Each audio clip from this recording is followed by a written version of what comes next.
Hello, this is Kali J.N.S. Happy Friday. I hope you guys are having a great day and that you had a great week. And so I'm streaming live on like multiple platforms. So like I'm on like Rumble and Facebook, and it's just like a lot going on. And it took a while to set up everything. So please forgive me as I learn the process of streaming on multiple avenues.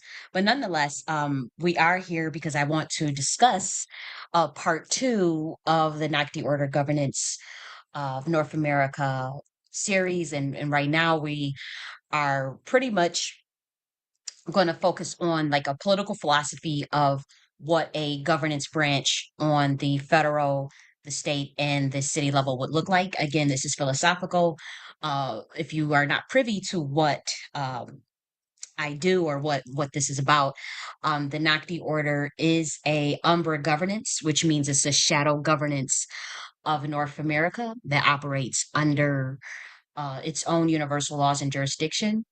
And so it is a political philosophy, but that the Nagti order is also a high society. It's a high society that promotes truth and enlightenment, and it's a spiritual order, but it also has uh, tenets and appendages, which involves Nakti University and the Nakti Church of the Higher Self, as well as other umbrella things that I do, such as the Center for Sexual Health and Family Planning, and a couple of other centers that we are starting, as well as a military science department and the esoteric studies department, which is all available on nakticommunitycenter.com as well as naktiuniversity.com. And so the Nakti Order itself is more of the esoteric aspect and the umbra aspect of what I do, but it's an all-encompassing high society that does promote good governance. And so it's again, it's a multifaceted endeavor that I'm working on. And so I am working on the website component. And so as we speak, like that will probably be available like in a month.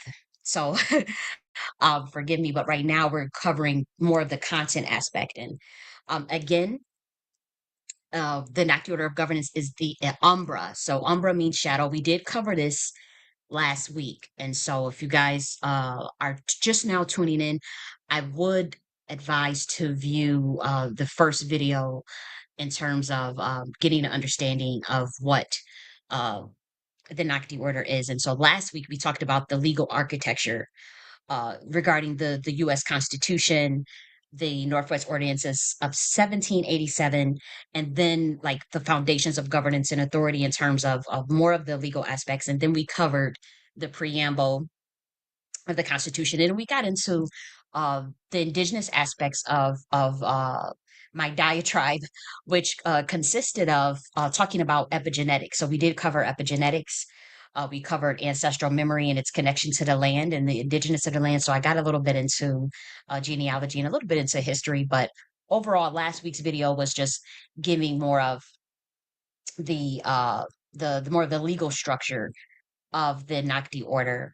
And again, what we're doing is like I would even say like a psychological operation and political philosophy in terms of governance of North America. And the goal is as an order, as a high society that promotes truth and enlightenment, and that is an esoteric order that it has a shadow aspect. The goal is to bridge the gap between the corporation of the United States with the order that with the governance of North America. So it's pretty much a think tank, and you know, you guys, I said that last week that it's operating as a think tank, political party, as well as a high society. And so again, we're working on this. It's a collaborative effort, but you know, I go full steam into putting my thoughts out there. This is just again more so a philosophical exercise, but it does prepare us for uh I would say structural changes that I personally foresee that is going to take place in uh, the government soon. And so, while people may conspire or think that I'm trying to like overthrow the government or start a new government. That is not the case at all. A governance and government are two different things. The Umbra governance is a shadow aspect. As we know, Umbra means shadow, and it is operating more so as an order that backs the current government, in which the current government has already, used ideas from my frameworks, my blueprints, my philosophies, as well as what we hope that eventually, again, this could be 10 years from now, 20 years from now, 30 years from now, 40 years from now. What you see structurally playing out will make its way into the current government. Um, eventually. I'm just a little too early on things, but I do know some things. And also, this is more of an updated framework than the enterprise architecture. So I want to say in 2023, I worked on a 133 page blueprint that was titled Knock the Queen Mothership Part 2, A Guide to Rebuilding Black America. And it was a enterprise architecture. So it was a blueprint that dealt with more so the local level in terms of like an intentional community building and what that framework will look like, what the governance structure will look like, the culture aspects, the education, defense, economy. And so it was very local. Like it was more so like, okay, if there's 15 people and they have a plot of land and they have access to permits and understand zoning laws and understand how to procure irrigation and water to the basics of building up an intentional community, and they have some construction materials, like what do we do, so it was coming from a very bottom up um level. And again, that book is published. It's about a year old. It's a year old, but it's an enterprise architecture for the local level. But what you see with the Nakti Order Governance of America is obviously that's high level. That this is structural frameworks to run the entire country. It was what you're tuning into. And again, the Nakti Order of Governance provides the framework for the current government to go off of when uh, things start to. I'll say this: when they are ready to innovate and come into full esteem of things that are in alignment with the indigenous of North America, the land of North America itself, and universal laws and enlightenment and truth. I'll just say that, and we'll leave it at that. There's no beef, there's no rift, there's no going to war. This is just political philosophy, high society shit, shadow government stuff. And you get firsthand witness to what that looks like. And so yes, let's start. Again, I am streaming on multiple apparatuses, so please forgive me if it's just a little bit of a learning curve, to be honest. Okay, because I'm on Rumble, I'm on Facebook, I'm on Twitter, and StreamYard, and then YouTube. So it's a lot going on. Hey, Jackson Harlem, baby boy Jackson is in the building. Oh my gosh. And Royal Deluxe and Lewis Rowe. Thank you so much. And Wreak Havoc. Oh my gosh, Jackson. Oh, I'm so happy. You have no idea to see you. This is someone I truly admire, guys. Jackson Harlem. I admire him, his strength, his integrity, and, I just think he's dope overall. And so I'm just glad he's stopping in. I'm honored, actually. So thank you so much. And then we got Baby Boy Royal Deluxe in the building. He does his live streams on Rumble. He's amazing, and so I check him out as well. And Royal Deluxe, I thank you for stopping by and for your support, because you've been running, you've been rolling with me for a minute. So thank you for your patience and my growth. I'm growing and learning as I go, and I have to kind of somewhat grow in a public eye. And so, thank you for not judging me too harshly. But yeah, let's begin. So the Nazi Order of Governance, we have the Admiral branch, we have the Upper House, and the Black House. So we're going to go through all spheres of this, and we'll break it down as simple as possible. I'm not going to be talking over anybody's head or using any big words. We're going to keep it very simple so that everyone can understand. And again, this is the Nazi Order governance, political philosophy of the Umbra shadow side that will one day influence the current government, the corporation of America. But until then, we operate as a sovereign body, as a high society. And it's as simple as that. And so let's begin. So we have the Admiral branch. This is the executive level. this would be the equivalent of the federal uh or the federal branch of the government. So we call that the national sphere. And so at the federal level or at the national sphere, the Admiral branch of the Nocti Order would establish guiding principles and pretty much oversee the upper house and the city council. So we'll cover that later on. But the Admiral branch, we set the standards for federal policies that align with core values, ensuring transparency and alignment with the interests of Americans and international affairs. So the Admiral branch consists of the following: you have two people that has to be in this position, and it has to be male and female. Now this would be the equivalent of like the president and vice president, but it has to be male and female, and they're both equal. So like currently we have the structure where there's a president and a vice president, and the vice president pretty much doesn't do it or say anything or pretty much contribute. um but this is different. In the Admiral branch, you're having two people that are equal and that are male and female. And so, in the Umbra governance, we refer to that as chief and queen mother. You can say king father, king, however you want to look at it. Um, but it's chief and queen mother, and they lead the federal decision making. They enact overarching policies, and they represent the Nocti order and international and national forums. And so, has to be one male and one female. You don't necessarily have to be like married together. If you are, that's one thing, but because you have to get elected for one, or with the Umbra governance, we are going to start with the selection because it's such a new framework, and so I have to pretty much run some experimentations with things. And I may do that probably even chapter wise with the remember. There's another version. There's a local version of this called the Enterprise Architecture for Black America, but that starts off at the intentional community level. I would like to run like mini experiments with that, just to perfect this before this goes into the national government to be used as a federal framework. But nonetheless, male and female.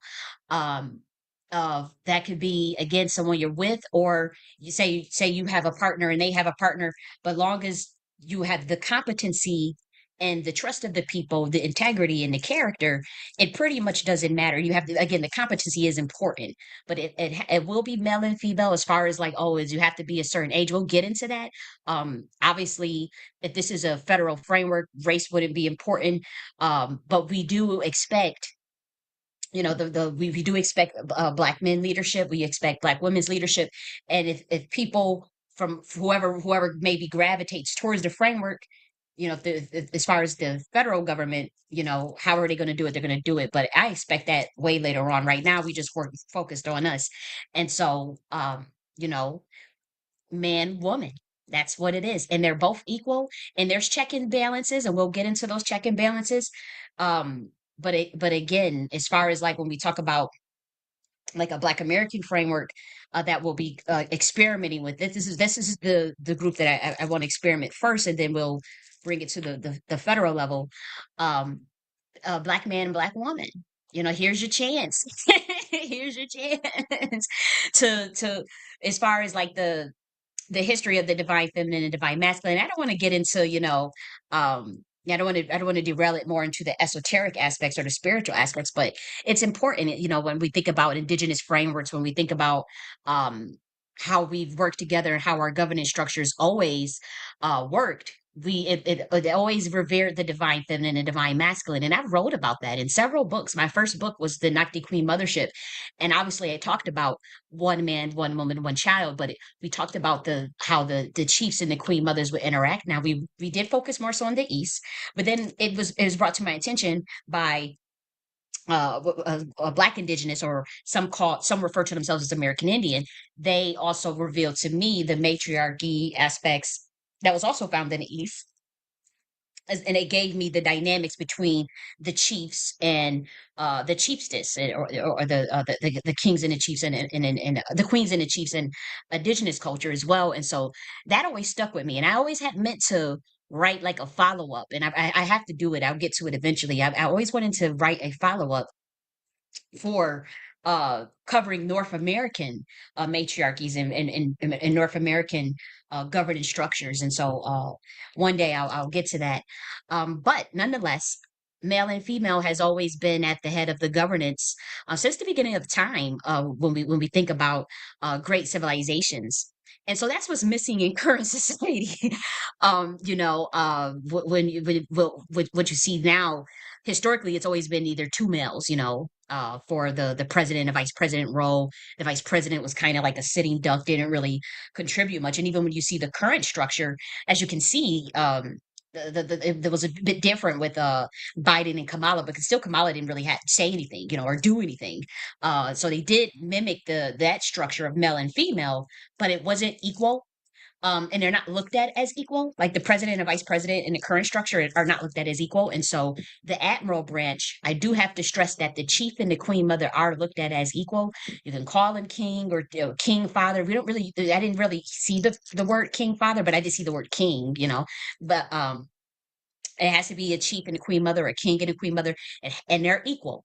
And again, these are competent people. These are people with excellent leadership skills. These are people with trust. These are people with integrity. These are people that will rise to the occasion, that can get elected by their constituents, by their citizens, and so that's important. So now let's cover some of the check and balances. So the national admiral branch, they are subject to a veto by the upper house councils with a 2/3 vote, reinforcing a check on executive decisions. Okay, and so veto power by the upper house, and we'll get into that. The upper house is the state level, that's the regional sphere.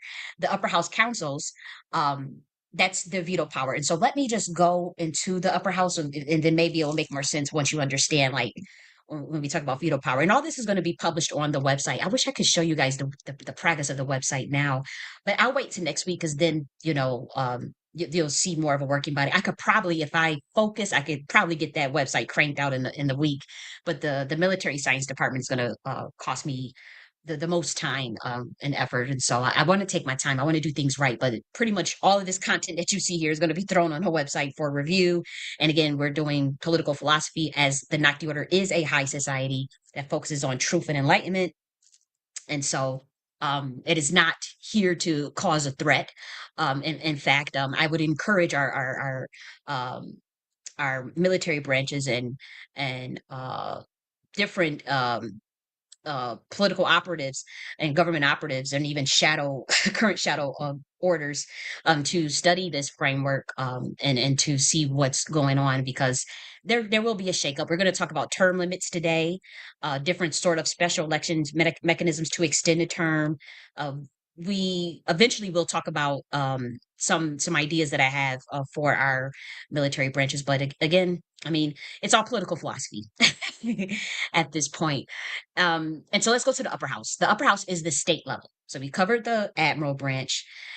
We will cover like what the election criteria would be for these people in a bit. But now let's go to the upper house.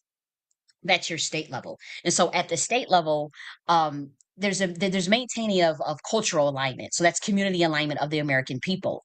That allows for localized decision making, or at the state level. And so the regional sphere, they interpret and apply the national policy. So obviously this would be like the legislative branch, which is a little bit different than how um, Congress and the Senate currently run, but it is tailored to the population and climate and resources, and it does ensure that every region has the freedom to reflect local cultural nuances. So, say, Texas has its own beautiful culture, Georgia has its own beautiful culture. You have the East versus the West, and so while we're working all together, the upper house at the state level, uh, I'm still thinking, if every state will have its own councils, its own upper house. Would every state have its own upper house, or should the upper house work more so population size based, just like how current House of Representatives in Congress works?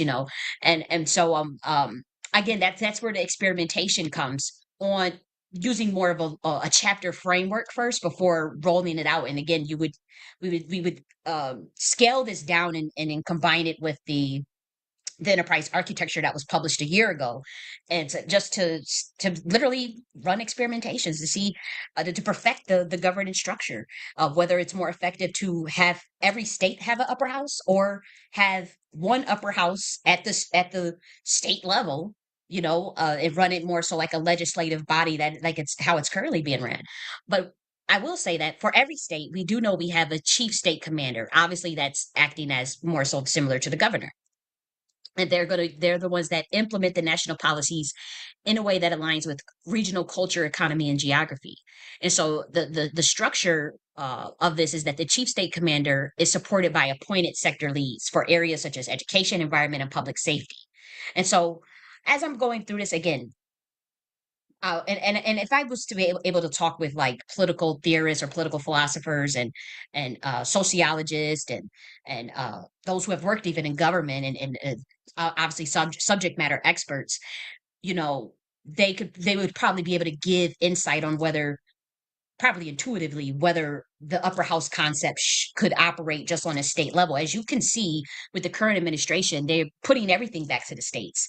And so I think that, every state should probably have an upper house.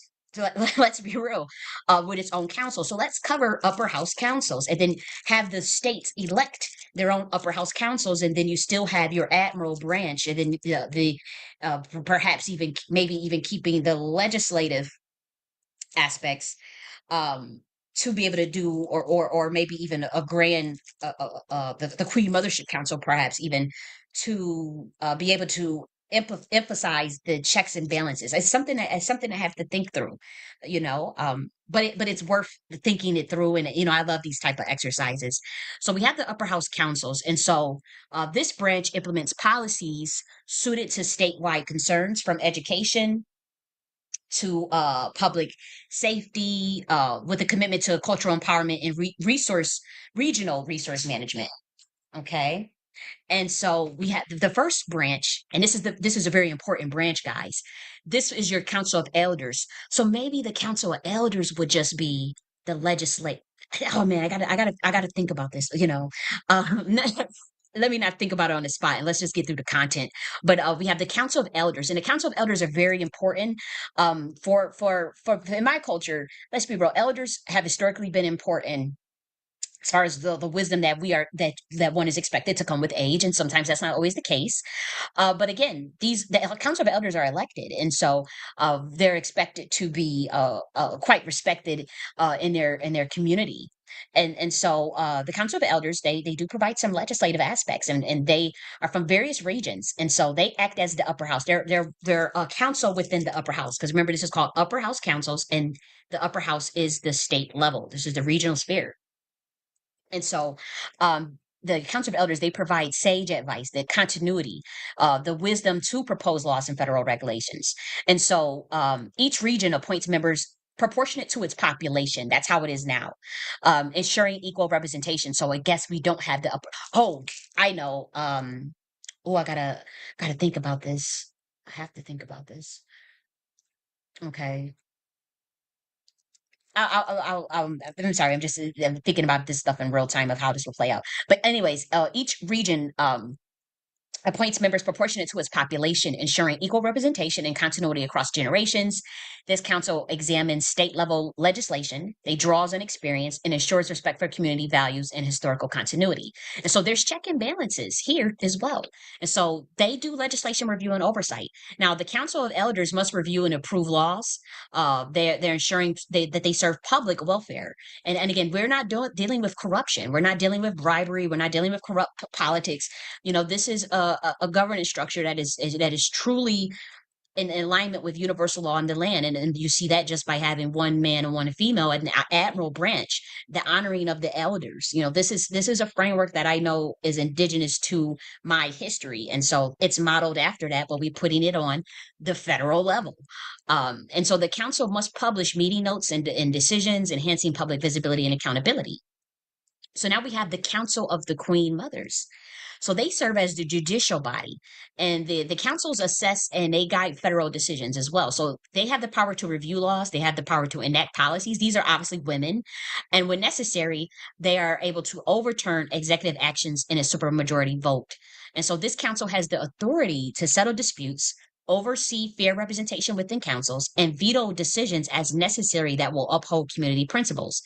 And some of them do can act as legislative advisors, but they are judicial overseers traditionally. And again, this is in alignment with the great civilizations that I've studied and the dynamics of in Kemet and the Americas.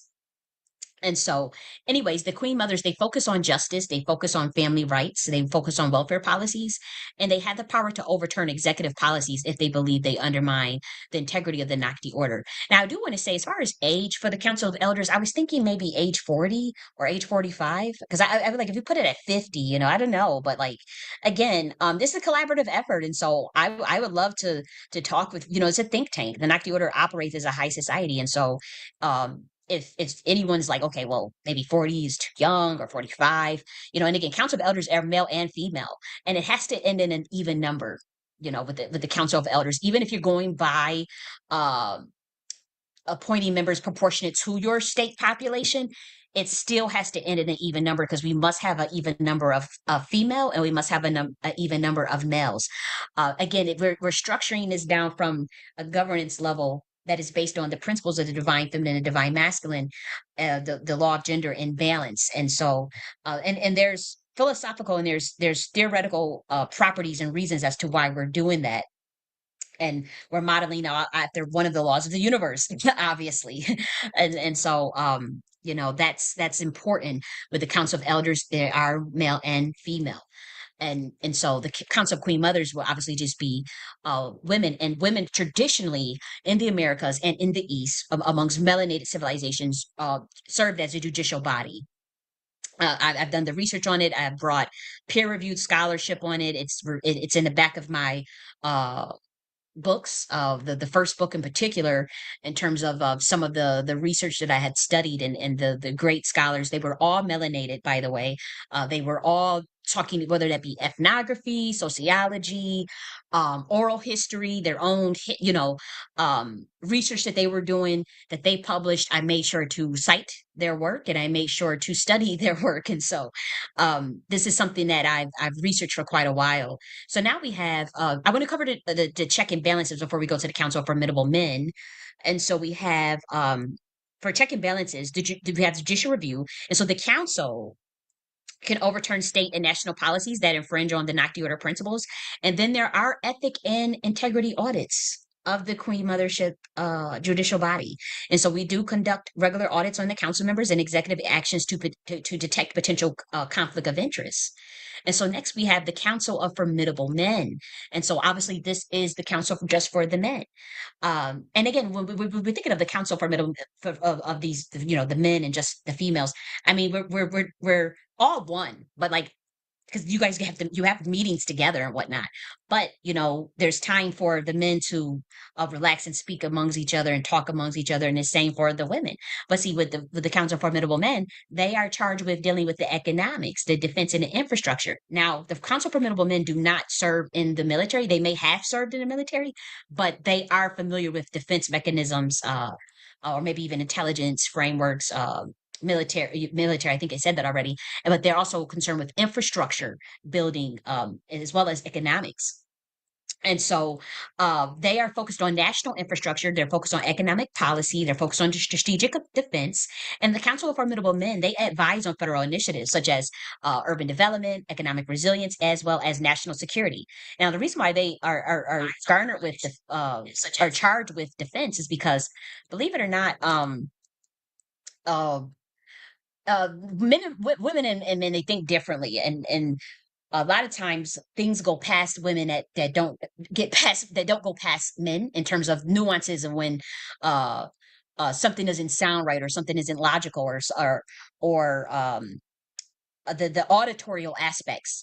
Believe it or not, women are auditory, and this is like biological hardwiring. And so men understand that, and a lot of times women can be exploited through auditory uh situations. With men, it's visual situations because men are more visual. And so when we think of like the defense aspects, um, the being able to sift through bullshit.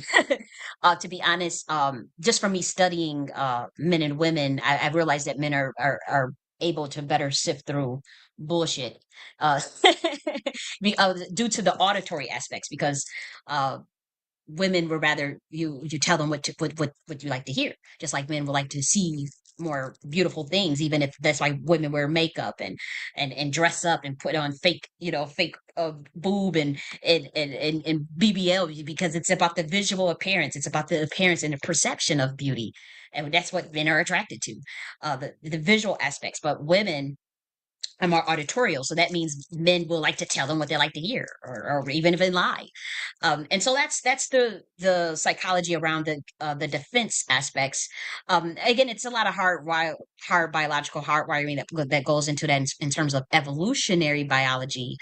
Um, I wrote a book called The Law of Gender that broke this down literally in nature, like with actual citations and of people who studied animal behavior as well as human behavior as well. But as far as animal behavior, between um, the way in general females are auditory, like this is not just me making up some shit, like females are auditory and males are visual. Like I went through so much participant observation, not so much live but just through clips, but also studying the research of other scientists, believe it or not.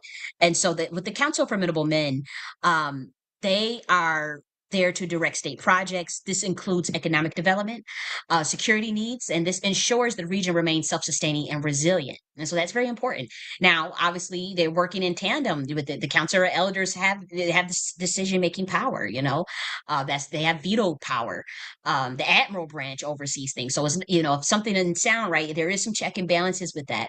But generally, they are focused on resource allocation, infrastructure, and defense, ensuring that the nation remains self sufficient, secure, and able to support its populations sustainably. And so, as far as the check and balances in this region, we have resource allocation oversight. And so, the council projects require approval from the Council of Elders. And so, remember, the Council of Elders are male and female with even numbers. It could be based on state population, or each state could maybe have a council of elders. Again, I have not decided yet. And then also they undergo regular audits, and then they are accountable to state needs. And so any significant allegation changes must be reviewed in open forums to ensure that they align with state interests. Because again, the Council of Elders, the Council of Queen Mothers, and the Council of Formidable Men, they do meet up together in one chamber. But they also have their own council meetings, perhaps, maybe not. But they definitely there, it's not just free reign for the queen mothers to just do one thing, and the council of formidable men to do one thing, and then the elders all. No, we're working in tandem as one unit towards enlightenment, towards freedom, towards the truth, towards ascension, pretty much. And again, we're very open, like the current shadow government, they have their same similar goals of why they work towards their certain um alignments. But I don't think they're as transparent with the people. And to be honest, I'm aware of things, and as we all are, we all see some things, and we kind of just go along with the horse and pony show, or with bread and circus. But we know that there is a shadow government. I mean, I think I showed research on my 2 videos ago, literally showing how I think I want to do it again, just so you guys can see what I'm talking about. The shadow cabinet. Like look at the date on this. Look at the date. I showed this. Okay, so let me share this. And okay, so share this tab. Okay, let me share this too. Okay, so um there was like the new shadow cabinet. Look at this. This is 3 days ago, a mystical version of the authority. And so look at this. North Carolina Democrats vote shadow cabinet. They look at the dates of this, and then the day that 3 weeks before the election, was saying shadow government. I select myself as the shadow president. So obviously, like when we talk about like how people were saying that, oh, I'm trying to overthrow. I'm going to go to jail. I'm doing something illegal. I'm totally not. This was published November 16th. Of me, my research on the shadow governance and shadow government, that was literally 3 weeks before the election. I want to say October 23 was when I used that term. And so all of a sudden, they are using the shadow cabinet. Now it's they're doing they copied my framework. I mean it's clear as day, and I don't mind that, but I'm just saying like for those who wondered, like I was in a recorded space in a discussion, and it got really, really heated because there was a lot of accusations thrown based on misunderstanding and quite frankly, just a clear lack of research. Um, but when I talked about the structure of this, I always said Umbra governance. I never said it was to take over. I never said it was to overthrow. It is a governing body, though, of North America that does expect the U.S. corporation to enact eventually some of the ideas, but it functions as a high society, a political philosophy, a governance structure, a backup structure, just in case anything was to happen. And it's as simple as that. So I am going to go back to sharing this. But the upper house is organized with the Speaker of the Council, who oversees legislative sessions. And so the council members convene regularly to propose debates to vote on laws that directly impact the state's communities. And so I'm thinking this probably would run more so like the current legislative body, instead of having maybe every state, um, excuse me, have its own upper house, because I think the Black House would be able to suit that better. But let's see. So the oversight is the House has the authority to approve or veto certain executive actions by the chief state commander. I think maybe we may even do an Admiral branch here, because I think we may have the Black House do the check and balances. I'm going to switch this to Admiral branch, actually. That makes more sense, because I do think that this maybe need to run more so legislative. Sometimes if it's not broke, don't fix it. But if we're enhancing something, that's one thing. Promoting a balanced government and ensuring decision aligned with community needs. Okay.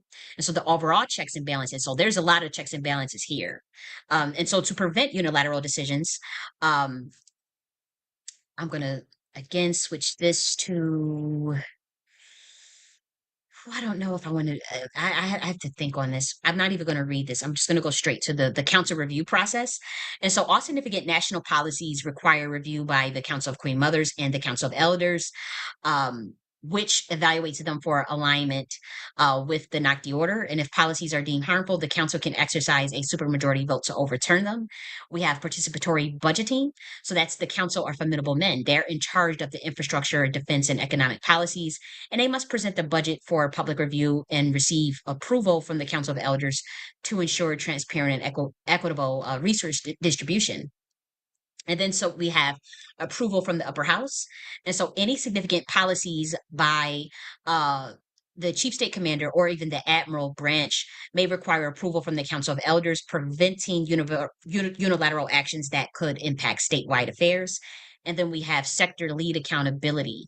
And so some of the appointed sector leads that I was thinking about was someone that oversee the education, the environment, and the public safety. And so they would report to both the chief state commander and relevant upper house councils, balancing local leadership with council oversight. I'm thinking I'm going to put Admiral Branch just in case I remove this. I just have to like play this. I have to literally like fantasize about how this is going to play out in my head.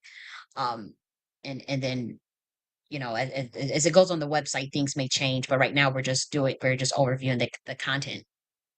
And then we have public transparency sessions. Now, this is where the public is involved. At the regional sphere, they're required to hold periodic forums where community representatives or people in the community can come out. They can question the sector leads. They can question the chief state commander. They can question the Council of Queen Mothers, the Council for Middlemen, the Council of Elders, and the Council of Queen Mothers monitors these sessions to ensure that the officials act in the community's best interests. Okay, and so additional accountability mechanisms for upper house, that includes the conflict of interest disclosures. So that could be breaches that may lead to impeachment by the Council of Elders, obviously bribery, taking aid from foreign interests and whatnot. Those could be things that may cause you to lose your position. Also, there's community monitoring. So each council, again, they're going to host public forums for transparency, and this is where community members they can express their concerns about governance actions, and one can go in and use an agile methodology to fine tune the processes and even automate these processes as much as possible. And so now we have the Black House. The Black House is the local sphere. So I know, people say those Black houses only they only mean Black people can be in it. No, but it is honoring Black indigenous of this country. It's named after, the Black, it's a Black House, and it's Blaque. And it does have a different gematria. It is purposely spelled that way for legalese reasons, but also due to the gematria that's in it. And I did there is some work on that is public on that, in terms of it meaning Saturn, the number 8, infinity, in alignment with the divine feminine. It means so many, the gematria in terms of what Black translates into. It's pretty powerful, and so that's why it's spelled Blaque. And the current definition of Black in the federal government, as of today, by the U.S. Census Bureau, it means any racial group from Africa. And so that definition was not always the definition. It changed. And so that was to cause ethnocide of the current Black group that's over, Black Americans that are over here. And some of them say Black indigenous, some people say they're freedmen's and ADOS and whatnot, but we're talking about Black Americans. That is one of the identifiers that is on birth certificates. And so the government changing the definition of Black is actually quite problematic, because they changed it from ethnicity to a race, and then they put it in federal law that it means any racial group from Africa. And so there's a lot of pushback on that, obviously, because there's a lot more immigrants over here, and so it caused confusion about, okay, who's Black and whatnot. There's big debate going on about it right now. My stance is that Black Americans, I do encourage changing the definition of the term Black from meaning any racial group from Africa. I also think that I know there's people that say the legalese aspect of Black. Well, you get around that by changing the spelling. That's the way I get around it. If there is such a thing as you guys are saying, and they talk about these Black code laws. I'm not here to debate that. I'm not here to go down a rabbit hole about that. I've studied it. I know what I've seen. If there is such a thing like that prevents good policy and whatnot, well, you just get out of admiralty law and contract law and change the spelling. And so, and for those who are wondering why is the spelling Blaque instead of Black? That's why. It is to circumnavigate the definition in legalese, the status in the federal government, as well as the definition that they have on the books, which anybody can Google. Matter of fact, we probably should look it up together. And it's very clearly means any racial group from Africa. So let's do Black definition, U.S. Census Bureau. And so, a lot of Black Americans, they say they love to call themselves Black Americans. They don't want to give it up. They understand the universal metaphysical aspects of the term Black. And so they don't care what the government is trying to do, and they know that they're trying to ethnocide us, but they are making it clear that Black is just for Black Americans and whatnot. And so again, I'm not here to argue with my people whether I think good, bad, right, or wrong. I'm here to support what they tell me. And so when they tell me that they have a problem with what's going on, I'm going to speak up as a representative. I'm not saying I'm the leader. I'm not saying I'm the only speaker. I'm just saying someone that's listening and say, okay, you guys say this, okay. I'm going to use my voice to back you. And so it says the U.S. Census Bureau defines Black or as having any racial groups of Africa. And so obviously there are many Black Americans who are indigenous to this land. And so that definition doesn't quite suffice. And so this is at the Office of Minority Health, as you can see, .gov, and then you have once again census.gov right here about the topic of race. So we can go here and we'll look at it. See, it's right here, right in front of your eyes. So you see the census.gov, and so a person having origins in any of the Black racial groups of Africa. And so this is a behemoth to get changed in terms of, that's why we had this fight with the OMB, as far as changing that definition, getting that delineation. And I guess it's still a fight. It's something that's on the ground, but they screwed us over for the next 25 years. And I guess they were going to do like some lawsuit at the Office of Management and Budget. which are standards on race and ethnicity, which guide the Census Bureau in classifying written responses to the race question. And we went through all of this. But for me, I'm like, you know what? We're to knock the order. I honestly don't care what anyone is saying and trying to tell a group of people that are indigenous on our land, that have been here for centuries and centuries upon centuries, that have built this country. I think it's important for me, if only me, to just, I'm just going to change the spelling and I'm going to change the definition of what it means, of from what the federal government has it as. Now, I don't expect anybody to, I'm not saying pushing this ideology on anyone. I just know that I'm not about to fight, or distract myself, or just use my energy to go and try and battle with the OMB and shit. Like I'm not doing that. Like look, I spelled it. I spell it differently and I change the definition. Get the fuck over it and move on. And that's what I would say to the OMB. And so whatever they're doing, the Knock the Order of Governance of North America is doing something else. They are expected to eventually get on board. That's my approach. And people may say, "Oh my gosh, who do you think you are? You just a nurse." And people were, whatever people say about me, whatever. Again, new sheriff in time, new people. New people with new ideas, new Americans who have been here for since the inception of this country, even before the inception, even before the Declaration of Independence, even before signed treaties, they should have a say. I'm not ever changing it. They should have a say. Now, as far as a collaborative effort, people want to vote, whatever, we can do that. In terms of what we're going to come up with and what we're going to call ourselves. But I don't have time to go back and forth. I don't have time to go back and forth with immigrants and tell them you can't say this, you can't. Look, we changed the spelling, we changed the definition. Get the hell on. Now there are people that will say, well, that's not on my birth certificate or whatever. Y'all play y'all do what y'all doing. I'm not taking away from nothing that nobody is doing with the government and the 3D level. I'm just saying I can't sit there and give them that kind of energy right now. But here we have the Black House. That's the local sphere. Okay. And so at the city level, the local councils, they work directly with community members and they ensure that local governance reflects the needs and values of residents. And so they also manage municipal services, like this is your waste management.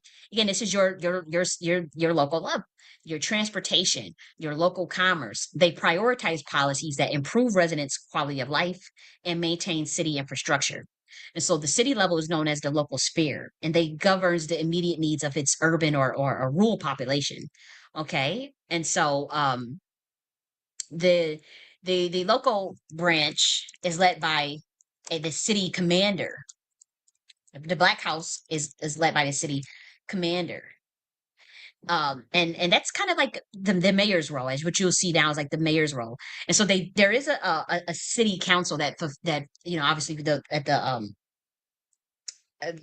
city council has its own level, and it fulfills the legislative and advisory functions. Oh, so again, implementing local laws, maintaining order, and fostering community well-being. And so the city commander, they hold authority responsible for city services. This could be local law enforcement, community welfare programs. This could be, they're working with the heads of municipal departments like public works and housing to manage city operations.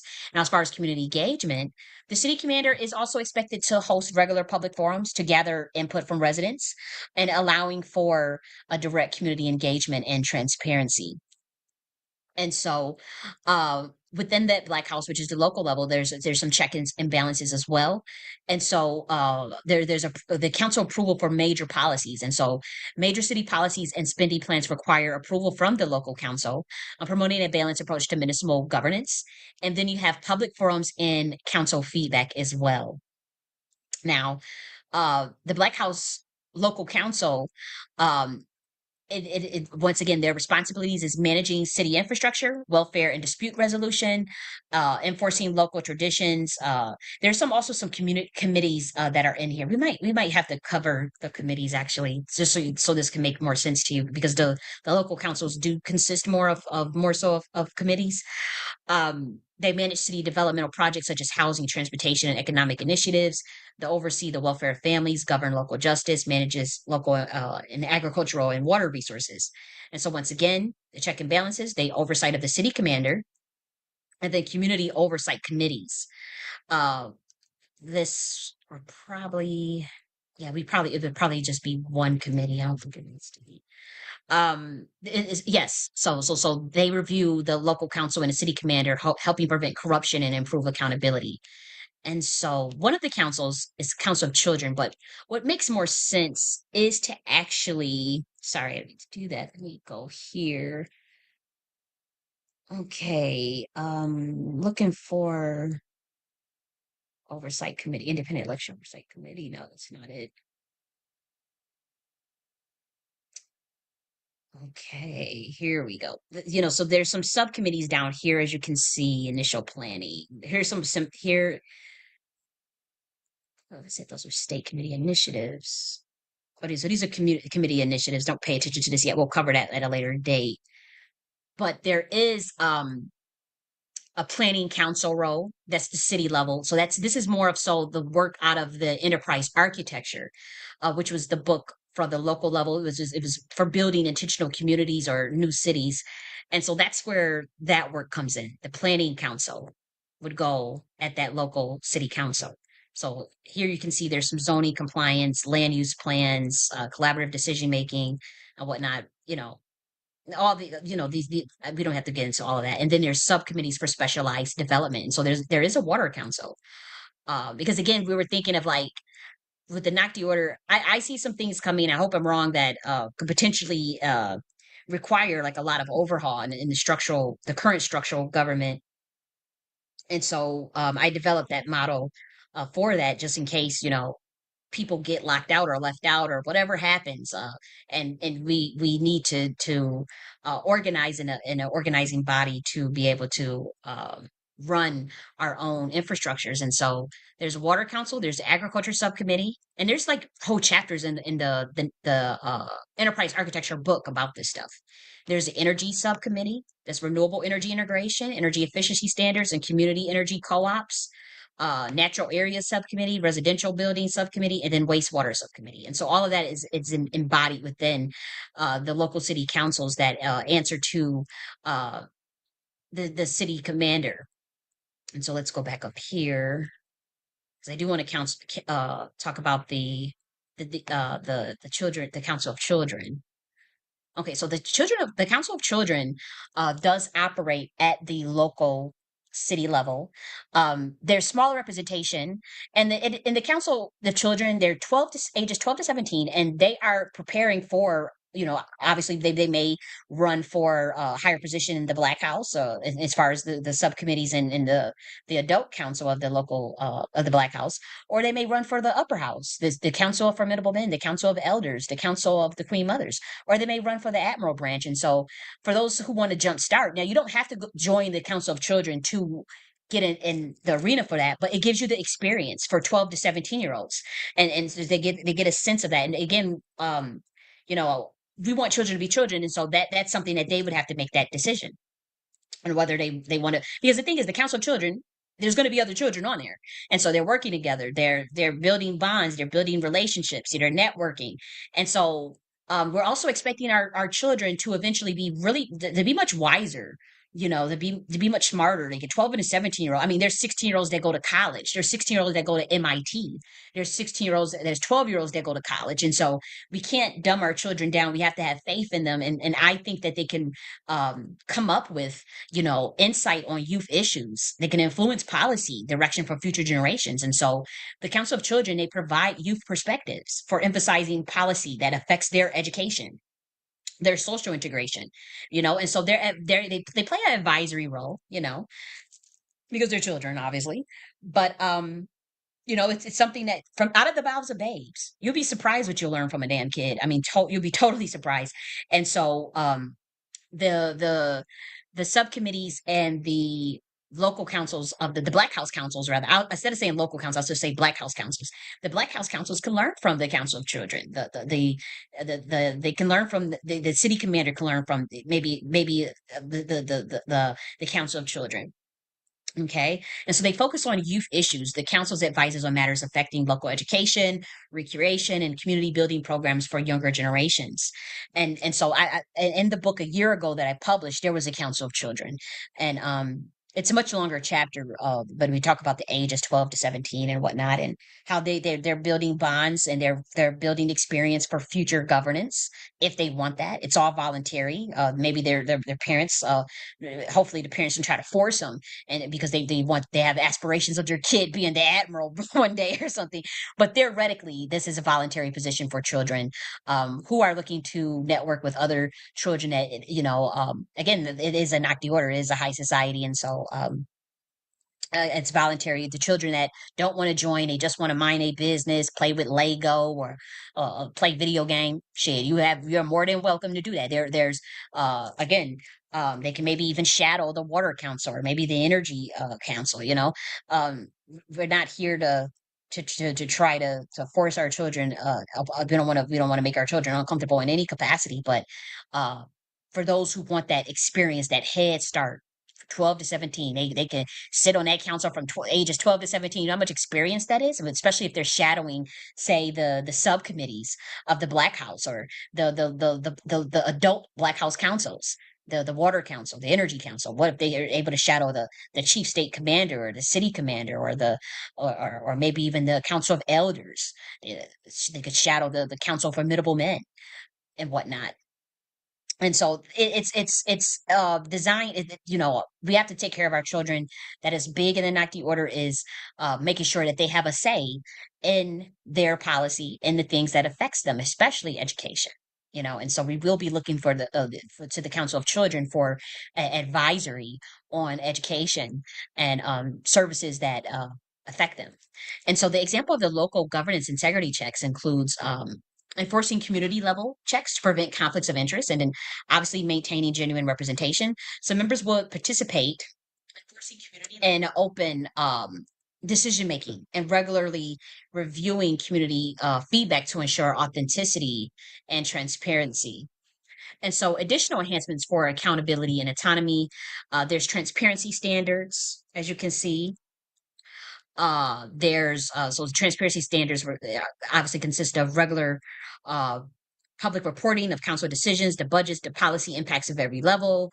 These reports increase accountability and discourage controlled opposition by allowing the public to access to the decision-making processes. So here is which the American people can have a say in the decision-making processes. Okay, we discourage controlled opposition. We don't protect the core deception. We are honest about things. And so that's one thing. We have direct representation based on population, ensuring that each level of governance reflects local demographics. That obviously means you got to have your local demographics reflect where you are at. So if it's a bunch of Black Americans in one area, their governance is going to reflect that. If there's a bunch of white Americans in one area, your governance is going to reflect that. If it's more diverse, you got Latino, Asians, your local government is going to your local governance is going to reflect that. Okay, and so as a population grows, your representation could scale, ensuring community sectors have a voice in local, regional, and national councils, and maybe not. As far as the number, you know, I do have to do I would say even a comparison between the current structure, um, and before I publish this on the website, I will do that. But nonetheless, this is the working body of that. And again, this is political philosophy. And so the next thing we have is community oversight committees. Okay, and so we'll establish some committees with oversight powers to audit those actions, to recommend changes, and to ensure that the local Black House councils are not deviating from the foundational mission. And then we have non-state election cycles for Admiral members. We already talked about that. Actually, we didn't. We have to cover the term limits, and then economic autonomy programs. Okay, and so we do encourage the Black House to develop self-sustaining economies through cooperative businesses. That's barter systems. We're actually going to do a whole video on economy. There is an advanced economy for the national level in terms of like how you back a currency off of the energy system, but I am going to keep that highly classified right now. I would probably, like, literally for years that information may not make it to the public. Obviously, I'm there. If then Alphabet Boys want to monitor, and see what the hell I put, they already have done that. Trust me. And I know they're waiting for that to be to be able to elaborate on it because I did hide some things, but we're talking about Kardashev scale. And so Kardashev scale and backing energy using the Kardashev scale. I wrote about that. I did a whole live video about that 2 years ago, damn near. And so I'm always early. I'm way early. Even that is an extremely early plan. But I do have to keep some things under wrap because um, what this government has decided to do instead of just work with me because I need to have creative control and ownership over my intellectual property and over my being, and so I'm not allowed to really do a lot of contracts. I'm not I don't things have to be transparent for me. I have to work in an environment that feels comfortable for me. And so the government has a way that they do things. And it doesn't quite, if you don't see eye to eye on things, but they do take a lot of my framework ideas out of my framework.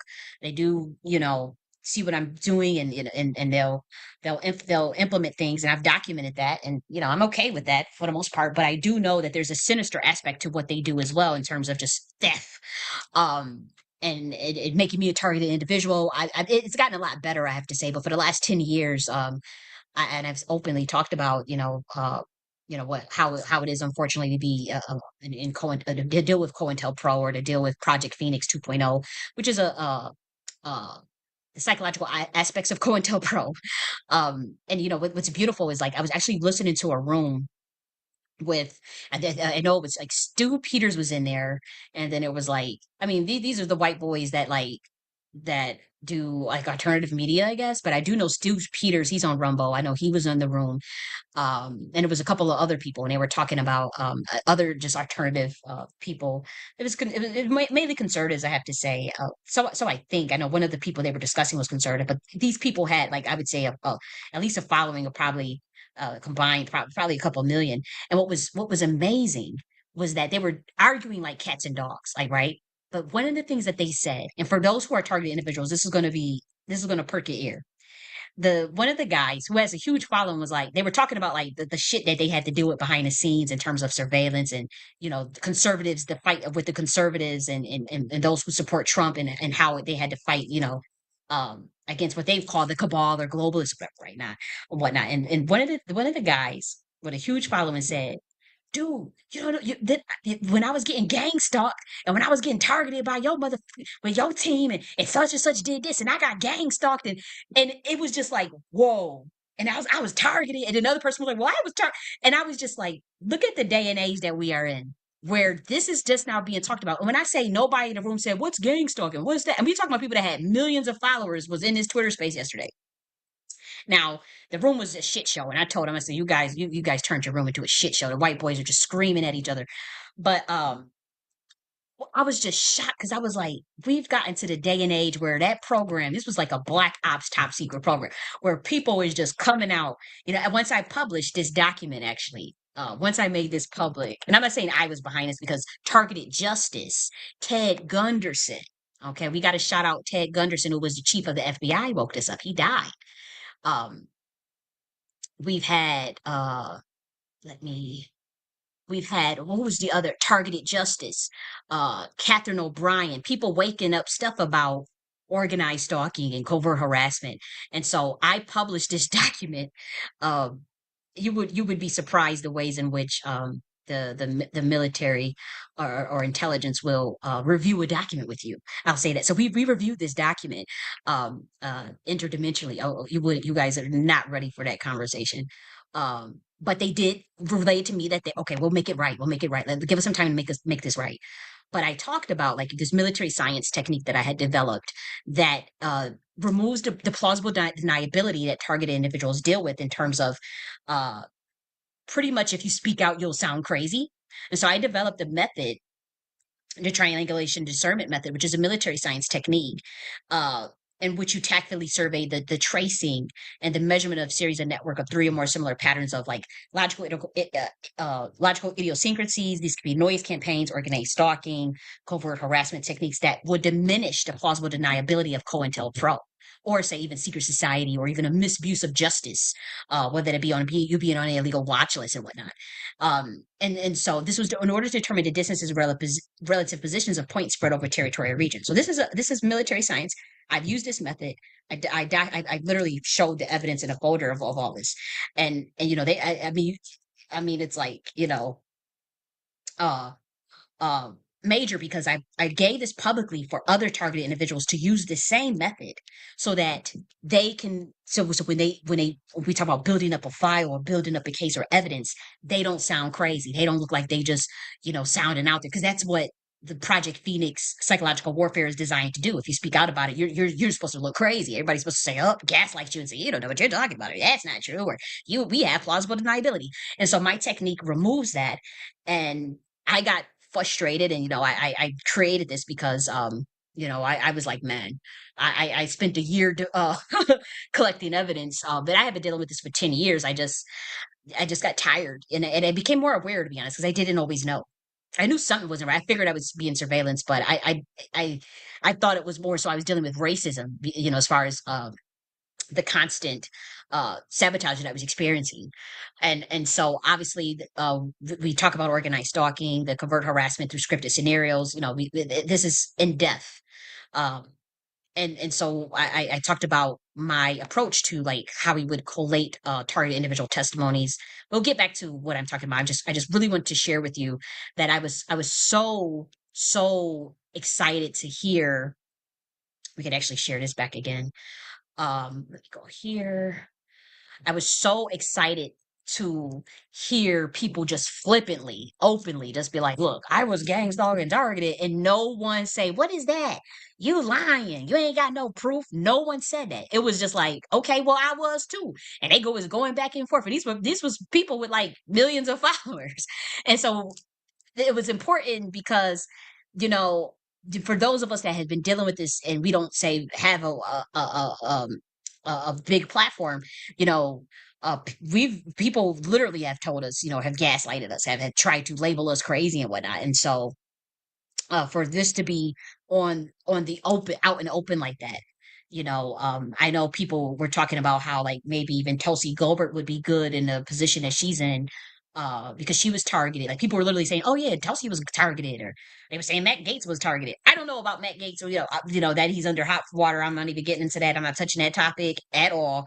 But people were saying how like certain cabinet positions would be good or better, in terms of for those who have been targeted, especially conservatives or whatnot. But we'll get back on topic. I just thought that was amazing. Like you have no idea how much I just sat there like with my mind blown to hear, Stu Peters and man, I know one of the dudes was named Dustin, but I forgot the person that was running the room. The person that was running the room, but he has a big platform too, but I did forget his name.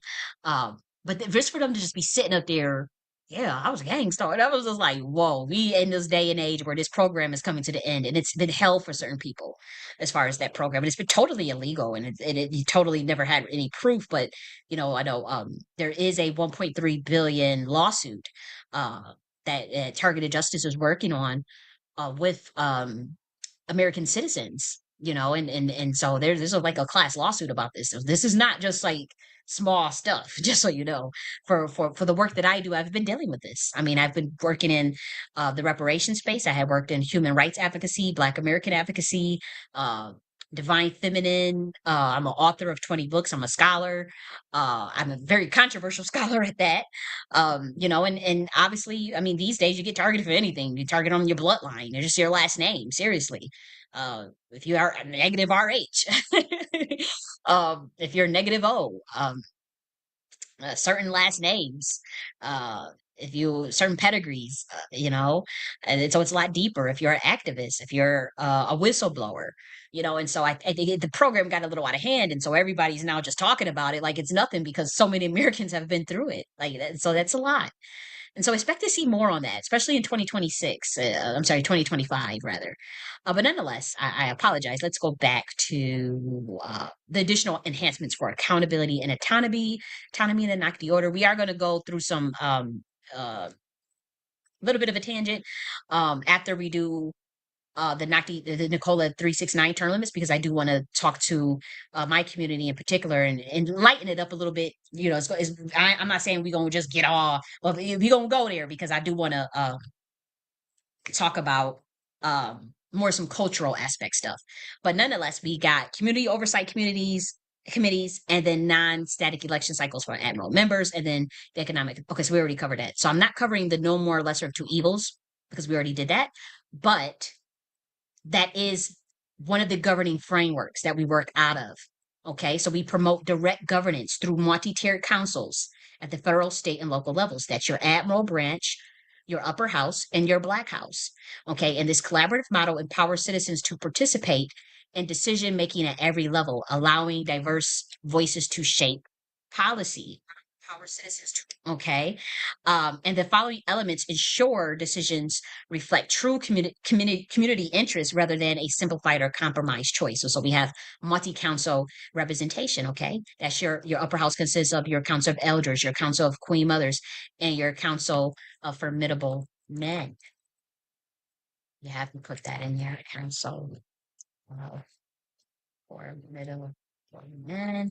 And then this is before implementation, ensuring that policies reflect the community's full spectrum of interest. And then we have direct participation and transparency.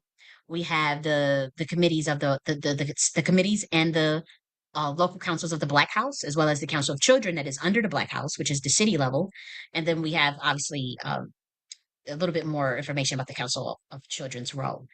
And so as far as age, I hadn't really decided. In the book, in the enterprise architecture book, there are ages. Um, but for the admiral branch, since it's such a raw and we're working more so out of a Nocti order, out of an order of governance, I was thinking 30 and above, maybe. I mean, I'm not sure as far as the admiral branch. Maybe that's too young. I'm not sure. You have to get elected. So I mean, it's based on your competency, your skills, and your merit at the end of the day. And so I'm 32 years old. I'm mature as hell. And so there's other people with old souls. There's 25-year-olds that's more mature than me.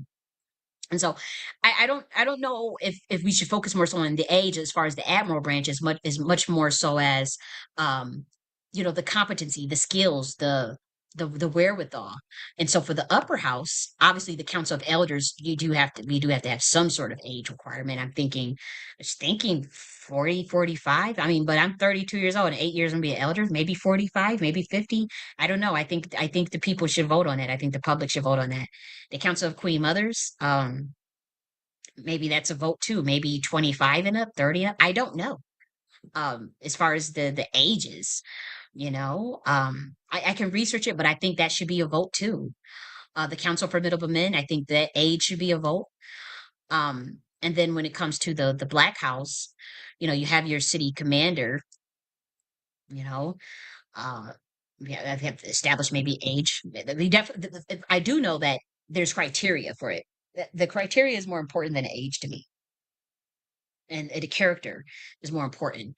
And so now we have the Nikola 369 term limits. Now, obviously, we just say these are term limits, but it is based on Nikola Tesla's framework on the 369 theory, and we'll go over it now.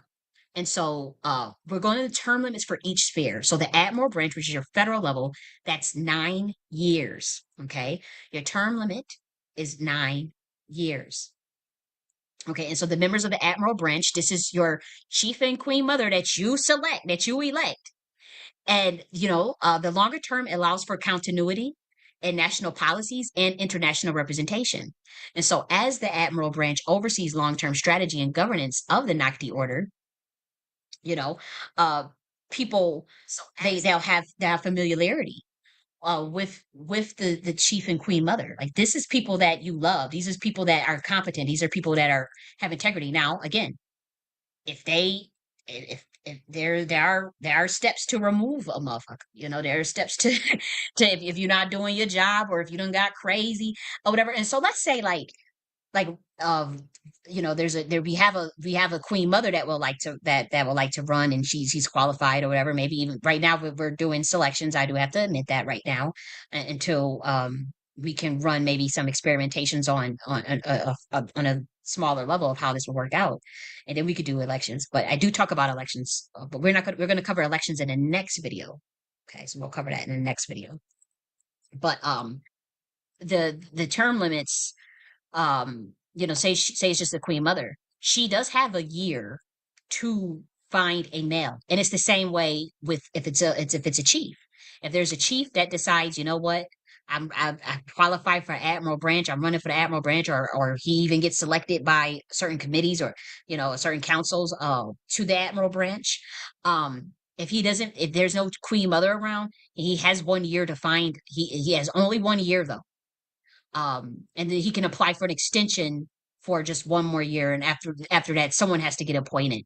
But they do have, and I don't see why this should be a vacant position on either side, because I mean, look at the way the president and the vice president works. At the least, we would select someone that would be competent. And if the elders have to select, or if the council of formidable men and the council of queen mothers and the council of elders have to like act like, say, as an electoral college even, we're willing to do that, and they select. I mean, I'm open, I'm honest.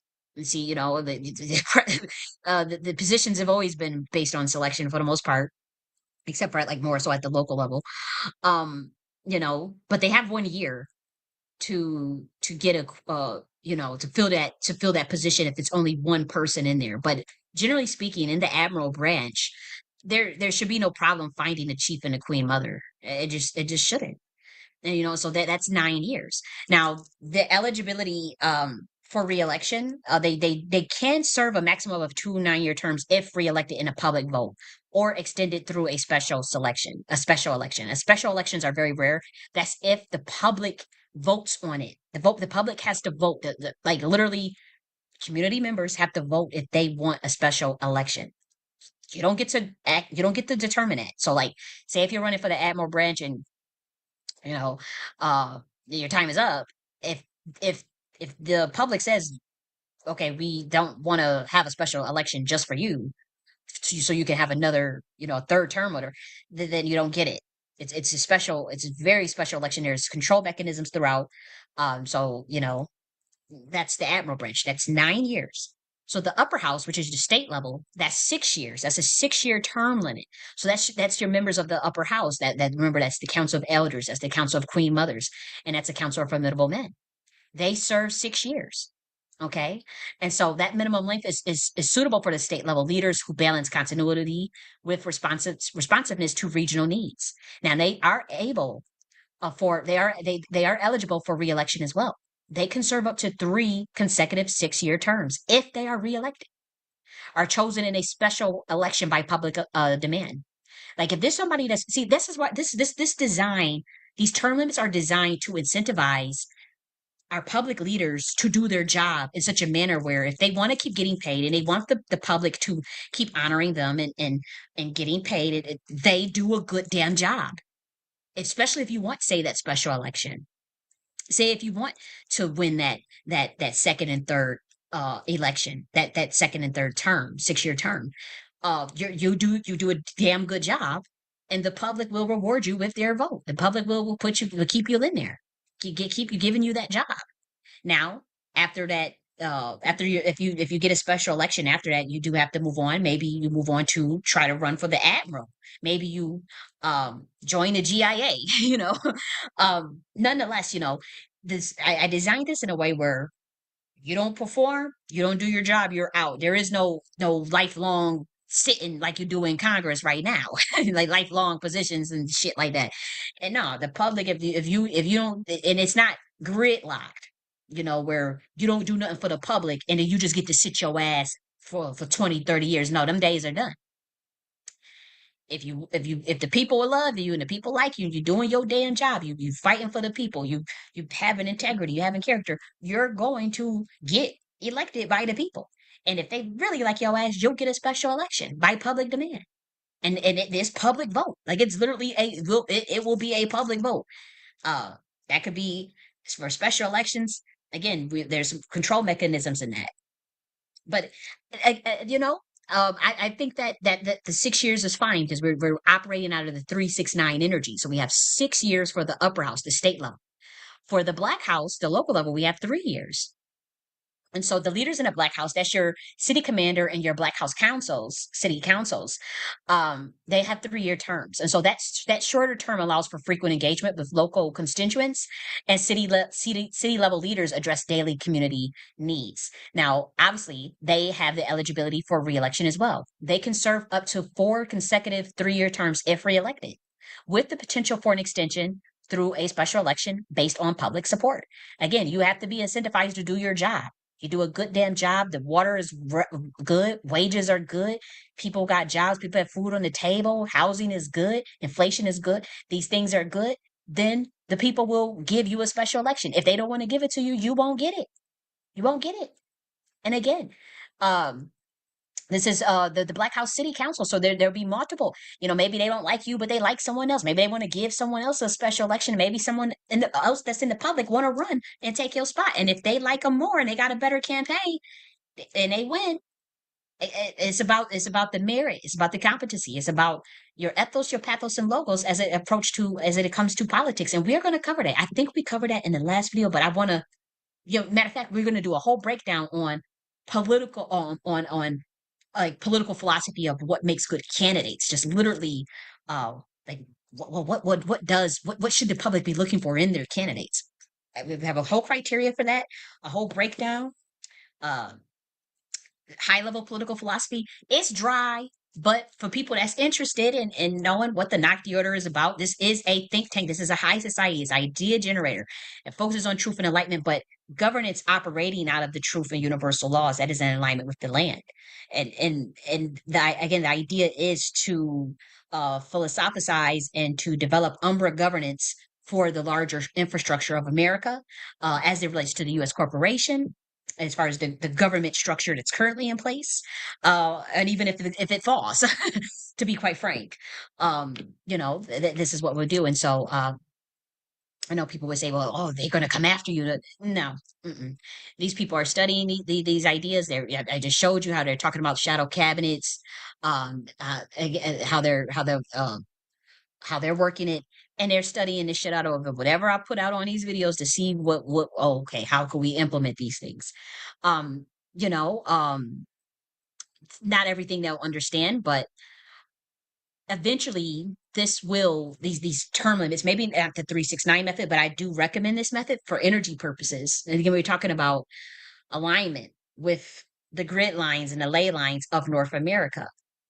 The energy has to be right, and to be honest, to be quite frank, the current energy in the system, it doesn't feel right. I feel misalignment, and so I've tried my best to bridge the gap here. I've had opportunity to work with government operatives, to work with people who are very close, even with whether it be the DNC or the RNC. Again, I just like more freedom. And I don't like to, if I see bullshit, I'm going to call bullshit out. And that's a problem for people that you're expected to go along to get along. You're expected to not question so much and maybe sign an NDA or sign a contract, take an oath, whatever it is.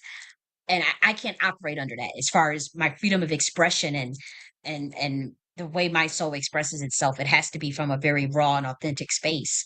And so, working more so on the fringe from an Umbra governance side, is more important for me, and to run it more so as a high society, as far as the Nocti order of governance, that's more important for me. But those are the 369 limits, term limits. And so there's a pathway for leadership progression. So you can move from the Black House to the Upper House, obviously. um there's a if you demonstrate exemplary service, you can run for the upper house, but you do have to complete at least one full year 3-year term. Maybe you feel like, you want to network more with the upper house, or the pay is better, or whatever it is. Successful city level leaders can leverage their experience. They're working directly with the community to transition in that state level sphere. Okay. And then obviously there's progression from the upper house to the Admiral branch. You can do the progression from the Black House to the Admiral branch as well. And so members of the upper house who have served at least 6-year term can campaign for position in the Admiral branch. Okay. And I do have to say if someone is in the upper house and they want to go to the Black House, that can happen too. It's not a elitist thing, and though we're a high society, say if someone, maybe they don't want to deal with the state stuff, they want something a little more simple. They want to go to the Black House and apply and run, and they can do that. It's no big deal, and you know what works for you. People know what works for them. Okay. And so obviously there's eligibility for cross-fair service and whatnot, from the local to state to the federal levels, as long as you meet the minimum service requirements in each sphere. And so obviously there's special election mechanisms for term extensions, uh, special public elections. I wanted to cover this in a separate video, I must say, because I wanted to cover the whole idea of elections itself, like consistent elections across state level. Like there's philosophy behind this, this idea of the voter registration, the digital and physical options, public awareness programs, community forums and debates. I think that this needs to be its own video. And then we'll have like a website so that one can even go to and review themselves, by the time I do get to this, because I think we should do this next week. I don't want to do over information overload. You know what I mean? And I do think we covered quite a lot today. Um, and so I do want to get more into more of the cultural aspects of what I wanted to talk about, as it relates to the fireside chat. Now we're moving more so into the fireside chat. It is going to get more informal. I'm gonna tell you right now. I can be cookie cutter as I come. I didn't say too many curse words. I did curse a little, but I'm working on it. Yeah, I got a little bit of a hang on it, but again, we're the knock the order. We believe in truth, authenticity.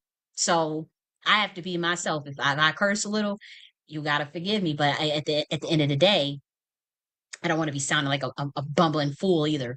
Um, yes. So, oh yes, I want to acknowledge conversations before we get back into uh the fireside chat, because I know Jackson is commenting, and I want to thank him. I want to show his comments, and I want to um thank him. So you like the Council of Elders? Oh, I'm glad you like that. And so you said, yes, I love the judiciary are women. Yep, that's been traditional. He says, thank you for your courage and transparency always. That's what I'm trying to build things. I done got blacklisted and shit, and my brilliance. I'm not arrogant. I'm not narcissistic as people are spreading these smear campaigns on me. But I have to get this energy out somewhere. I have to get this energy out. I've been behind the scenes with think tanks, powerful think tanks that get presidents elected and whatnot. And I walked away. I think if I wanted to go back, the door is open. I just don't like certain things that I've noticed, and I've never called out people's names. I called out some people's names, but I wasn't stupid to call out everybody's name. I kind of moved accordingly, but I still pissed enough people off. But I'm trying my best here with what I know. So I thank you so much, Jackson, for your support. Yeah, I did. Yeah. I'm telling you, yesterday in that room, Jackson, when he says, I didn't realize gang stalking was that big. Yeah, like that was Steve Stu Peters, and he has a big show on Rumble. He's alternative though. And then it was another guy that had a pretty huge following as well. When they was they was screaming at each other, and it's like it was gang stalked and targeted. I was like, and then, I think Stu Peter has like 1 million followers on Twitter, if I'm not mistaken, or one of them did. But I was like, what? It was just like it was nothing. And I was just like, oh, thank God, we're making progress. We are making progress as far as targeting individuals. And I spent the whole year talking about Project Phoenix and Black Op Program, and Ted Gunderson in particular, targeted justice. I was talking about Ted Gunderson, who was the chief of the FBI, who blew the whole keg off this shit. He had to sign the whole affidavit, and they offed him. But that gave me the encouragement to keep going and to develop that military science mechanism to sift through plausible deniability. And that and that I would say, for me, it gave me more courage to talk about it, because again, the goal of the program is designed to make you look crazy so that they can lock you up, label, discredit you, or whatever. We're talking about really brilliant people, or scholars, whistleblowers, people who are ethical. Like most people that are whistleblowers get put on this list. And so, you know, it's good people's lives are getting ruined here. And so I'm glad it's coming to an end. I'm glad people are talking about it openly. Candace Owens was just talking about being targeted. She was like, I was targeted. They caught Facebook on me. Just I want to say a couple of days ago. I say that was like yesterday, right? Like, look at her video with the video she did with I ain't going there. I ain't going there. She goes there, but she got into a beef with a very powerful person, and they were able to call Mark Zuckerberg, okay, and get her and check her ass. But she was saying in her video just recently, Candace Owens, she was like, "I was targeted. You targeted me," and so you're gonna see that people you're gonna see Americans talking about the targeted individual thing. I hope we don't turn it into some like fluffy stuff because this is serious business. Like people's lives have been ruined. Like you should see my tax returns for the last 10 years. Like in terms of like financial blacklisting is real, gang stalking is real, organized mobbing, covert harassment, noise campaigns. Like it is literal psychological torture, guys.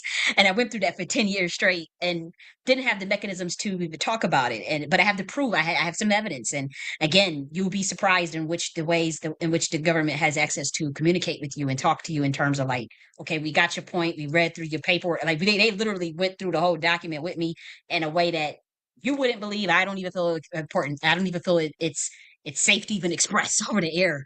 Um, but went through the entire document on some remote viewing type shit. I'll just throw that code out.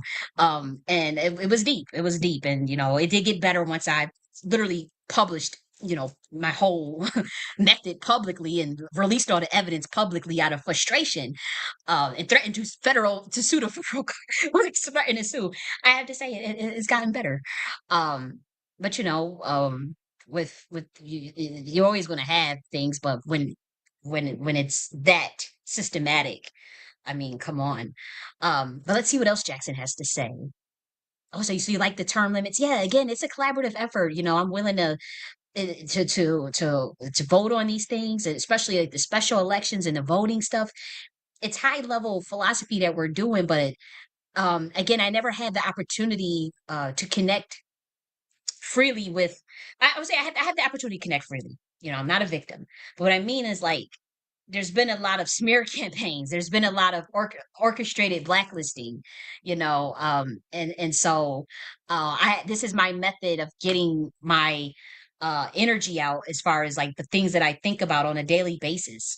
I make no secret of that I was gonna get into politics, but the way the current political infrastructure is ran, I can't get into that. I just can't. That's just me. As far as the chicanery, I need something more authentic. I need something that is more pure where I can have a more creative control. And so as simple as that. And so I thank you so much for oh, thank you, Royal Deluxe. She says Nazi Queen Mothership taken off. So yes, I appreciate you. So now we are I do have to say we are going to get I wish I could show both of y'all comments at the same time because I love y'all both. So I'm like, oh, I wanted to leave somebody up there, and I'm like, oh my gosh, I guess it'll be fair not to do either one because I don't want to show favoritism because I can't show both comments side by side. Um, but we're gonna go into more of the fireside chat. It's gonna get a little messy. It's gonna get a little ghetto. It is what it is. I got some shit to say, because it's been a lot that happened to me this week. That somebody literally, like somebody just literally had a whole room about me. Uh, they weren't trying to get me to go into it. I recorded the room. They didn't know I was listening, but they had a whole room about me just literally just making up lies. I said, oh, we going, it's going there. I'm like, damn. I'm not even gonna talk about that room though. I don't want to give it no attention, but I was annoyed. Um, but there was another room that I was in, and whatnot. But I want to talk about um what's currently happening with the current changes in the infrastructure of the government that is being proposed uh by the RNC and Project 2025 and whatnot, and how would it affect Black Americans in particular, and in working class Americans, middle class Americans that would be affected. If you are not upper middle class, you may not be affected by these things, but I want to talk about it because I was in discussion about it this week, and I wasn't able to fully get my rocks off. I was getting cut off. We were at odds with on our perspectives, and obviously that's normal. You're not going to agree on everything, and so it's okay to have debates and disagreements, even passionate disagreements, where one acts a plumb fool and you get all rowdy at each other, and you come back together, or you don't mean anybody any harm at the end of the day. And so I was in a room where uh it got heated, I'll say it is what it is. It was recorded Twitter space. Heads rolled. I cussed that motherfuckers out. They cussed my motherfucking ass out. and whatnot. But I didn't like, I did kept getting, I did keep getting muted. I did keep getting gaslighted, and I did my perspectives and representations were, to be quite frank, getting misrepresentative, and it felt quite purposeful and sinister. And so I'm taking the time on my own platform to be quite frank, clarify some things. And so we were talking about, the current changes to the infrastructure. They plan to cut about 300 departments, major departments. Obviously, whether that be cuts in the FDA, cuts in Medicare and Medicaid, cuts in, there's even proposals to even cut some aspects of Social Security. There's, in addition to audits of all these things, but cuts for funding for certain programs, whether that be the Black Church, HBCUs, the Department of Education, um, EPA, FDA, whatever it is. Now, there are people that say they want everything cut. There's people that say they want nothing cut. There's people that are scared and nervous because they don't understand how it's going to impact them personally as Black Americans. And so, I read a little bit of it, and I do have to say, I um did select Trump live on the air on my YouTube channel 10 months ago, and even developed strategy that I openly said was free game for the RNC to use to work around as far as his handlers or whatever to get him up there. The DNC also copied strategies from my YouTube channel, and I documented all of this, by the way, publicly, and so it's recorded, is what I'm saying. But nonetheless, um, I have to say I noticed bait and switch from the RNC and from both from the DNC. I noticed the stick and moving. I noticed the occult chess game that was taking place, the chicanery, and I got disgusted on both parties. To be honest, like where I was totally disgusted with the DNC for years, and I never been registered as a Democrat. And I honestly, I thought. The Kamala Harris, where I don't have any personal beef with her. I thought she was a terrible candidate for presidency. She's not presidential material, but I understand the shadow aspects of the government and the role she plays in terms of her bloodline and rank. And so I understood that, but I made it very clear that I didn't feel comfortable. And again, guys know I would love to vote a women female president. I mean, come on, But she, unfortunately, in my eyes, was not presidential material. Um, Obviously, we talk about the lesser of two evils. I didn't quite think Trump was there either, but I was under the impression that he had more freedom of expression or freedom to say what he uh, wanted to say and do what he wanted to do. And towards the last month of debate, I noticed certain people coming around that had never really supported Trump or people that I personally had felt uncomfortable with. And again, we were in the QAnon group, so you can't try to sit up there and say, oh, you just came around in 2020 or 2022, 2023, 2024. No, we were around in 2018, talking about deep state and drain swamp and save our children and CPAC and all that shit. Like, you know, but there's a different day and age that we're in, so we witnessed things, we witnessed the infiltration of Q. Maybe Q was always a psyop for all we know. But we remember the Q drops. I was around during those days. I didn't quite understand everything, like the Mike Flynn shit and all that. I didn't get into all of that, but when I would go, look at the Q drops and see what kind of codes because Trump he has a cult personality. He has a cult following. And I have to admit, I got caught up in that shit. Not even on the political level, just more so like, let's drain the deep state. Let's get it. Let's go after the cabal. Let's save these children. Let's stop this trafficking. That's all I care. Let's stop trafficking the little ones. That's all I needed to hear. And I'm like, who we gotta fight? Who we gotta fight? As far as who fucking with these kids, like, let's go. I was TTG, like we trained to go. And so that is emotional seduction that was used to gather a lot of American people who want to see the end of corruption, right? And so I have to say, obviously we saw what happened in 2020, the 81 million quote unquote votes. And then, fast forward to 2024, I still prefer the Trump candidacy, especially when they changed it. It was just like, oh my gosh. But as far as the selection of Kamala. But I have to say, I still had preferred the Trump candidacy over her. Now, towards the last month of the candidacy, I have to say, I noticed a bait and switch. I noticed people coming around that I personally did not feel comfortable. Certain things happened, certain things the certain adoptions of certain policies that I was like, huh? They literally came, literally the last month into the campaign. And, the campaign. And that's when I said, this is not the same energy of 2020. This is not the same energy of 2016 and 2018. Now things evolve, right? But this felt like a de-evolution to me.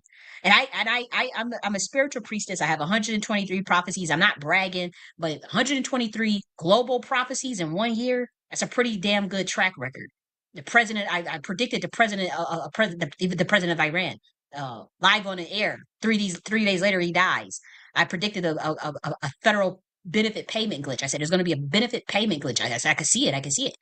3 days later, 500,000 people were affected. There was indeed a payment benefit glitch, and 500,000 people. It was all on the news. It's publicly documented. I reviewed all of the material, obviously, on live, and it's recorded. And um, people had to go to the food pantry. Now these videos were shadow banned. I'm shadow banned, but I just was wanting to help the American people. And I was telling people when we were doing those prophetic videos on a weekly basis for global events, it was designed to run things interdimensionally in terms of predictive programming, but also to give Americans a heads up on some things they wanted to maybe keep an eye on, as far as the energies um and so I say that to say that um I'm very intuitive. I'm extremely perceptive, and I can feel when something is not right. And a lot of times, I could see things that are going to happen before they happen. Not all things. I'm not claiming to be some omnipotent. None of that.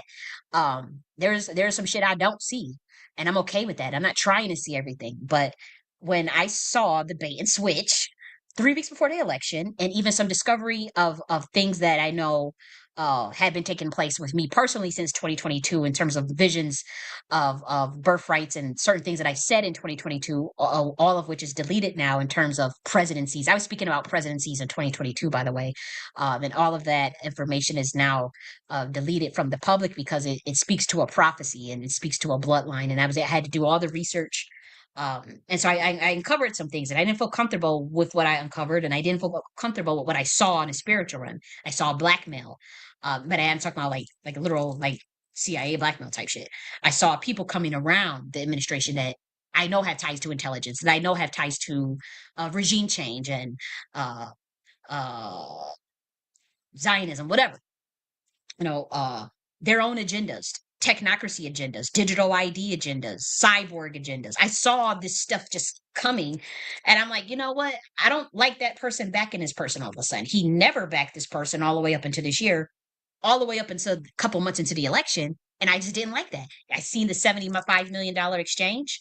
I've seen how palms were grazed. Again, I'm not saying names for, obviously there was a lot of, I'll say this, there was a lot of Americans that woke up when J.D. Vance was appointed.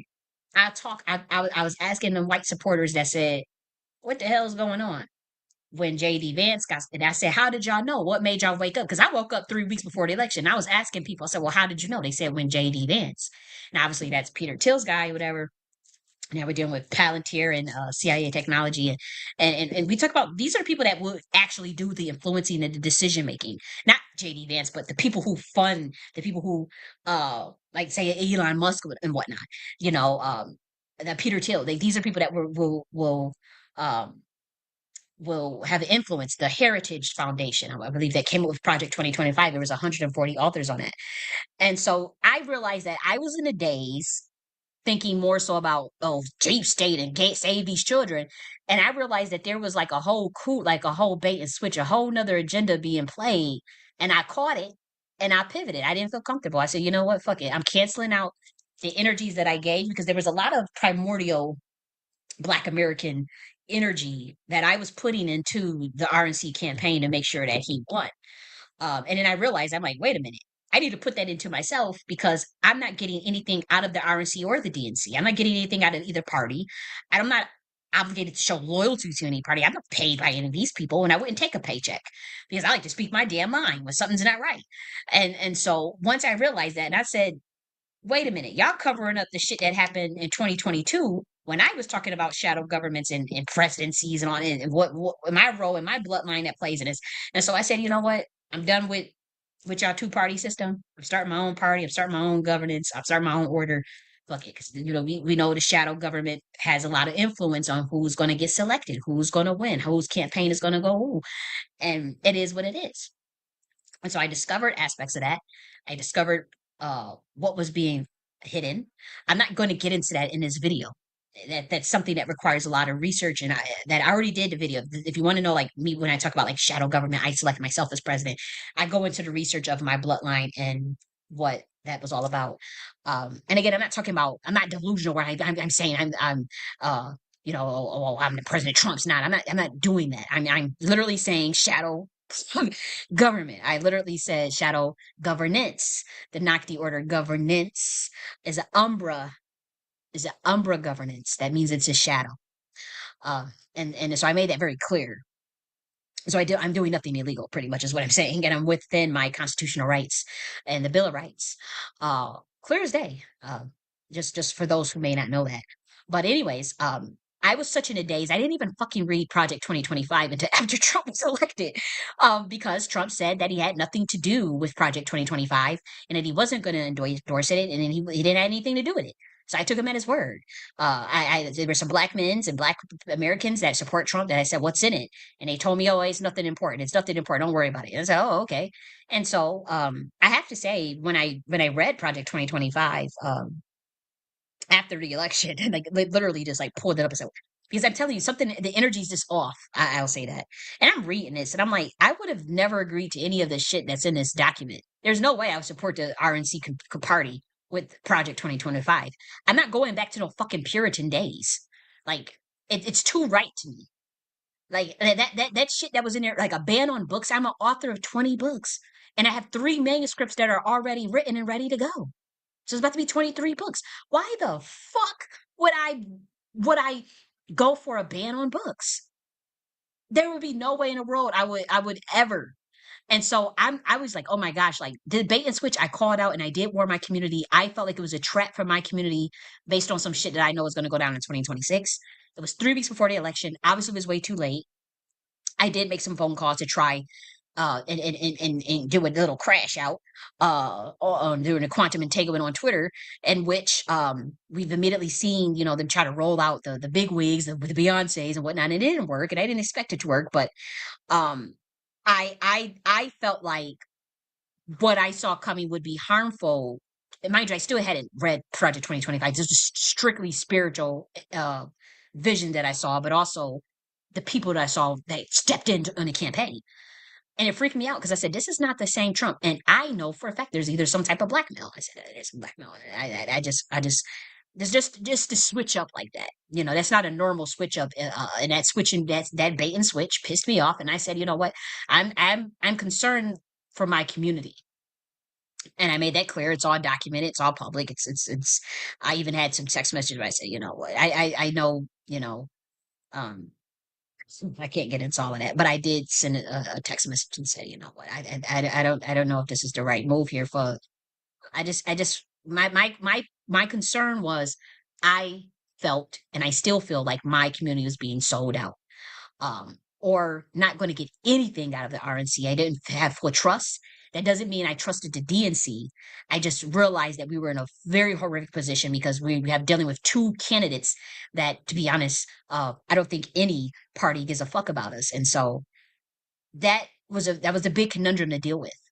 I the debate and switch of the DNC, of the policies they came out with at the last minute that got downplayed, but are actually, to be honest, on paper would have been more beneficial. I did ask Trump to adopt some of those policies. It's publicly documented. And so, but I wanted something for my people, to be honest. On the board, and then when upon reading Project 2025 after the election, to be honest, I was appalled because most of those things on that list will affect me personally.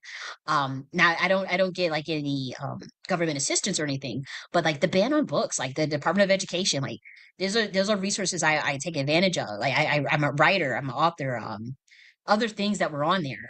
Again, it felt too puritanical. Like we're not going back into no motherfucking 1800s. Like they want us to go like that Project 2025 shit sound like that's nothing that Black Americans would agree to. I know my people. We not uh like leftists, like how the left went crazy. Like we not ever gonna support no transgender kids and all that shit. And all that. We don't support uh anything that's harmful to children. So I already knew that the left was just out of it. They had lost complete control of their base. We didn't support that open border stuff and that immigration. So we knew that those things was going to be a problem. You know, there was it was like being stuck in the middle of a sandwich. Like the left is fucking crazy. We're not supporting anything that harms children. We're not supporting open borders that's going to replace us and ethnocide us. But then the RNC, they ain't got shit for us on the table. They talking they own white ethno state and they trying to bring back some damn puritanical shit from the 1800s. And I don't feel comfortable with neither one. I just don't. That's why I started the Knock the Order. That's why I started the Knock the Order governance. That's why I started the Knock the Order political party. I'm like, I'm done. Because y'all not about to bait and switch on me. Y'all not about to do illegal chicanery. Y'all not about to do bullshit. What is y'all doing for the American people? Why y'all always want to stick with y'all own agendas and try to convince us, like on some mind control shit, that we need to adopt y'all agenda? No, we come with the agenda. We tell you what it is. We tell you these are we care about our children. We care about families. We care about economic sufficiency. We care about economic opportunities, apprenticeship programs, good incentivizations for our community. We don't give a fuck about none of that shit y'all talking about. We damn sure ain't gonna go for no ban on books, because a lot of Black Americans, we write materials that are highly controversial but accurate, that are highly alternative but true. And so no, Black Americans ain't gonna ever go for no damn ban on books. No.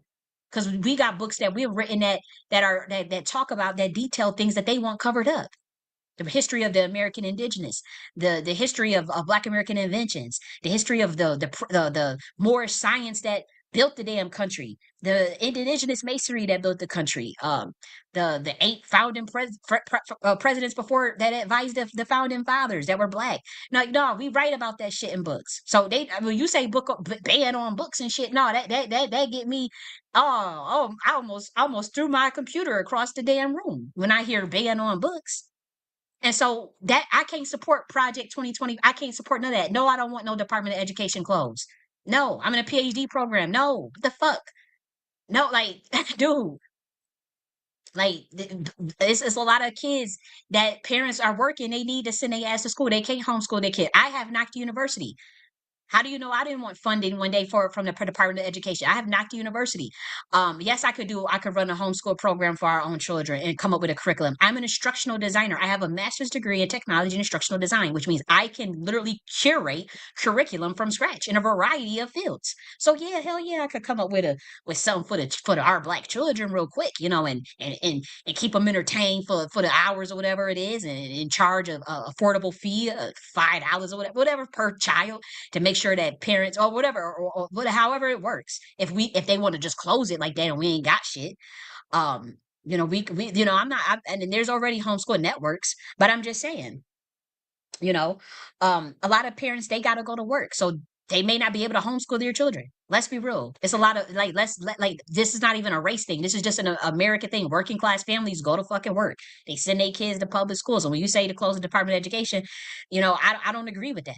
I don't agree with taking any benefits that working class Americans and that Black Americans get, you know? And so I'm not going back to no puritanical days. And here's the thing. I'm gonna tell you this though, because they try to time loop us. Y'all gotta understand how, man, the universe is mental. And so when they say they want Project 2025 and they want their agenda and the left got their agenda, that's a time loop. That's an energy vortex that you get caught in. That's a spirit that's attached to the RNC and to the DNC. That's why the vote means to bow. You have to bow to somebody's agenda based on their monarch bloodline. This is what this is all about. And yes, it's deep. And I'm honest though. At least I'm a person that tells the truth about how it all worked, because it's right in front of you. But they don't want the average American to know all this shit. But they try to time loop us back into some white ethno type state, and they obviously gonna send all the immigration home. That's a consolation prize. But it's like, what about my motherfucking people? No, you ain't about to cut the little bit we got and try to stick your nose in the shit we doing. And if I do gotta go back to some 1800s type shit, because that's what that Project 2025 shit is, I'm gonna be on some Thomas Paine shit. Some Thomas Paine common sense shit. Y'all better read that pamphlet. I'm giving some code out.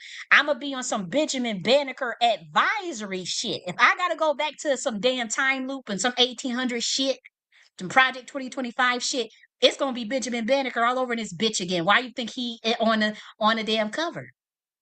We gonna go back to the 8 black presidents that advised uh George Washington and James Madison and Thomas Jefferson. We gonna go back to them motherfucking days. If I gotta go time loop that far back, let's time loop then. Let's start a whole new with the order of governance, the not the order of governance. Y'all done time loop my ass that damn and see the other people they can't feel it. I could feel energy. I know when somebody trying to time loop me, so I'm like, no, I got to quantum leap, keep my shit advance and keep it moving out of y'all little two-party system that's both fucking falling. Cause y'all are out of tune with the American people. Let me make sure my shit's still, cause I know I'm going in and they cut my ass off with the quickness. Hold up. Let me make sure. Let me just oh, okay. I was about to say, am I up the line? Up the air? Okay. But like no, like you try to time loop. If I got a time loop, okay, we going back to some George Washington shit. Okay, I select myself. I select myself as the president. we on some we on some Northwest Ordinance shit. 1787. We gonna be reviewing the Constitution. I need to know what the fuck y'all trying to do. I'm gotta look at that Bill of Rights because y'all ain't gonna get one over on me. You not. And so that's what it is. and and again, I know I'm a little obnoxious, but at the same time, like, no, I'm not time looping like that. And so they want to roll all this shit back or whatever, and it just so happens they trying to cover up the severities of what this means for Black Americans. Now, I heard the way the Boulets were talking. See, here's the thing. I know y'all picking on y'all think y'all like, oh y'all good at the boule. They ain't got no jobs anymore. They can't be bougie niggas. I'm not a boule nigga, but I ain't got no beef with no boulets. I ain't got no beef with middle class Americans, working class Americans, hood niggas. Hood Americans. I don't have no issues with no sector of Black American society. I have an issue with the character of certain Black Americans, but as far as someone's class or someone's pedigree, no, I'm not here judging that. And I know you think y'all got them good, but they are part of the establishment and they are protected and fine. But they kept sending messages. I was listening to what they were saying, and they saying shit that they know because they know what the RNC is doing on a deeper level. And they kept saying, "Well, goodbye."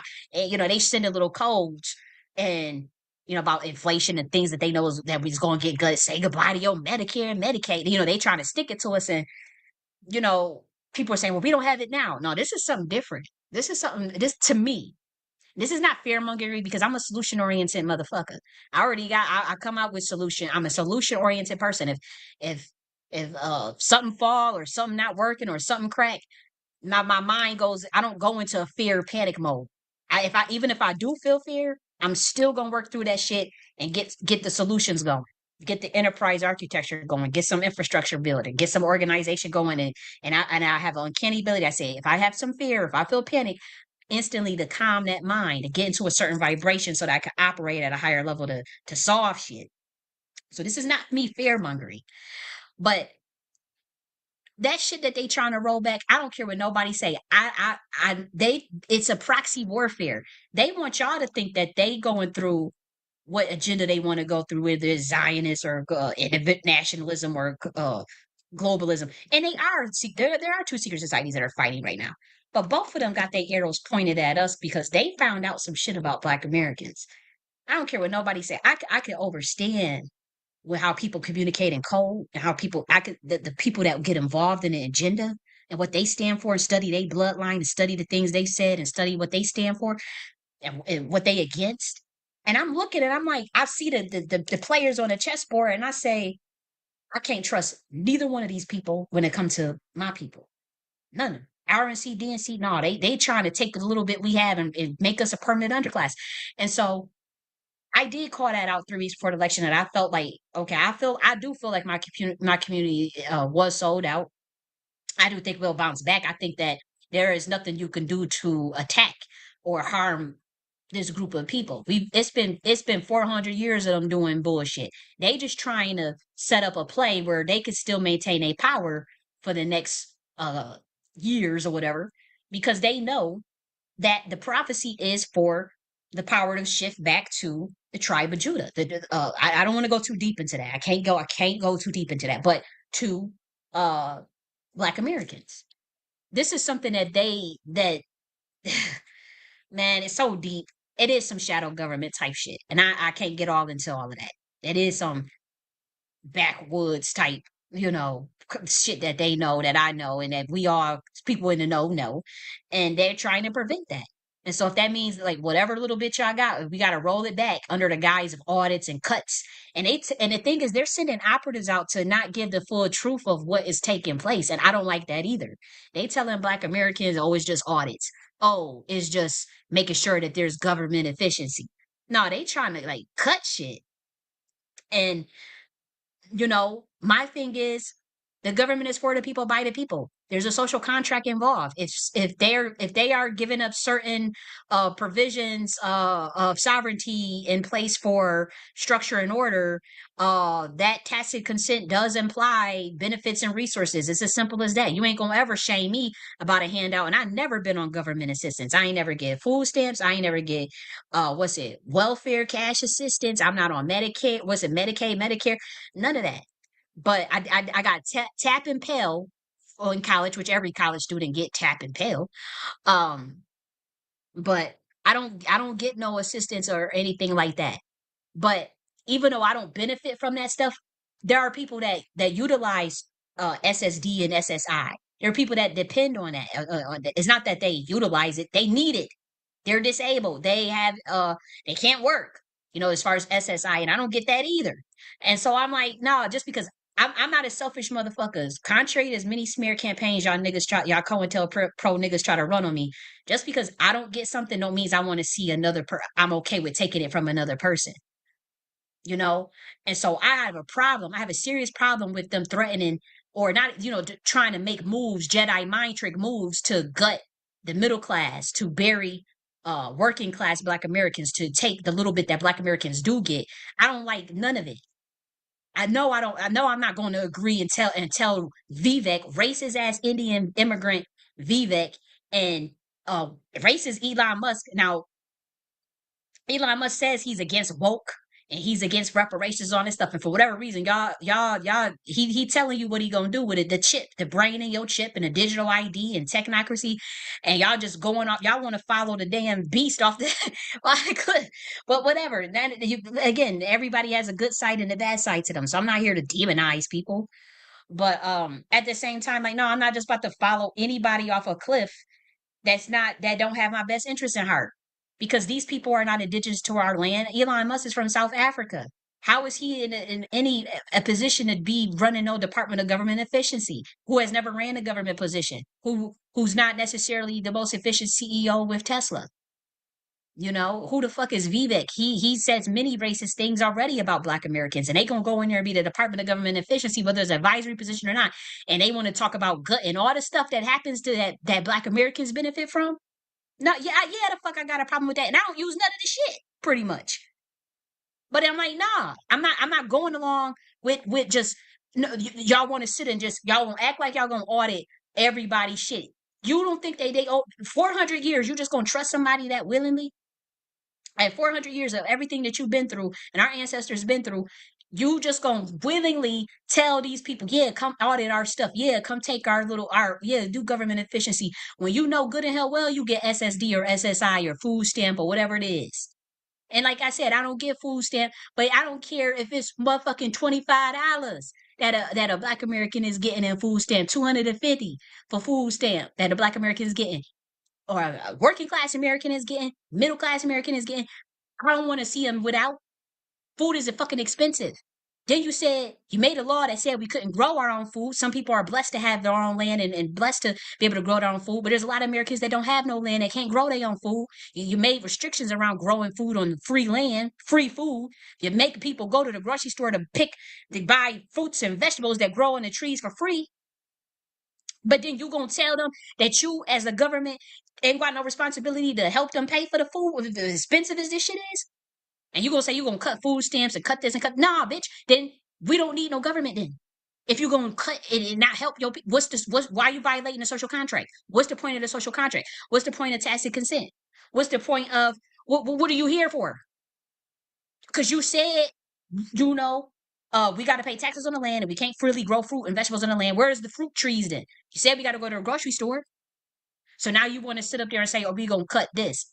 We gonna cut these all these programs, 300 uh departments that they want to look into cutting. Now, granted, yeah, there's stupid ass spending habits and stuff. I understand that people is doing bullshit, but it's most likely the politicians, you know.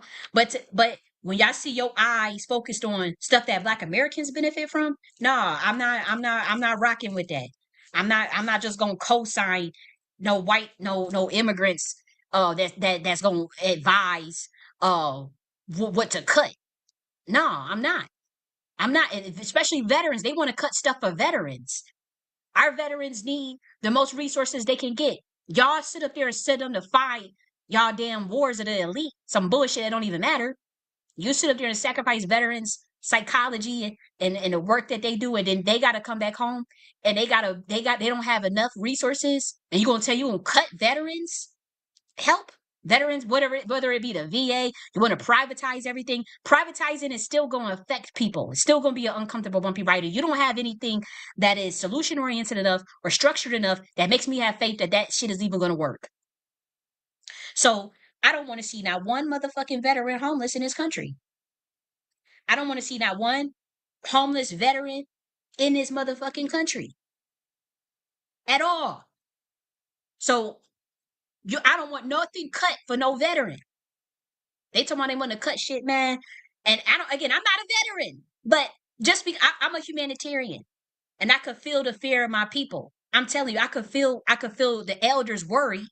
The elders, they kind of looking, they are over. I could feel energy, and I live in a Black American area, and so I know the elders are worried. Like shit, they trying to cut our SSD, they trying to cut our SSI. They freaking out. Some of these elders, they get a little bit of food stamp. So nah, I'm not just about to co-sign and and if there was misunderstanding, there's not enough outreach to rectify the miscommunications, and then the people that are sent out, these fucking sellouts, these Black sellouts, they're lying to our people. I've caught them in lies. And so I don't even trust none of it no more. And so I'm not co-signing nothing that's cutting nothing, no help for no veterans, no help for people to get food, no help for people to get access to affordable health care. I'm not with none of that. Because again, you could talk about handouts and big government and all this shit.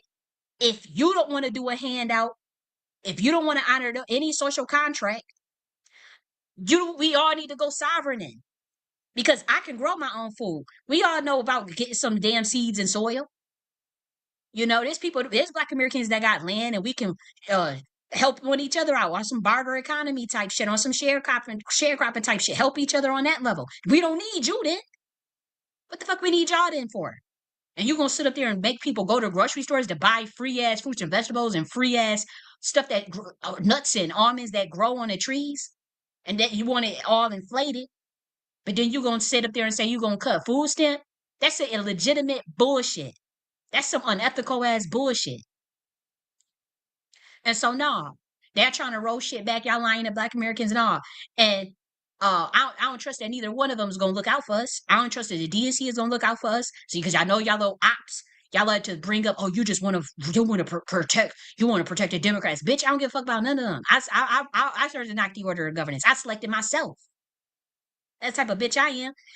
So I'm not gonna support none of that at all. And again, I don't get those services. But it don't matter. Just because I don't benefit from a lot of them services don't mean my thing is with the stuff that in Project 2025. I do not want the Department of Education closed because that affect me. And there's a lot of stuff in Project 2025 in terms of that ban on books and all that puritanical ass bullshit. And I'm not rocking with that. That's why we gonna cover knock the order governance policies and issues that we are for. Again, that deal with what Black Americans care for, what the working class American care for, what the middle class American cares about. Americans care about Americans. A lot of Americans are conservative, but they not damn puritanical. They ain't no damn pilgrims for no 1800s. They're trying to take us back to some pilgrim shit in the 1800s. We may be more conservative. We ain't rocking with the shit the left is doing, but we ain't really rocking with the shit the right is doing. We just not. Okay? And I don't have no beef with no sector of Black Americans, regardless of their walk of life. I don't want the little that we have to go. I'm not a selfish nigga like that. That's just because I didn't have it. Oh, you know, yeah, it's a smear campaign running around saying that I'm a narcissist. But y'all sitting up there advocating for our people to get their resources cut because you was paid by the fucking RNC and you sold our people out. Or you just uneducated, don't know what the hell going on. You want to sound cool, like you know some shit, and say, "Oh yeah, you want to support Elon." You caught up in a cult of personality because you acting like you got Elon type money. You acting like you got Trump type money. You ain't no damn billionaire, nigga. You in the hood. You in middle class black neighborhood. Even if you a boule type, you know. I don't have no beef with no boules. Y'all know I was a targeted individual. I had to stick and move, and I know who has been helping me. Uh, there's been a lot of people that has been and even institutions. Even you think that a lot of people, there was in the recorded space, somebody was like, "Oh yeah, they're gonna come lock you up on some Dr. York type shit." I'm not under oath for one.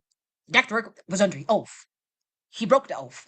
They locked his ass up because of that. Trumped up charges came because you have to know the game. And two, I'm very much protected in a lot of ways by certain people in the government that want to see me do what I got to do, and then there's other people that don't give a fuck about what I'm doing or what I'm talking about.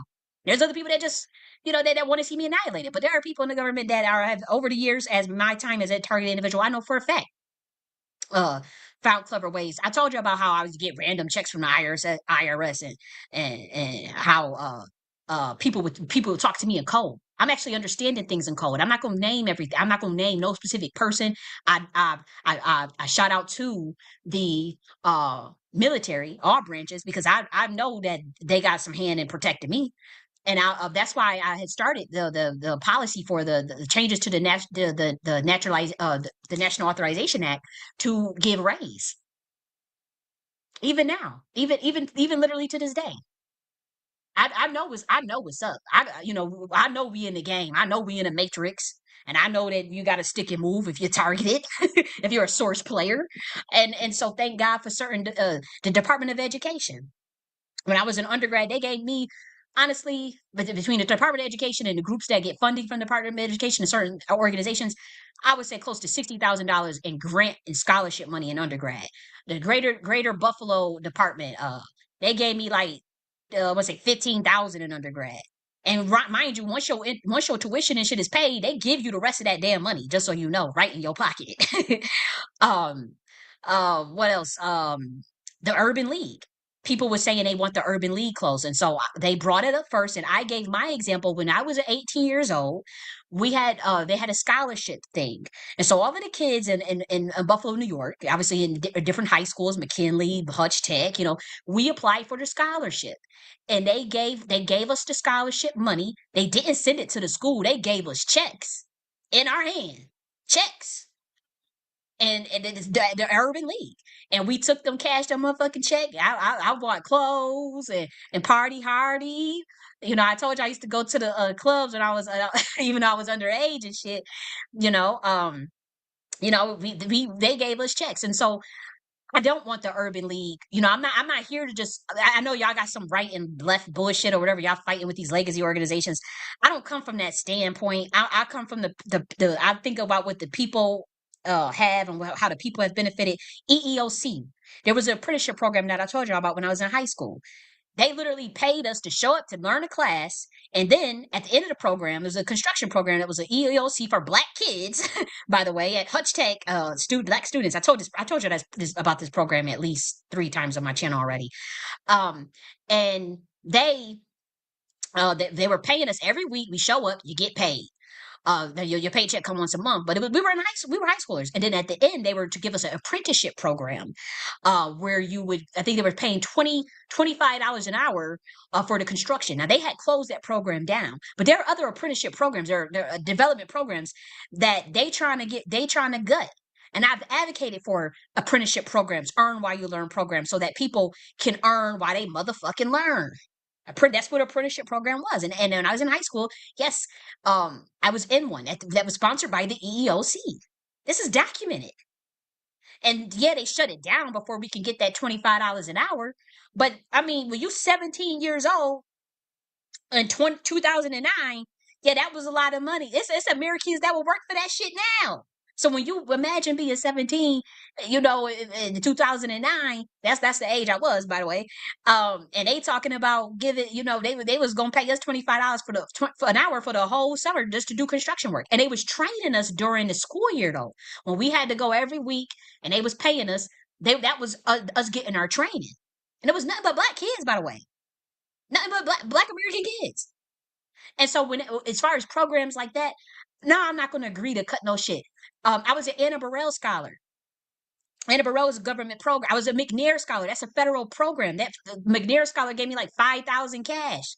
As I was able to get into Columbia University through, like I'm not just to agree to cut to kick the ladder down for other people who may need that shit because I know how I needed that shit as a first generation student. I was the president of the honors program at Buff State. They was getting federal funding to fund the scholarship funds for the honor students. They gave about a good 10 grand to me. But they was getting this money from the federal government. And I was a targeted individual for a long time. And so people knew this shit and people were always looking out for me. And they would give me code and let me know. Like there were some people that didn't care, that took a ransom against the innocent, that fucked with me for money, that got paid to fuck me over, of course. But there were many people that would literally look the other way, put a little extra on it all the time. And it was mainly, honestly, the Department of Education. Uh, I know the IRS was sent two random ass motherfucking checks. Probably ain't even no record of it, and I got the paperwork to prove it too. And other people that I know are high up in the military, and they'll let me know some shit, give me some codes, and let me shout out they branch that they with, and tip me off. So I know what the fuck is going on, and so I know that this is much deeper play. This is a spiritual thing that's going on. And so I had to stick and move, and I was financially blacklisted, starting especially in 2015. And I started business after business. I told y'all about shit that I was going through with all the businesses I was starting. So you can't say, oh, you didn't pull what they say, pull your shoestrings up by your Jordans and pull you up by the bootstraps. Well, I had Nikes and shit. I was pulling my motherfucking Nikes up. I was pulling the strap on my motherfucking Crocs up. Starting businesses. I have businesses now. I have Nike University. I got 20 books. I start my little shit now. I do my little spiritual readings and type shit. So you can't say, but I've had organic wholesale food stores, all types of shit. And I know the hell that I've been through with them trying to cut me off financially because they want to prevent obviously this work that I'm doing now. I've been fighting to get to the point where I could always help my people. I've been in the conscious community. I've been in the empowerment space since 2000, since I was a 19-year-old kid. I know y'all don't, I mean, I probably said it's a grown woman, but 19-year-old.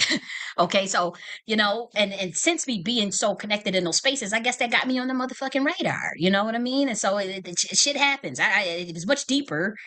Um, but 2015, it ramped up. It was like it became obvious. Like I knew something wasn't right, but I just thought, okay, maybe it's because of racism. I didn't quite know, and then I did figure. I said, well, a lot of this stuff that I'm writing and researching, because I had wrote many of my manuscripts had started in 2016. Like a lot of the work that is published that was in 2020, I just started outlines.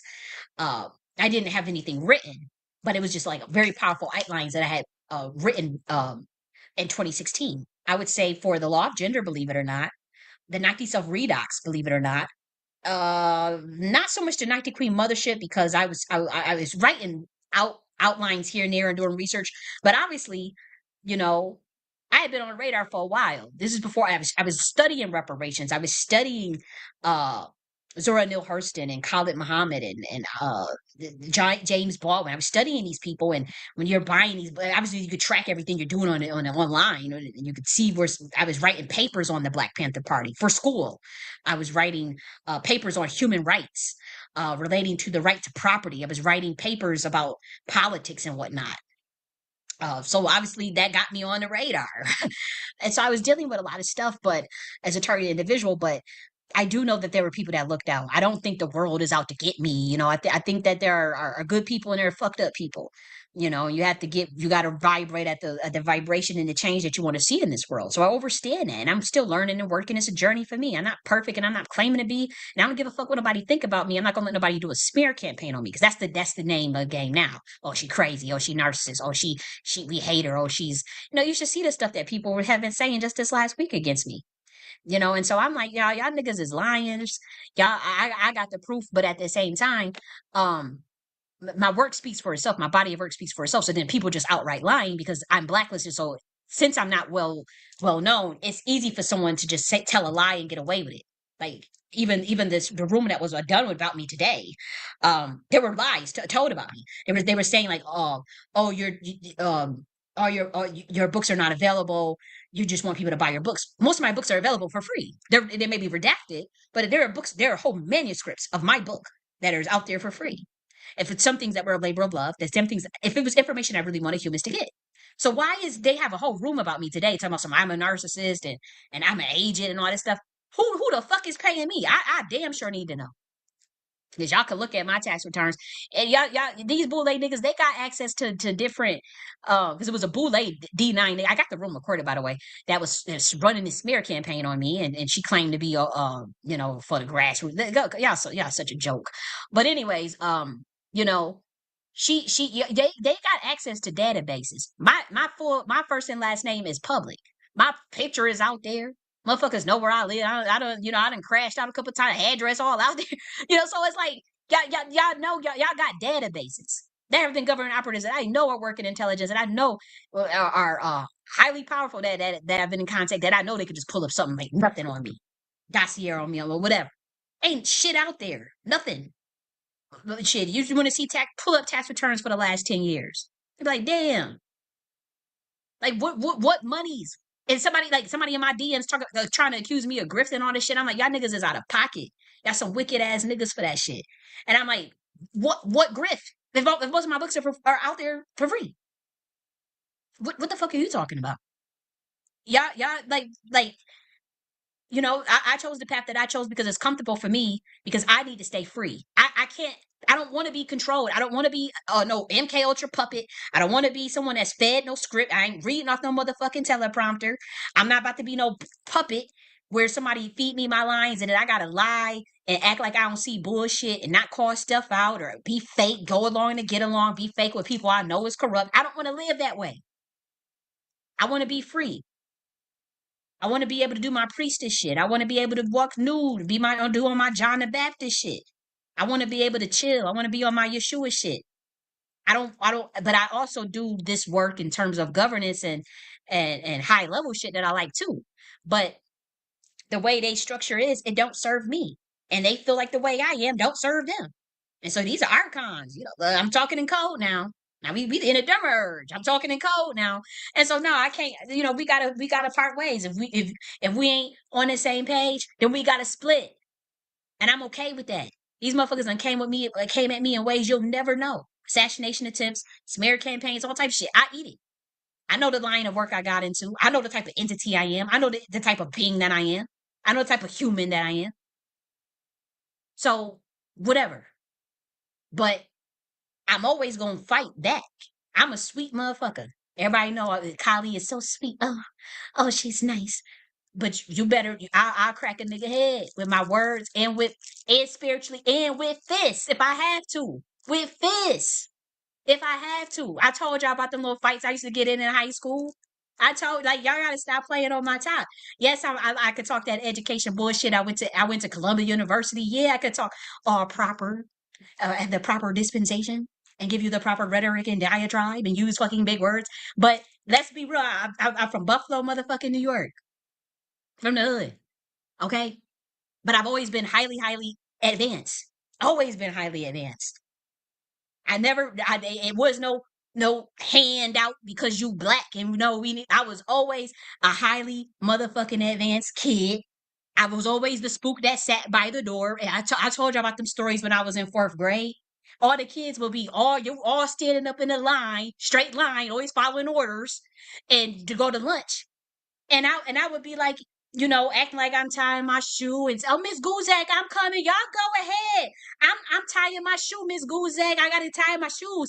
And because I done seen some paperwork, I done seen the key, and I need to know what's in them cabinet files, and I need to know why is Carly's mom writing a letter talking about she don't want the black. She saw too many black kids because there was only 6 black kids, the rest was white, and I was at CSAT. I wanted to read the rest of the motherfucking letter. They all go out, and she said, "Make sure you close the door behind you." Oh, okay. I'm talking about fourth grade. I was 9 years old. I grabbed that key, opened that damn cabinet, got that letter out, read it.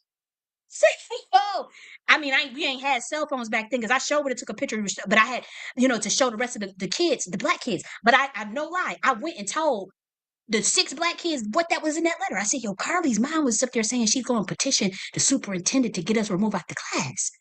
And we looking like, "What?" And I said, "Yeah." And they looking at me like, "What?" And we was smart. I'm telling you, we was some smart motherfuckers. Like, it's not like we didn't deserve to be there. We was always the most advanced motherfuckers. Like, CSAT will put you whatever level you was at. That's where you was gonna be. No lie. Like, we had a class called SFA. That was a reading course. They make you take a SRI. The SRI determined what reading grade you will go into. Whatever reading grade you got into was now CSAT was a brand new school, was a charter school, but they was running it like a fucking experiment. It was nothing but a psyop. I'm telling you, this whole you have friends to this day that I know went to this school, and even we talked about it. I'm like, yo, I think we was in like some sort of social experiment. The way they was running the school, because no other school had been ran like that. Like, see, when CSAT, I mean, I'm telling you, like, whatever reading level you was at, you was gonna go in. So say you was in fourth grade, right? If you tested at a second grade reading level, you're in a class with second graders for your SFA class.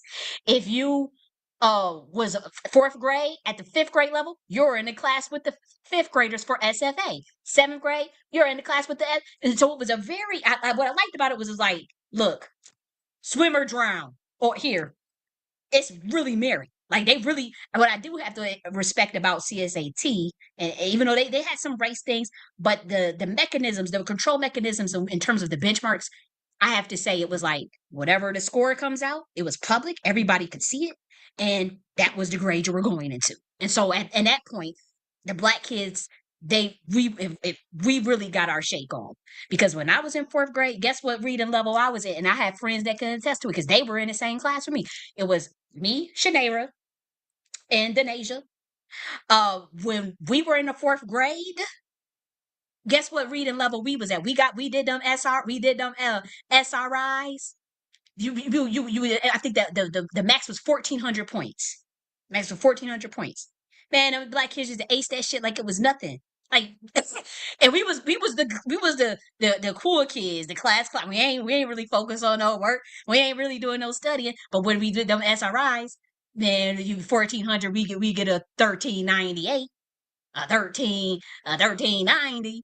And guess what level I was in fourth grade? I was with the seventh graders. Yep. When I was in fourth grade, I was in the reading level with the seventh graders. I was same with, we did it for math also, but I was only able to skip a grade for the math. But in the reading, I skipped 3 grades for the math for the reading. For the math, it was 1 grade, and for the science it was 2 grades. There were different tests though. There were benchmark tests for those. There were different tests. This is all documented because by the time I got to Hutch Tech, guess what? I was in the ninth grade for one of my classes, and this was me. The 3 of my friends can attest to this because we all went from CSAT to Hutch Tech. When I was in ninth grade, for one of our classes, I was with 12th graders. No lie. I was a freshman, fifth, and there was some 18 or 19-year-olds. They was looking at us like fresh meat. Oh gosh. But yeah, when I was in ninth grade, we were in the class with the 12th graders at Hutch Tech for one of my classes. And in another class, I was in ninth grade with 11th graders, and my friend Naza was too for her Spanish class. And I think it was math. But for math, when I was in ninth grade, I was with the 10th graders. And then for science, I was with the 12th graders. This is just how it was set up in Buffalo, New York. Like, this is like documented shit. It's not. This is. I have friends that was also that we went to college together, and so it's not like oh, you just making this shit up. Like, this is some real ass stuff. And so the SRIs. we had this people would look at us like, okay, the black kids gonna do bad. Y'all not gonna do good on them SRIs. And there was one black kid, his name was Daniel. He was super hyper. You know how DMX is? You know how DMX is so motherfucking hyper? Uh, we had a black kid. We were in the fourth grade, and he was just like that, but he was pitch black. He was pitch black. He had a beautiful black skin. It was pitch black. And he would be sitting in his chair, could never sit still, always dancing, clapping and shaking and gyrating and singing. And I remember, like, honestly, we used to think that shit was funny. Like, all the kids would just be cracking up. Like, all the kids would just be looking like, really? Like, why is you so motherfucking hyper? And kids in Buffalo, we talk a certain way. You're like, yo, you OD hyper, like you mad hyper, dude. Like, calm down. And people was thinking Daniel, like, he ain't gonna do good on the SRI. I didn't know because I always admired him, because I knew something was special about him. And, but all the white kids was like, 'cause it was like six of us, and the rest were like white kids. And mind you, it was like 25 students to a room, right? And I could tell people was looking at him like he ain't gonna do good on the SRI. And again, I think the highest score you could get was like 1,400. And this hyper ass motherfucker, black pitch black kid dancing and gyrating every day, not paying no attention in class. We say, Daniel, what you get on the SRI? Shout out to Daniel Gibbs. For a long time, we called each other brother and sister all the way up into college. We went to college together too, by the way. He was a beautiful guy.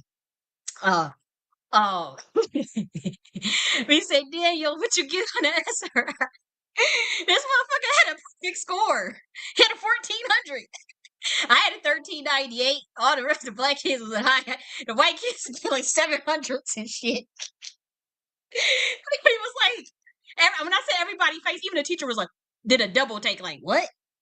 And he showed it because they would print your score out and it was public and we would all be comparing and looking. And I was so proud. I was like, yo, that's dope. Cause you a hyper motherfucker. You don't pay attention to shit. You be dancing and gyrating like DMX and shit. He had that voice too. And he got a perfect score, a 1,400. So obviously he had to skip a grade in reading too. And that's what we liked about like the benchmarks. At a score of 100, we would get 98s, 95s. Like it was nothing. And so I say this to say, people that want to say, oh, the DEI stuff that y'all want to cut is because it's DEI hires because you are black. No, man, no, not for my motherfucking ass. If it was some DEI shit, I was overqualified still. It was because I had to get in there. And at that time, CSAT was a magnet school. It was by lottery. So there was a lot more white kids, obviously. It was a charter school for applied technology. It was modeled out of it was like a technology school. And it was very advanced. Like I remember at that time, we were all on computers at 9 years old. We were all, I mean, at that time, they didn't even restrict Google. So we was looking up titties. We was looking up dicks in fourth grade. I ain't even gonna hold you because they didn't block. That's how like computers in school at that time was really new. And charter school for applied technologies, they had computers. Like we were on the computers. And I remember in fourth grade, a girl, look, with the boys and stuff, we, just typing in titties because you know how to spell the word titties, and this stuff will pop up. And I remember like the teachers was like, oh, they got control of it now. They was found a way to firewall that shit. But I'm telling you, we was on Black Planet. No lie, we was on Sims. Like obviously we doing our schoolwork, but when the teacher is not looking, motherfuckers was playing Sims. We was on Black Planet. I know y'all remember Black Planet. We was on oh, it was a diary that my friend staged. Oh, it was like this cool girl's diary. And people was, people, YouTube wasn't out then. But I mean, people was getting a little, people were on them little forums. I do know Sims was a big thing though. I remember people had Sims pulled up, and then they got control over that to where we can look Google nothing. But I remember that in ninth grade, not ninth grade, at 9 years old, fourth grade. We was looking up stuff because I remember I was looking up Aaliyah pictures because Aaliyah had just died when I was in the fourth grade. So I remember just looking at Rock the Boat and Rock the Boat. Look good. I was on BET and shit, BET.com, whatever website was out there that had the video on there. I can't remember. I mean, I was 9 years old. But DEI shit, y'all talking about, y'all trying to make it seem like motherfuckers get in a position because of their skin color.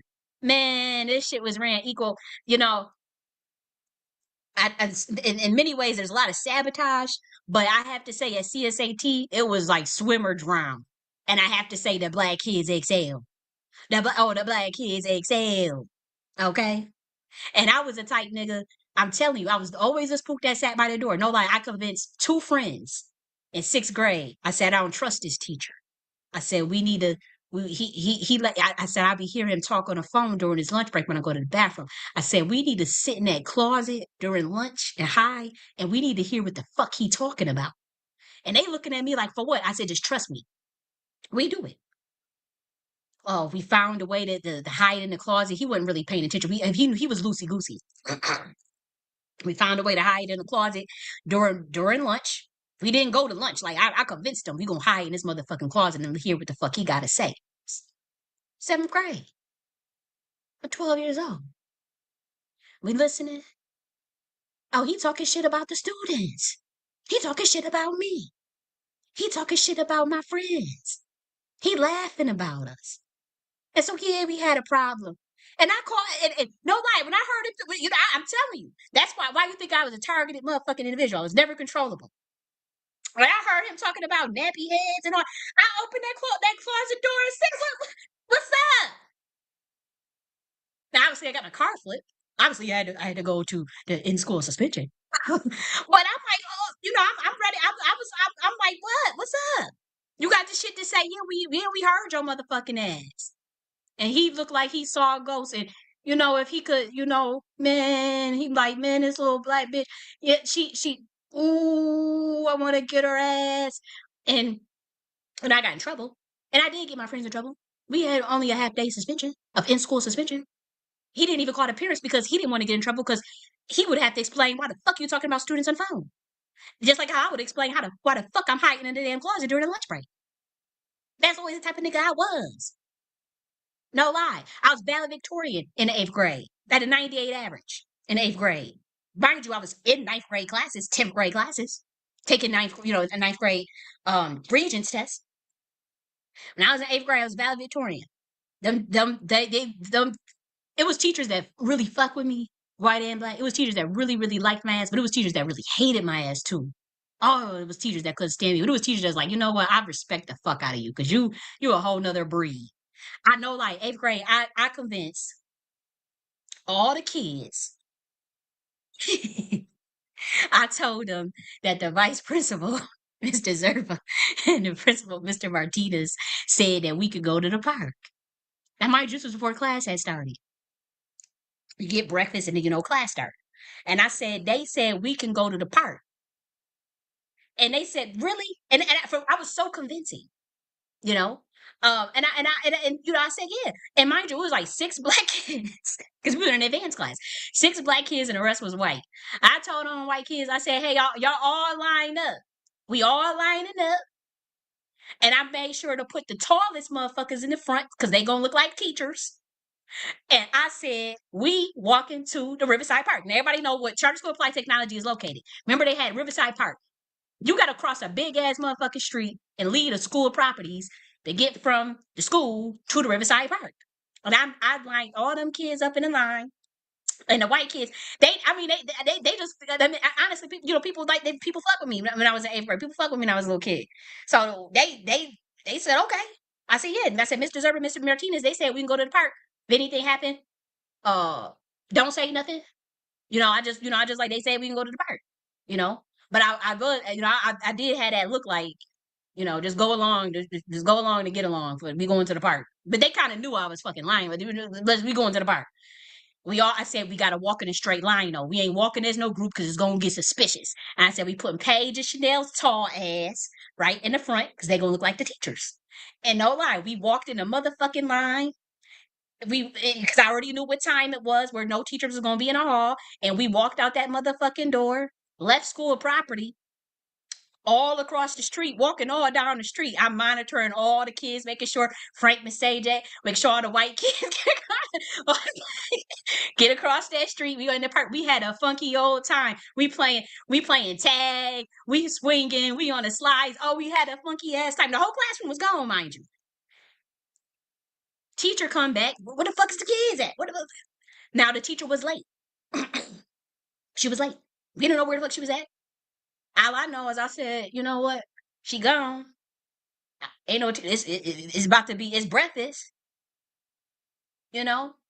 It's round. Let's go. Shit. I'm a concoct a plan for us to get to this motherfucking park, and I'm gonna go to the park.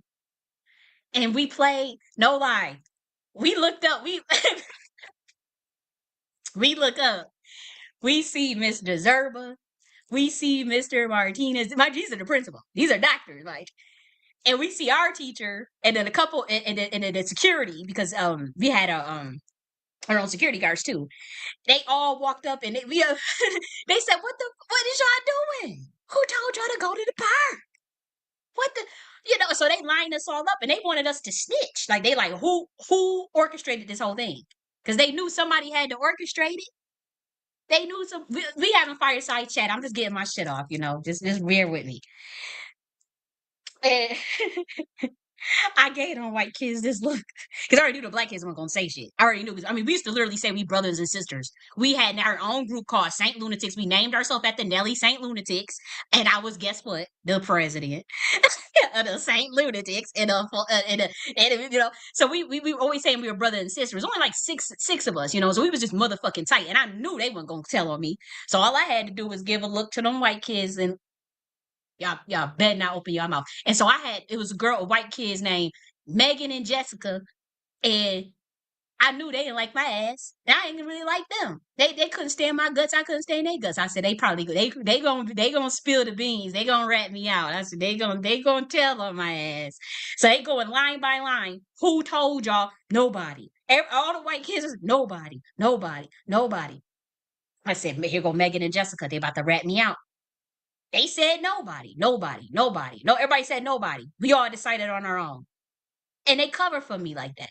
And nobody got in trouble. There was nothing they could do. It was nothing they could do. They tried to cover it up because they didn't want the parents to know that motherfuckers just left the school. So obviously they wasn't gonna report it. And so they just said, get in that back of that line, and they walked us back to class. But I'm just telling y'all, that's always the type motherfucker I was. And it was a lot of people a lot of the teachers they would they would always shout me out. Like when it was time for my graduation, I always had a special shout out. I always, like it is what it is. And it was some teachers that was rolling their eyes. And Mr. Zerba sabotaged my graduation dress. You know how you got to order a graduation dress? Oh, my graduation dress was damn sure sabotaged. I was valedictorian. They didn't want to honor that. But she sabotaged the fuck out of my graduation dress and was laughing about it too. I wore it too. I was looking cute underneath. I didn't give a damn. But there was some teachers that was like, here, we got Miss Jenny Nunn Stanley. We got Miss Jenny Nunn. That's what it was. And it was other students, that was just as eccentric as me. But I'm just saying, when y'all try to sit up there and say that these black kids is only able to go to certain schools or do certain things because of DEI, that's bullshit. That's bullshit. I got into Hutch Tech off of recommendations and off of a test. You got a test to get into Hutch Tech. You got to pass a test and do good. That you require a test, and they require recommendations. Excuse me. They require extracurricular activities, and they require an application. Okay, and in some cases they was interviewing motherfuckers. You better had known somebody that worked there if you really wanted to get in. If you wasn't about that, if you wasn't that smart. But yeah, I got into Hutch Tech off my own motherfucking merits. I didn't. There was nothing that made you put race during and on paperwork. Actually, most of my friends from CSAT, most of the black kids from CSAT, we went to Hutch Tech together. Then we went to college together. So like y'all not gonna try to make it seem like maybe that's the case where you feel like, well, see, you don't need affirmative action. But a lot of times we would have been a lot further along, like to be honest, because I was definitely sabotaged in many ways, even at Hutch Tech. But I still rose to the occasion. I still rose to the occasion.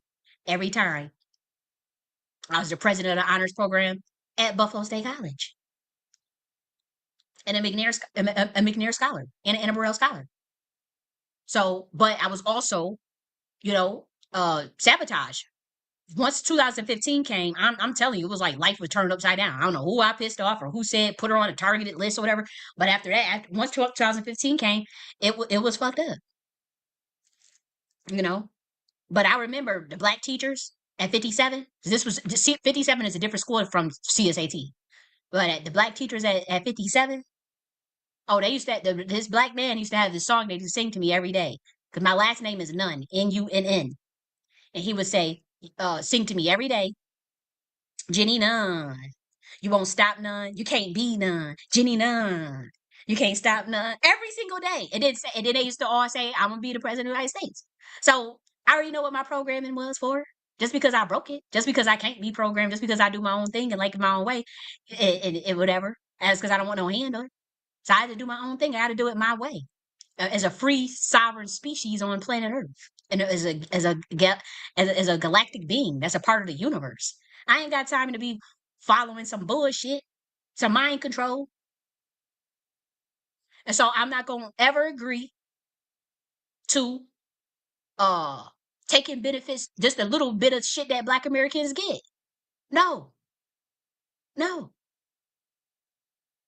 When I was a little ass kid, I had a brother. You guys know I told you about my brother Sean Henderson was my adopted brother. Um, he used to hustle. You know, he was very, very bright. He was getting sabotaged. So he was hustling. Same with Carlos, my brother Carlos. Very, very bright. They were getting sabotaged. And so he was hustling. And every day, before I used to walk to school 57, I'm 40 Warren, 40 Warren in Buffalo, New York. This is the hood. You can look it up. 40 Warren. 40. But nonetheless, um, I will out every day, I will walk up in his room and I'm gonna get me $2 out his pocket. It was a wad of cash, and I knew how to count $2. 1, 2, and go. And before school, I walk to school and go to the corner store, and $2 mean 8 quarters. So back in those days, that meant 8 items. That meant 8 items. That meant Starburst, Cheetos, hot Cheetos, Huggy, the blue Huggy. Mind you, I was like 6 years old, 7 years old. That's how safe it was back in the day. You could walk to school at 6 and 7 years old. Nobody, I did it every day. Every day. In the hood. There was no trafficking and all this shit. You could walk. I walked to school every day by myself at 6 years old. Now, granted, come on, it was only around the damn corner. But we talking about going from 40 Warren over to 57. That's on Sears Street. Google it right now on your map and see where I was walking from 40 Warren to Sears Street. Mm-hmm. And I would stop at that corner store. That's on Broadway. And I would get me 8 items, usually. Sour Crunch, Slim Jim. Now, obviously, I don't eat none of that shit no more. I don't eat none of that shit no more, especially not no damn blue Huggy. But I'm just telling you, you know, when you 6 years old, 7 years old, you just gonna go to the corner store and buy a bunch of damn junk food. I mean, let's be real, you ain't gonna know better. But I would go and get $2 from Sean every day. And I didn't even think of it as stealing. Like I didn't have that concept. I just knew it was a wad of money up in his room, and I'm like, I'm gonna take $2. I remember when I got caught, it wasn't like I lied about anything. I'm like, yeah. He said, how long you been going in the room to get $2? Every day. Every day. And he started busting out laughing like, dude, that's my motherfucking money. Why ain't in that? You were gone. You weren't there. Just $2. It was a whole wad of money. And I knew what hustling was, you know. And I didn't know what I just knew he had to get money. And I didn't know when I say hustle, I didn't know what he was doing. I just know he was standing on the corner. I'm like, okay, he's standing on the corner doing something. I don't know. But I'm getting $2. Uh, you know. But yeah. So things have changed.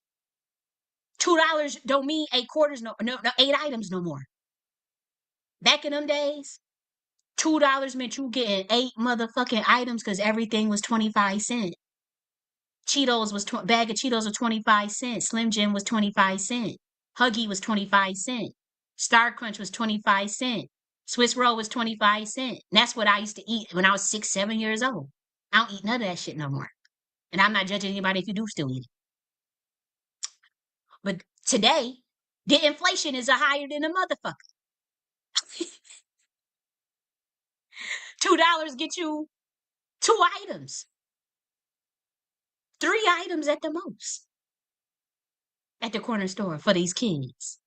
You at 7-Eleven, whether you at CVS or at the fucking the Arab store, at the corner store in the hood. You're only getting 2, 3 items with $2. It's a disgrace. And then motherfuckers, now y'all want to cut food stamp. Now, I ain't gonna hold you. I have never gotten food stamp. I have never gotten food stamps a day in my life. This could be, anybody could do audits. Y'all want to talk about y'all want to audit Black Americans. I can be audited. I ain't got no damn food stamp. But if I did, I would be using that card like American Express, the black card, the Black American Express card. Now I take my motherfucking ass to Whole Foods and I give me some dry aged steak with that bitch. I give me some dry aged steak. I get me lobster. I get me, cause what they got, kombucha, GT Synergies kombucha. I'm a bougie bitch. I give me some GT Synergies. I had to spend $44 for a dry aged steak, cash. So yeah, you're damn right. I like some food stamp, but um, I don't know why I just never applied for it. I don't know. You know what I did, but I always get denied. So I just stopped after a while. I think when I was 22 years old, I applied, and when they because I was staying on campus, they never gave it to me. I was an undergrad. I stayed on campus, and so they don't give you food stamps if you stay on campus. So after I just got decentivized into applying for it. I just didn't care. I'm like, you know what, whatever. I just do the campus dining. That's what they had, campus dining. That was included when you went to college. So I just did that.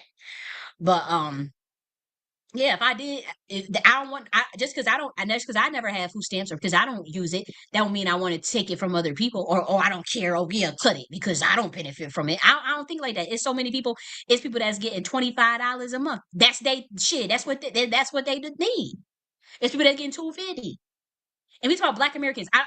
Because the thing is, the smoke screen is to always use the immigrants. The smoke screen is to drag the immigrants are getting it. The immigrants, so they gotta take it, guys. We gotta take it. And the next thing you know, you shooting yourself in the foot because they taking this shit from all of us. Nah, from everybody. And when you do need it, it ain't there. When you do, they talking about they want to slash. People were saying, oh, they okay with slashing the Black church funds and all this stuff. There's 2 forms of tax exemption or structures that you can use. One of them was the 501(c), which is in which you are not allowed to talk about politics. But the other one, let me see, what's the other church structure? I think it's like 5028. I'm going to have to look it up right now. Church structure, 520. What's that other one, man? No, I know you both get a tax exemption, but one of the structures allows you to talk about politics. Let me see. Okay, it's a 508. Okay, so this is because I have Nike Church at Higher Self, so obviously I talk about politics, so it would have to be under the 508 C1A. But those are ones where you can talk about like politics and shit like that. But then the other one is the 501(c). Believe it or not, even the churches, even the small churches in the hood, they don't use the 508 because it's more expensive. It's more expensive to structure initially. So a lot of the mom and pop churches in the hood. And I went to very small churches, but only 5, 10, 20 of us. I never went to a mega church ever. I visited because I used to sing in the choir. So of course I did mega church visitations to sing in the choir. But generally speaking, I had always with this medium sized church. So maybe that's 50 to 80 members. And then a lot of times small church where about 20 members. And I remember, I was always singing in the choir, or either that, or it's not the pallbearer. It was something. It wasn't a deacon, but it was like some little position that they gave us. But I do know that they were 501(c). you know, because the pay is structured is easier. It costs less, pretty much. It's less difficulty. It's more paperwork to do a 508c. See, so when I do my shit, the church, 19 church that I use up, I have no choice but to do 508 because I'm talking about politics. And I'm talking about whatever the fuck I want to talk about. So if I got to pay extra to go through the process, the paperwork, whatever, I'll do it. But there's people saying that they okay with cutting the government funding to the black church. No, not them small ones. Now I understand all of them big ass mega churches that get billions of dollars, creflo dollars. You know about $40 million private jet and shit. Kenneth Copeland with $100 million private jet. Yeah, that shit is ridiculous. Now I don't agree with that. That's why I never did mega churches. But these mom and pop stuff, man, when they get rid of all that funding, what about those that use that funding? Because I know for a fact that there were black small churches applying for grants and shit. Like I'm not okay with just saying telling this damn RNC Project 2025 Puritan motherfuckers to just gut shit that my people use. Just because I don't use it or it ain't gonna affect me. And I'm not no boule type nigga. I never worked a federal government job. They about to cut 200,000 at a minimum of the federal jobs that a lot of black Americans work. That's just the federal. We talking about transportation. They want to do cuts to transportation. They want to do cuts to stuff that a lot of black Americans are disproportionately represented in bus transportation, bus driving, train driving. What's it called? Train conduction. Is it train conductor, right? Or I don't think they call it drivers, but transportation, public transportation. You know, crosswalk guards and all that shit. A lot of black Americans do that shit. No, I'm not okay with just telling the government to cut that shit because I don't want all them people out of a job or out just disruption in their damn livelihood. You know, talking about they making cuts to Medicare and Medicaid. I don't get Medicaid or Medicare, but I don't want to see other people who rely on it get shaken up because of this bullshit. And they not cutting it because of the reasons you think they cutting it. They cutting it to bury motherfuckers, and it ain't going to affect the rich because they already know how to get. You know, they already know how to get it. And our people is not in a position, infrastructural wise, to just come in with a whole nother governance structure to take on that whole. I came out with a barter economy, a book, a structural governance book, you know, and I always got shadow banned. People, these black gatekeepers purposely blacklisted me, and it spread all these crazy ass rumors about me so that my black community don't have any trust or anything of what I'm saying. And they wanted that by design because they feel like I'm a threat. They feel like I'm a thorn in their damn ass. Because I came up with the enterprise architecture. They talked about governance structure and alternative economies just in case they cut the motherfucking water off. They talk about how to procure water just in case they cut the motherfucking water or poison our water. I'm always thinking ahead. I'm always thinking of advanced shit. I came up with a whole economy scale that's based off the Kardashev scale. That's based off a whole energy. Obviously, that's classified shit. That's something that you really got to talk with the big wigs about. I can't just be on the internet talking about that now. I can talk about the small shit, the Barter Economy app using the QR codes and an app that we could put on iOS or fucking Android. I could talk about that shit, but you know, like I'm a thinking motherfucker. And these black gatekeepers, they made sure the black. I'm telling you, like you should have seen, like they was all over me. It was all over my oh. But when they say I wouldn't sign them contracts, or when I'm looking, I'm like, no, that shit don't sound right. Or I'm seeing shit in a vision about some of these people. Because you know I'm a spiritual motherfucker. That earthquake in Haiti, I saw that shit before it happened. I ran down the stairs. I'm always in a contra entanglement session. I ran down the stairs crying. It's gonna be an earthquake in America. There's a bunch of black kids. There's a bunch of black people that's gonna die. Get your crazy ass. It's a black nation. Earthquake. But it's over here. I didn't even know about Haiti at the time. I was a little ass kid. 3 days later, oh shit, oh the earthquake. Oh, it's showing all the pictures of the black kids all under the debris and shit. Hillary Clinton going to start up their little campaigns over in Haiti. We all know what that was about.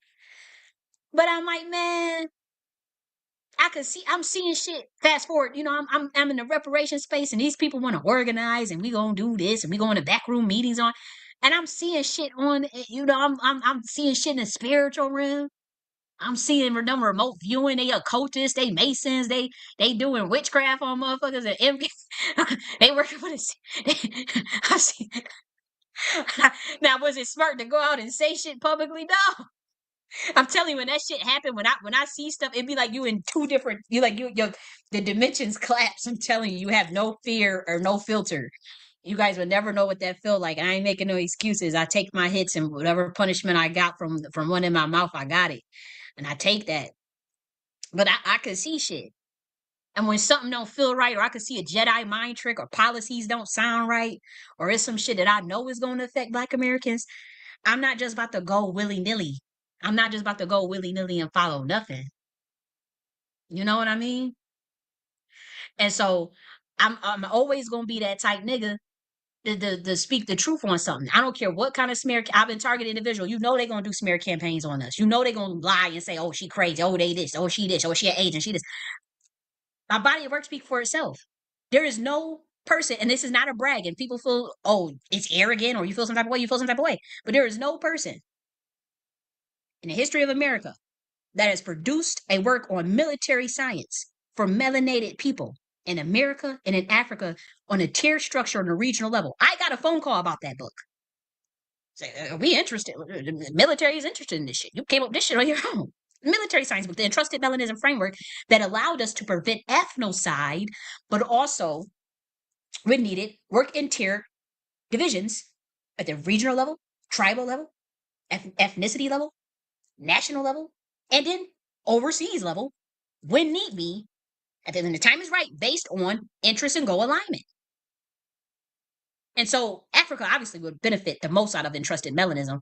Black Americans can too, but they shadow their book is out there for free. It's a military science book. It also talks about Pan-Africanism is dead. It's a little obnoxious. It's a little obnoxious. I have an obnoxious flair.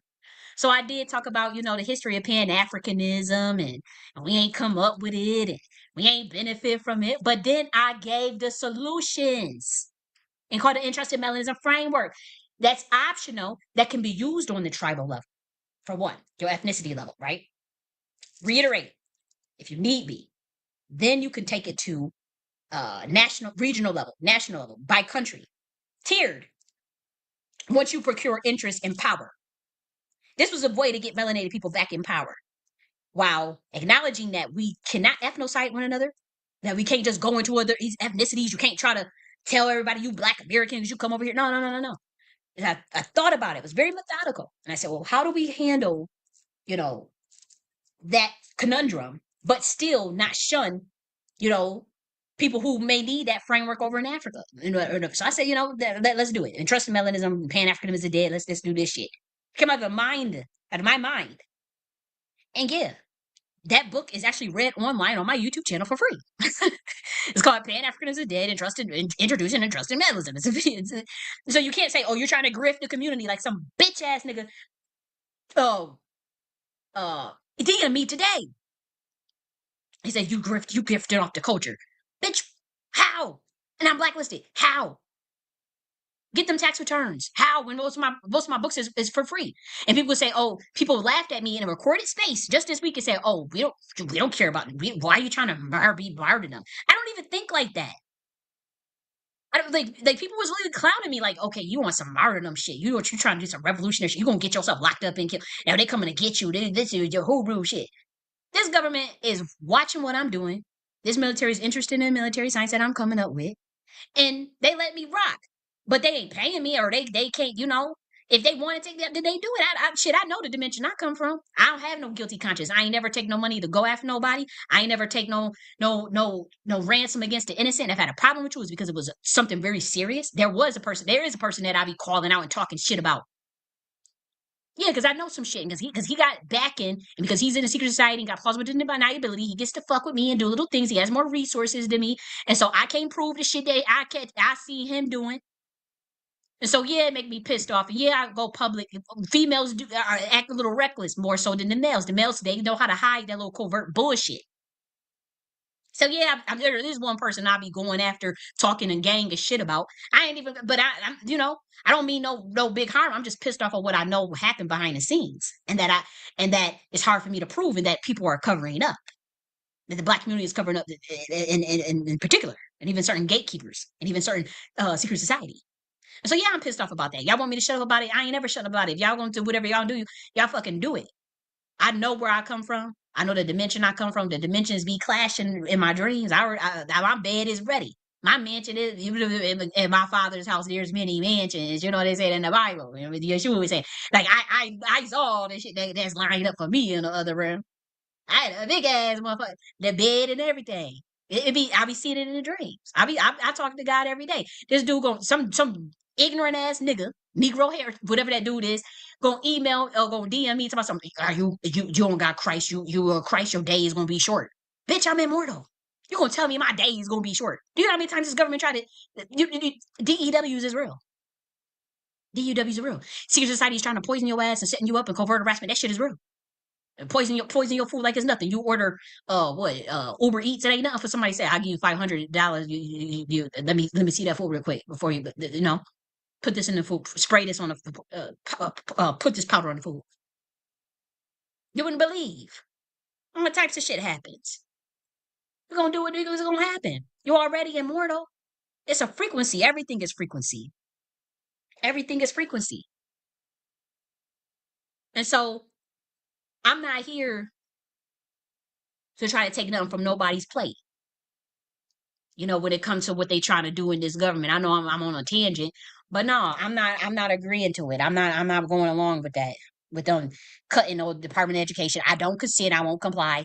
I don't consent to cutting people's veterans benefits. I don't consent to cutting people's SSI, SSD. I don't consent to cutting nobody food stamp. And if you're gonna cut all this shit, then bitch, we don't need no government. Let's all go sovereign. Let's all help each other as American people, and let's start, coming together on some other type shit and looking out for each other on that type shit, being responsible and building our own intentional communities, which I wrote a whole book on as well. See, I was just in a room, and I'm gonna tell you this, Black Americans, you know, you think you gonna go to these white people? Man, I don't see how y'all could just trust somebody after 400 years like that and think the RNC got something for your ass. I wouldn't walk from one plantation to go to another.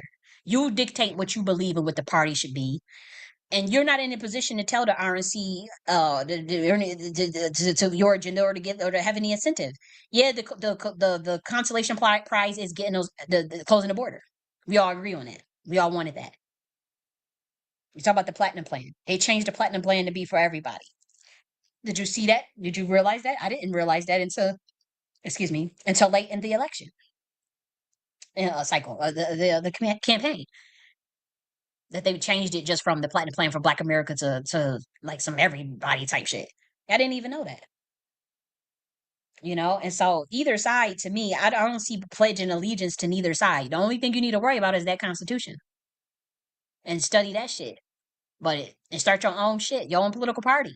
I didn't tell y'all to go do nothing that was gonna get y'all killed. Now, I was in a room just this week where there was like a concerted effort to twist and Jedi mind trick Black Americans into making them think that I'm telling them to go pick up arms or some shit and overthrow, you know, the system or whatever and get their ass locked up. Like it was recorded, and I was saying I was frantic and I was yelling because I was passionate about the topic because I was upset to hear, like about these audit stuff, and then like the cuts that were going to happen. As far as like at the time when I went in the particular space, they were mentioning the Black church or the HBCUs up. So I was like, I have a different perspective. It's a nuanced perspective, and it doesn't mean I'm with any party. Stop being a mind control motherfucker. If just because I don't agree with what the RNC is doing, don't mean I'm a Kabbalah supporter or a DNC supporter. I don't support none of these bitches. I was never a Democrat in my life. That is documented. I've always been independent. Like I don't agree with I don't both of these parties is not for me. Both of these parties is not really for Black Americans. What you're just getting the border closed, but the DNC bait and switch at the last minute too. They both baited and switch. And these you should see the cabinet picks that Trump got. They all Zionists. They all, I mean, y'all really think that's draining the swamp? Appointing Dr. Oz, who was okay with transgender surgery on kids and transgender children and microchips in brains? That's draining the swamp. All of these cabinet picks, the Susie Wiles who is for Pfizer and vaccines, that's draining the swamp. The one lady, I got pictures of all this shit. She was worked for the Office of New America. She got a motherfucking appointment by Trump. How was that draining the swamp? So that's what I meant by bait and switch 3 weeks before the election. That ain't nothing. Oh, you want to, man, if I wanted to just literally just run interference and do a whole, like with the data and information I collected, man, I had this black man, if I wasn't like, like shadow banning shit, I could turn this black community against that RNC like in one video with the evidence that I got. I don't do that because I'm not trying to fear monger, because I'm trying to set it up to where we have more solutions than focusing on bullshit. And so also this has to be y'all learning lesson. People have to wake up at their own time. I see the writings on the wall. You ain't gonna just come out and tell me something. I'm gonna research the fuck out of it. I'm researching Peter Thiel. I'm researching everything Elon Musk stood for. Elon Musk was for mRNA vaccines and was bragging about it and is for microchips in the brain and the digital ID and all that. Like you got to think about what agendas could be unfolded, because you can't trust none of these. You can't trust nobody if you ain't running it. And so just because I said that I think it's time for Black Americans to take a stab at not these corrupt Black politicians or corrupt white politicians. We're talking about people that got integrity, people that's putting America first, people that's gonna look out for the people based on merit and skills, and not run this country into the fucking ground. Now, I just showed you the order of governance. I came up with the whole shit in a week. And we're only on 2 weeks of information. This document I came up with in a week. You could see everything we talked about. Now we even got initiatives for our military, the QM Defense, our new intelligence agency, policies, state committees, committee initiatives, community resource bank, neighborhood revitalization funds, framework building intentional initial planning governance structure, different councils. I'm a thorough motherfucker. I'm not bragging. I'm just saying. Like there are people that are qualified for the position, but everything got to be on the monarchy. Plus, I qualify for monarchy. Yes, I do, based on bloodline. I'm just ain't taking no oath. I ain't gonna hold you, and I ain't signing. I just don't do contracts and bribery and NDAs. I like to be free. I want to be free, and that it comes with consequences, and I understand that. I understand that. I overstand that, but I do damn want to be free, and I want to be able to have creative control and ownership, because they give a lot of people creative control, but they think that means ownership. That's two different things. I don't believe in contract law. I don't believe it. I think that some places Admiral law has been is at odds with universal law. Is at odds with the laws of you want to go to chaos intelligence. It's a bit deep. That's too deep. You know. But if I don't have creative control and ownership, it's just not going to work. But I want to say this: in that room, I was frantic, and I was saying, I don't want to cut out of it. And I said, you know what? When they cut all this shit, you ain't gonna have no choice but to start your own government. That's just common sense, right? But I didn't give the context in terms of governance versus governments and umbra governance, which is a shadow government that gives advisory to the U.S. corporation government. It's like that now. That's all I was, but I didn't get a chance to really explain all of that. But in that particular recorded space, once I said, hey guys, if they're gonna cut all this shit, you're gonna have to prepare to start your own government. A person jumped out and said, a government within a government is illegal, and you want some Uhuru shit, you gonna get us all, you gonna get us arrested. You're wrong, you're lying, and you're, just cut. And I'm like, hold the fuck up. What if, like, you don't think that I read the motherfucking Constitution and the Bill of Rights? In the Northwest Ordinance and any other Declaration of Independence, any other document to root the architecture legally in, as far as the Naki order of Umbra governance. And I didn't get to explain all that, because obviously the muting starts, the gaslighting, the smear campaign. So I'm like, oh, here we go. Yeah, the nigga shit. But notice I didn't say start a government with a government. Go listen to that recording for those who even know what I'm talking about. I didn't say that. That person said a government within a government. I never never said that. So that's the Jedi mind trick. That's how you know somebody being sneaky. That's a trick to that's a Jedi mind trick to brainwash Black Americans to keep them in mental slavery and make it seem like they don't have a right to look into Umbra governances on a communal level, to think to understand the Constitution, to look to see what's in them amendments, to look to see what's in the Bill of Rights. They want to cut the 14th Amendment. Y'all motherfuckers is fucking crazy. Because this is how you know that they don't sold our community out. Well, let's look at the 14th Amendment together. I just want y'all to look this up. Y'all think that this is just for immigrants. They told y'all that. They told y'all that.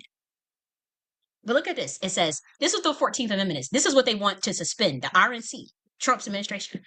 No state shall make or enforce any law which shall abridge the privileges or immunity of citizens of the United States, nor shall any state deprive any person of life, liberty, or property without due process of law, nor deny to any persons within its jurisdiction the equal protection of laws. Why did I hear? I should have recorded. I'm gonna start recording, y'all. Why is Black people talking about this is a good thing to cut the 14th Amendment? But also look at this. All persons. So y'all trying to make it seem like this is just about immigrants. I want to bring up 14th Amendment as it relates to slavery, though, because this is where you really go. This is where you really need to pay attention. The 14th Amendment to the United States Constitution granted citizenship to formerly enslaved people and established them as equal citizens under law. Why the fuck is the RNC talking about they want to cut the 14th Amendment and challenge the 14th Amendment? Why is there recorded Twitter spaces with Black Americans who call themselves freedmen talking about that in particular? Hmm? Hmm? Hmm? Hmm? How the fuck are y'all okay with that? That's when I say niggas sold my community out. When I was freaking out 3 weeks before the election saying they selling my community out. What the fuck? Because I saw it and I'm like, no, something ain't right. Because my ancestors, they got my ass together. I'm telling you, they get me up out the bed. They come visit my dreams. I'm in the dreams and shit, sleeping. And they let me know, like, we don't approve of you being over there with them RNC niggas. We don't like you with the DNC. We don't fuck with none of that. Start your own, prepare to be starting your own 90 order governance. We wanted a shadow government, shadow governance. And we want you to start looking at that constitution because they trying to cut shit and your peoples is getting sold out. Now, it was some white ancestors and some Black Indian ancestors that told me this shit and some Sephardic more. They said, man, nah, you better look into this. You better wake up. You think this is just about immigration. You pissed off about immigration. You think this is about them trying to really save them children. They don't give a damn about them children. Look at all them pedophile, all them cabinet people have pedophile accusations. Look at Matt Gaetz. That was just now look at the situation with Matt Gaetz. That was just chosen to the cabinet, but he resigned. Look at the accusations on him. There's a couple of them that got accusations about that. You really think they care about going after no deep state? They working together behind the scenes. And there's a recorded space, and I know the recorded space, and these were people that's pushing Trump, Black people, and they literally say Trump is going to make challenges to the 14th Amendment, and this is a good thing. And they telling all these Black Americans that don't probably get that's working every day, right? That's busy as fuck, and they ain't got time to go look up what the fuck y'all talking about. They don't. And so I'm listening. Now, when I hear anybody talking about they going to challenge an amendment, my first instinct is I gotta go look at what the fuck y'all talking about because y'all niggas can't be trusted. Because my ancestors told me that you sold them out. My ancestors said they selling the Black community out, Jenny. Don't go near that shit because we be on their heads. We on their heads. We know what they doing. And so I looked up the 14th Amendment. You see it on your motherfucking screen. Look at this. Let's go to nationalarchives.gov because we can't trust that AI shit, right? A major provision of the 14th Amendment was to grant all persons born or naturalized in the United States, thereby granting citizenship to formerly enslaved people. How many of y'all run around calling yourself ADOS? Descended of American descendant of slaves? Y'all calling yourself FBAs? You calling yourself motherfucking freedmen and shit? You acknowledge that you talking about reparations and stuff. So many of you have enslaved ancestor. And you thinking that this is just, they told you that it was just for immigration. They're lying. Yes, it's probably for that, but when you say you're going to challenge, you want to suspend the Constitution, and you want to implement martial law to deport, and then you want to talk about you challenging the 14th Amendment, nah.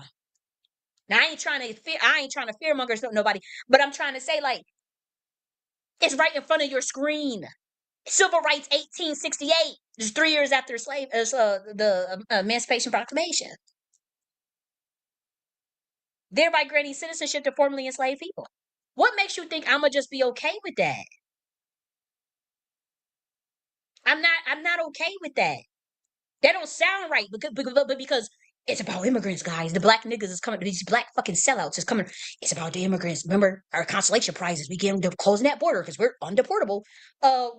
Why they want to challenge this 14th Amendment? Hmm? And many of you's indigenous. Got paperwork that goes way before 1865, and some. Let's be real. Some of you black niggas, you were free people of color. You were never enslaved, but you might have suffered from Jim Crow, like my ancestors. But let's be real, some of you were some Sephardic ass Moors that blended in with them Indians and took over their lands and was fucking colonizers.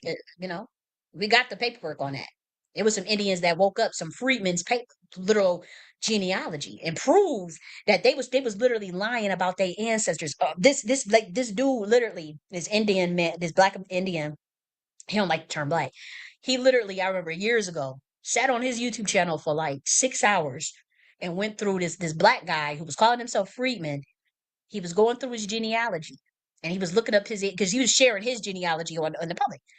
The dude went back and fact checked because he was telling everybody CDs of my ancestors they were slaves. It was slaves, and we know black Europeans. Now, I admit that I have more Sephardic blood from Ireland in my genealogy. So gay, my genealogy for one is public, just like I know, because it was another thing. These bitch ass niggas started a private room, not a private room, but a Twitter space room today, and they were saying she's an African, she's not Black American. Bitch, my genealogy is public. Let's pull it up actually, and yes, I documented uh the Indian and the Sephardic Moor. Now, I didn't do the white yet, but I got the white. Let me go here. But yeah, just so y'all know, uh, my bloodline, is my genealogy is motherfucking public. Let me see this right here. Let me show you this. Oh, look at all my coat of arms. And yes, this is royal monarch bloodline.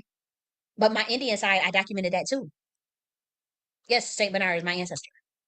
That started the Knights Templar and all this shit. Y'all can get a problem with it. I don't give a fuck. I'm proud. I'm Jordan surname. That's a Hebrew surname. That's a Sephardic from the Jacobite wars that they lost. When they lost, they had to come up here. All the Masons, the black Moorish Masons, including the white presenting ones too. That's all documented. You see it right in front of your screen. For you niggas that was running around lying. Indian bloodline in North Carolina and Alabama. Currituck County, mom's side. Here we go. Currituck means land of the wild goose. 50 years of Jamestown Colony. You see it right on your motherfucking screen. Pascatonk. That's an Indian tribe. Pascatonki translates to where the current divides of forks. That's an Algonquian tribe. That's a Hebrew tribes. They were caught up in the contraband wars. They were enslaved because they were darker. I talk about it. Death certificate buried in Indian Town. You see it right there on your motherfucking screen. Indian Town. This is my motherfucking ancestor, bitch. They were buried in Indian Town for over 200 years. But my genealogy go back even further than that. Indian Town. You see it right on your screen. Because it was literally people in a room today telling motherfuckers that I'm she not of our lineage, she not of our. This is the type of jealousy and shit that I'm fucking dealing with, and it's fucking COINTELPRO motherfuckers. And I recorded the room, so it's not like I'm just making this shit up. And then people coming in my DMs and saying you're not Black American, you're not of our lineage, bitch. I'm more American than you. My people's is it Indian Town, bitch. I'm not talking to Black Americans. I'm talking about to the people that showed up in my DM and to the people who started a room about me today. That's what I'm talking about. Yapim Indians. That's also a Gonkian tribe. That's a Hebrew tribe. You hear me talking about it? You hear me talking about the 10,000? You see it right on your screen. This is public, by the way. Another death certificate of death. The Indian bomb. There's a ceremonial grave, ceremonial style funeral right for Indians. Remember, we already had known this since I was 5 years old. But yes, they did push the African shit on us in school. Of course they did. Yeah, they was making us do African drum and shit, but we know this shit. Here's the mess. That's where Indian Town, right there on your screen. That's where it's at. That's where my peoples are from. This is a 1733 Mosley map that's from a genealogy book. You see it right here on your screen. North Carolina Historical Genealogical Register. Hathaway Genealogical Publishing Company. The timeline of Currituck County. Right in front of your screen. Currituck County, Indiantown. Contraband wars. Boom. Thousands of slaves set free. They called the guerrillas. The Indians that they was lynching, they were calling them guerrillas. And some did fight on the loyalist side, and then some was fight. But this is a document, just so you know, from 1864. This is a primary source. You know, the New York Times was out since 1864. You do know that. The New York Times article from January 9th, 18. I have the copy of this, but I also this is the screenshot. If you guys can see that I have the actual copy of this. Usually I know. Yeah, details the guerrilla contraband wars. Where they was black lynching Indian people who was fighting against slavery. Right on your screen. This is the whole article. Canvassing the neighborhood. First campaign against guerrilla forces. Elizabeth City. That's now what is this? These are my peoples are still there to this day. The bomb. That's a lineage rooted in indigenous customs, with ceremonies and burials reflecting an unbroken connection to indigenous ancestry. On the death certificates, it will say Indian bomb.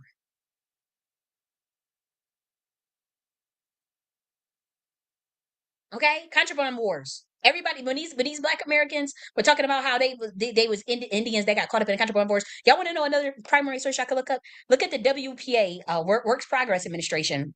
This was all the slave narratives from every state that had slavery. I went through all those documents, by the way. Read them for yourself. The slave narratives of people who had got out of slavery told their own story, and it's all documented. It's all publicly available. Read them and they'll tell you where they're from. They will tell you that they got oh yeah, we was on the Indian reservation. They came, they got us, and they enslaved us. But it was some people that talked about the boats too, because y'all like to say we denying the slaves, right? No, it was people that talked about different types of stuff. Well, I was on boat, but it was a lot. There was a lot of Black Americans. The Works Progress Administration, which was a project that was started by the New Deal, and the federal Freddie. I'm sorry, Ted was a. Let me get the president. I know his name is Roosevelt. With the New Deal, they had a program. Let's actually pull it up. Works Progress Administration. The WPA. Here we go. Roosevelt. This is a New Deal program. Franklin D. Roosevelt. There we go. Found it. Share this tab. Share this tab. Okay. The Works Progress Administration. Let me pull up Roosevelt again. Here we go. New Deal, WPA, Ambitious Employment Infrastructure Program. This gave so many Black Americans jobs, by the way, but they were able to collate their own fucking history. Like all the sociologists, Black narrators, Black interviewers. The USA Work Program. Believe it or not, this helped a lot of Americans out of the Great Depression, but particularly Black Americans as well. I did the research. I actually had the numbers, and so that's when we talk about handout. These are the type of initiatives that That's why I'm for apprenticeship programs. Okay, but the WPA they had the Federal Project #1 program. Notable WPA artists. Do you know how many Black American WPA artists it is? I mean, you wouldn't believe it how many Black American artists got put on as a result of this program. Same with Black American architectures, and that's African Americans and women in WPA. Let's look at it. Oh man, they want to make a sign up for something. What's this? See? And so that's why I was studying this program years ago. I did an actual video on this, by the way.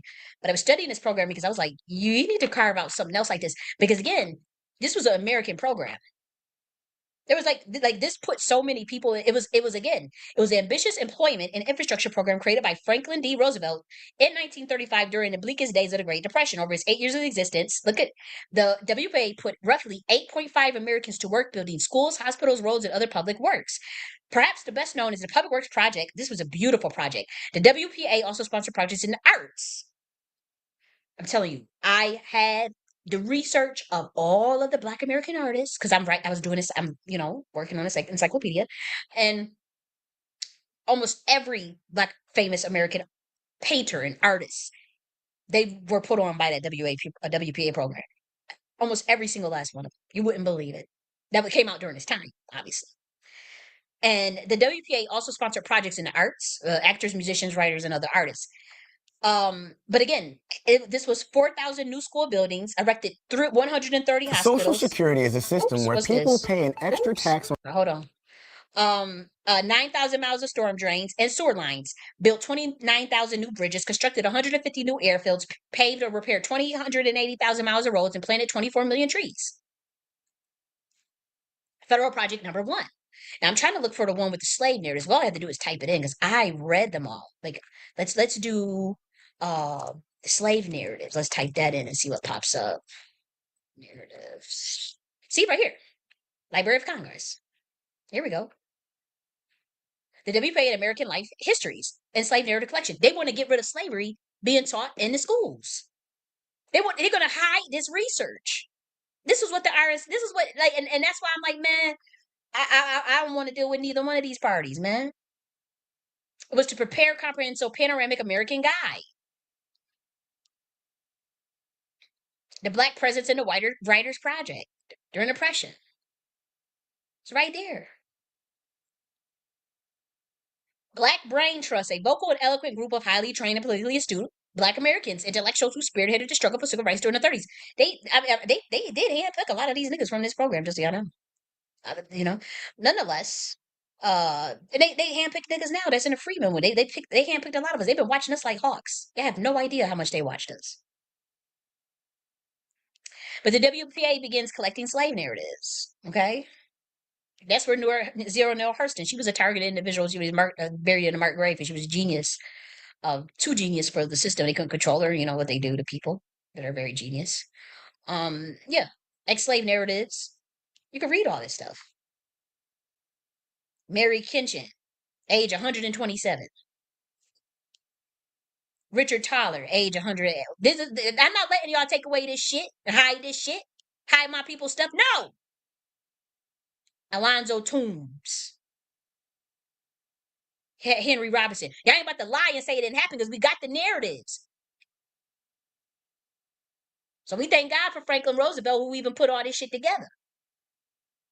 You ain't get no better president. The rest of them all been staged and fucking Masonic stage theater. Yeah, I mean, they had the last one that had the package was Obama, but he was still a pup. Like it wasn't real. It was just, oh, you got the swag, whatever. But he wasn't on. They try to make it. They try to put the energy of Franklin Roosevelt on Obama, but that was fake. I ain't got no beef with Obama. I'm just saying. I'm just keeping it real. We all know he ran third. We shut up. We all know he ran this shit behind the scenes. It was a group of us that ran it. He wasn't the only one. You'll be surprised. Notice I said a nonetheless, yeah. I'm not we ain't hiding none of this. No, no. It happened. It's precious stories. Gives you the history of them talking about the Indian. So I was doing on a tangent, but I'm letting y'all niggas know. Y'all were lying today in the room on me. Black Americans. Nigga, niggas getting paid. Saying I'm an immigrant. I showed my motherfucking genealogy. I didn't give all the genealogy out, obviously, but I showed enough. I showed the spiritual aspects. This is the books my people's in. The Westminster Abbey book, Royal Black Moors. Y'all can look this shit up yourself. There's videos on this stuff. I break this shit down. This go back 1821 at least. I stopped that. I don't want to share the rest of this shit. We go back further than that. So why did y'all lie? You know, it wasn't every Black American. I'm not saying every Black American be doing that shit, but like, man, it's a lot of infiltration in these movements, is what I'm saying, man. It's a lot of infiltration, and I'm just disgusted with a lot of the behavior. Be honest, the lack of seriousness. I'm a serious motherfucker, and yeah, you gotta have some entertainment flair and shit. And you gotta loosen up. Yeah. Get your smoke on, whatever you gonna do, whatever, and just get back to business or get your chill on. You know, I watch I watch I watch Jocelyn's Cabaret on Zeus Network when I gotta come down from my little interdimensionality and quantum entanglement. I'll turn on Jocelyn's Cabaret. Yep, sure do. I show you, I Zeus count right now. And you ain't gonna make me, you ain't gonna shame me and say, oh, you shouldn't be doing it because people try to do that to me too. What more do y'all want from me? I'm sitting here constantly strategizing and plotting and coming up with blueprints and shit. I gotta relax too. I come up with all types of priestess and spiritual shit too. Graphs and stuff be traveling in different dimensions and shit. I gotta calm down too. So if I want to chill out and watch some damn Jocelyn's Cabaret, why the fuck can't I? Why I gotta get judged for that too? But you motherfuckers get mad and jealous when I write these. Y'all said I'm grifting. You said I'm stealing. You said I'm not Black American. It's damned if you do, it's damned if you don't, man. These niggas is disgrace. And y'all get mad. Y'all like to insult me. Y'all throw a whole bunch of insults at me. And the moment I insult you back, then you the victim. Oh, you called us cowards because you called me crazy. You called me a lunatic. You called me. So a spade is a motherfucking spade. If I gotta be crazy, then you sound like a motherfucking slave. You sound like a coward. I go back and forth. You disrespect me, I disrespect your ass back. Do not put me on no type of pedestal where you think that whatever, oh, because you get to beat up on me, beat down, and I'm gonna act professional. In certain contexts, yes. Because I love my people, so I ain't out here to put nobody down or drag nobody down through no motherfucking mud or degrade nobody. Nobody, no human. But if you degrade me and you fucking with me, I've always been a fighter. I've always been a fighter. I always fight back. I don't know where the fuck y'all get that from. Where y'all think that I'm just some G cool bougie. Yeah, I'm a bougie person, but like y'all trying to make it seem like I'm just some docile damsel in distress, docile motherfucker. In certain contexts, yes, obviously you with a man or something, yeah. But if you sitting there attacking me and lying on me and bashing me on the head, I'm gonna beat your ass back. We gotta square up. Put your deuces up. I put my deuces up. May the best motherfucker win, whether that be verbally or even physically. Because you gotta defend yourself. Self defense is the second motherfucking amendment. Why is y'all? What do y'all get off at? Because you saw old Collie, she be giving that scholarship, and guess what? It was people in that room where I was popping all that shit off. It was people that's gonna say they Collins, I ain't got no beef with him. He gonna say, oh, Kylie, calm down, you better than that. Oh yeah, I am. But people screaming, we screaming, it go toe to toe. And I'm gonna tell y'all this, y'all must not know, y'all must not know, y'all must not know about my motherfucking clubhouse days. I mean, that was actually calm compared to the shit I used to pop off on Clubhouse. Now, I guess I was always known for giving some scholarship. I was always gonna give some motherfucking scholarship. And before, when Clubhouse came out, it was very elitist. It went ghetto, went to shit. I haven't been on there in years. Um, but when it first came out, it was very elitist, and it was a very powerful app to network on, to network with very powerful people. And so when I got on there, and I would talk, I was talking at a very sophisticated level. I mainly wanted to teach, and I ain't gonna hold you. I did want to cuss out some Africans because that's where the diaspora wars was popping off, and I used to see recordings from Clubhouse all on Twitter or on YouTube, and it riled me off. I said, you know what? I'm gonna make an account and I'm gonna cuss these motherfuckers out myself. I'm gonna cuss these bitches out myself and get in they and put my foot up they far up their ass. I ain't gonna hold you. But I also said, let me bring some scholarship too. Let me actually uplift some people too. No lie. So when I went on Clubhouse, um, I would bring an element. I was always teaching, and so I attracted like very powerful people, like the one of the prime ministers. It was princes, like literal people that you could public figures that you could Google. Um, I remember it was a dude that had owned his own bank in Africa. But he had also had ties. He was one of them oligarch noble Africans, whatever. Another dude that had started his own cryptocurrency. Like, people used to really follow me because they used to like my teachings and shit. The shit I used to teach. I remember one of the prime ministers of UK, one of the advisors to prime ministers in the UK was following me, right? And they would when they would follow you, they would oftentimes follow whatever room you went into, thinking that because they want to hear what you got to say. And so I had like a lot of, and of course I had like senators and politicians in America following me, of course. People that own, you know, uh, companies like with the CEOs and shit. That was the case too. And I was always a polarizing character, a dichotomous character. Either we was gonna talk some scholarship and some high level shit and plan and strategize. I'm gonna teach and I'm gonna love on you. I'm gonna be a calm voice and giving the resources and the citations and giving some knowledge. And that's why they were followed. This is why people would really high level people would follow me. But on the other kick shit, yes, I will go and pop shit and cuss motherfuckers out, screaming at the top of my lungs, dragging a motherfucker from here to there. And no lie, I used to be so embarrassed because I knew I had them people follow. And I remember I was in a room screaming at the top of my lungs, "You motherfucking bitch!" And yeah, going back and forth. And I remember them prime minister, and I remember it was a dude that owned a whole bank was in there watching, and they messaged me like, "What the fuck?" Like, they really was like, "Yo, we ain't never known you. You gotta watch your reputation because we didn't never perceive you that way. We ain't. They was looking out like, dude, you out here acting a plumb fool, and one eyeball." We see you out here teaching. We was literally looking at you like a teacher, and we are listening to you and following you from room to room on this damn Clubhouse app. And that was so embarrassing. Like, I'm like, oh my gosh, like people was really like, yo.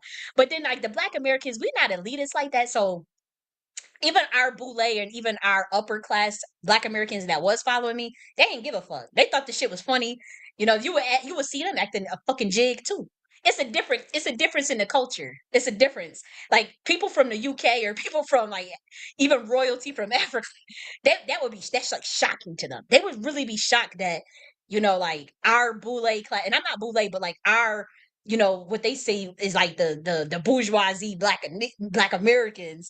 They would see us cutting a jig. I mean, we would be 1 minute teaching, giving out all this scholarship, talking about resources and strategic planning and things we need to do for and really helping motherfuckers and getting and planning and all types of shit. And then the next breath, we motherfucker, I kick your ass. Meet me outside. Meet me outside, bitch. And people would be so flabbergasted and shocked. And so I say that to say that in that room this week where I was cutting the jig and cussing motherfuckers out, that wasn't really nothing.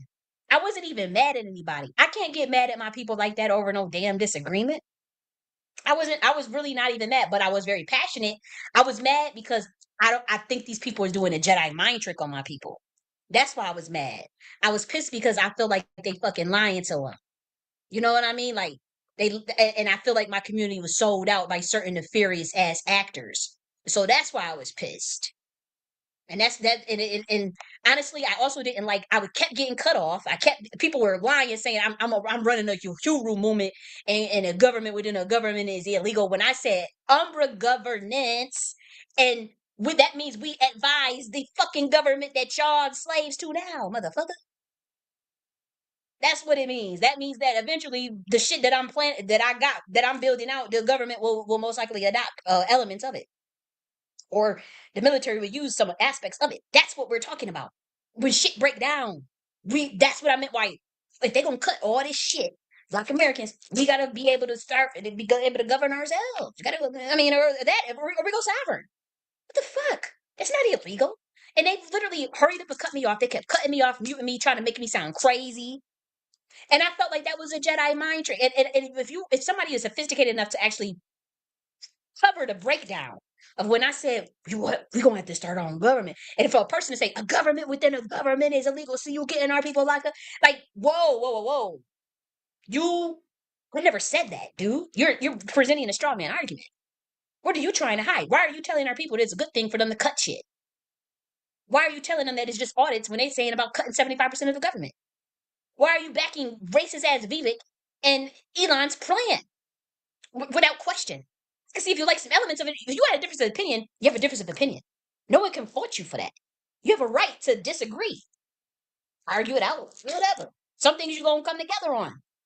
But to just to make it seem like to gaslight or to twist or to give me paint straw man arguments and put labels on me like I would go and get my people locked up. Like I'm not a throw ass motherfucker that avoided 10 as a targeted individual. These motherfuckers been investigating me. They done put me on all types of watch lists. Done went and talked to all of my family, friends, and said, you know, you investigate. They don't have nothing on me. This little knock the order of governance shit. You really think enact the order of governance of North America is an umbrella governance that's operating under universal laws and de jure law. We give the advisement to this particular government. If they are not functioning, they will run parallel. It's not illegal. I'm not telling you to grab up arms and go start a fucking civil war. Why would y'all make it seem like I was doing that shit? And I couldn't talk and I was getting cut off and then last one left, he gets up there and say, see what Kali is saying is gonna get you in jail. It's in trouble, it's wrong. And then you jump down, hurry up and jump down and don't defend your opinion or want to go toe to toe with me. That was really some bitch made shit. I really didn't appreciate that. And I'm not here to degrade you. I'm not here to degrade you, but don't think that I'm not aware of some of the similarities of some of the ways that you copy some shit. I actually have screenshots of this stuff I've been collecting for a year. Why? Because I do run reversion intelligence analysis on this community. Y'all think everybody that's among you is you. There are people that are making sure and watching their community for the sake of some very spiritual shit, for spiritual reasons. I know who's among who. Just like you got them Satanists trying to get y'all in contracts and get y'all to take that oath and get y'all to sell out your community or get you into some weirdo Illuminati shit. There are other beings that are also watching you, that are also making sure that the tribe of Judah and some of these Black indigenous that are the last that we know exactly who you are. We know exactly that many of you are royalty. We know that exactly that many of you are indigenous. We know exactly that some of you are descendants of some Sephardic more. Some of you are the tribe of Judah. We know who is who. And so we're looking out to make sure that people stay free and that, we give people information like, you stay away from these motherfuckers. You got to stay free. And for the most part, y'all got your heads on right. Like you got your head on right. You see the bullshit, you call it out.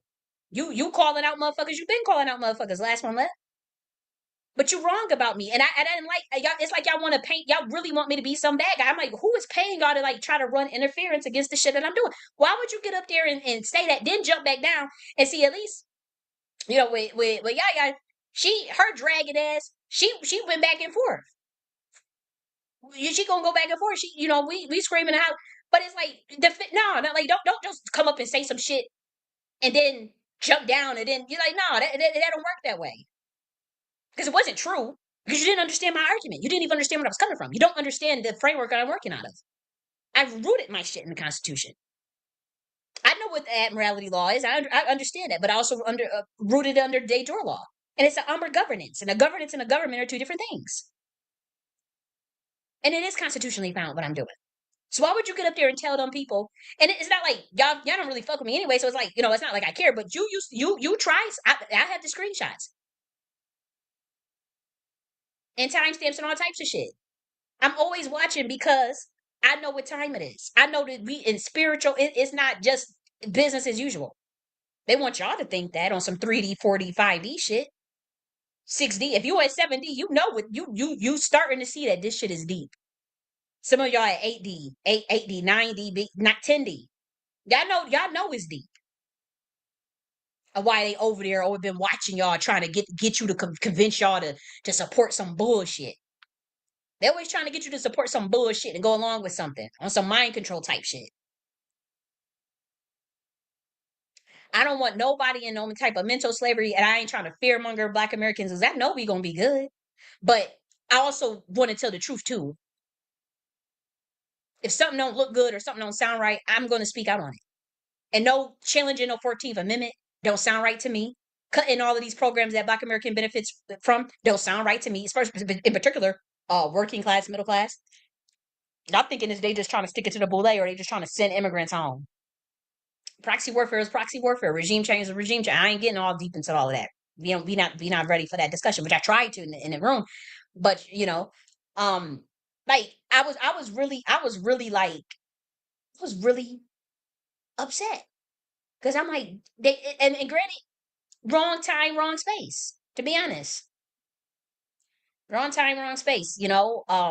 I ain't trying to disrupt no flow with what people. If y'all want an echo chamber, it's not even an echo chamber because there's nothing wrong with that.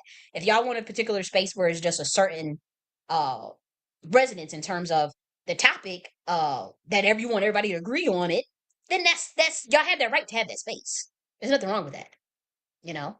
And so I'm not one that you see how I roll. I haven't spoken spaces. I think it's about two spaces that I've spoken on in depth in the whole year. In the whole year. I don't just go on stage. No, I just it's just not for me. I haven't been on Clubhouse in like 2 years.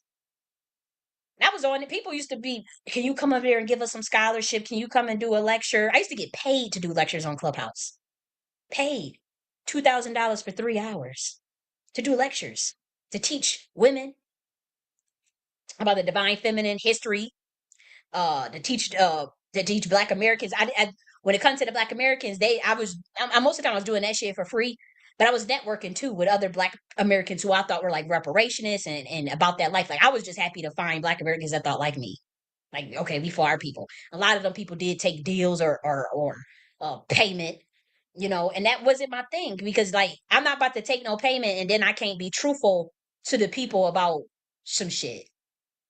And they never liked me anyways because they were always like, okay, we want to we they have a psychological profile some people, so they know who is a tool, they know who could be a pawn, they know who they could what is it who they can't control. And so I was already sized up like we ain't gonna be able to control that bitch when she's smarter than us. And how she gonna she gonna see through the bullshit real quickly. She gonna start asking questions. So they always kept me at arm's length. Sometimes I was invited to the back stuff, but that shit don't really interest me. I'm not no fucking sellout. I'm not. I don't believe in that shit. I don't believe in taking a ransom against the innocent. That's against the Bible. That's against my beliefs. I don't believe in taking a ransom against no innocent, taking no money to sell out no innocent. That's not my spirit, and that's really, to me, I don't like what it looks like spiritually. That's all. I'm a spiritual being, and so I know when shit. You should see my hands right now. I'm like, no, no, no, no, no, no, no, no. Don't come near me with that bullshit. I ain't with it. I ain't with it. Mm-mm. And so, and in that same room, that's was like, you trying to do more than them. We don't care about that. I got kids. We got jobs. We got this. I ain't tell y'all to take up them. I mean, y'all want them white folks to. Y'all just want to have some white folks tell y'all what to do and tell you how to be and tell you how to live your life and run your system. For y'all scared of power, and to me, I'm not saying people in that room, but I'm saying a lot of Black Americans think like that. And it's not all Black Americans, so don't think that I'm trying to degrade or denigrate my people. But I mean, I've listened, and I'm like, even if like. Here's the thing, you are the power, and when it comes to like them trying to funnel us into all that political bullshit, something not right with that. I'm telling you, something not right about that. Trying to get Black Americans to all just support the RNC blindly without nothing on the table. These people haven't talked with Trump about reparations yet. None of them. I did a video live checking Trump about that tweet he made about the tax funded pay reparations. I don't give a fuck. And I know people from the RNC and them think tanks study me, and they have been implementing my strategy on a weekly basis. Sometimes I would get free games, sometimes I didn't want to. But when I would, I tell them, hey, look, got little handlers, a little naughty. What do I need to do to get him in there? And they would do it. But the first moment he set up, I felt the disrespect. I called it out. Nobody else called it out. Debate and switch. I called it out 3 weeks before the election. Nobody else called it out. How much are y'all getting paid? Why are y'all acting like y'all don't see this? Why are y'all saying that challenge to the 14th Amendment is not no big deal? What the fuck is going on here? And that hurts my spirit because I'm like, man, you don't think I would have went along with this shit? Yes, I obviously wanted that motherfucking border closed. Yes, yes, yes. The immigration is a problem. You should have saw the way. The whole psyop started because of the bullshit I popped off on Clubhouse about that immigration shit in 2020 with Dr. Goddess. Everybody, I know y'all remember Dr. Goddess. Y'all remember when I said, what was my question to her in 2020? She remember this. It was like 200 people in a room. I said, tell me, what is the benefit of immigration to Black Americans?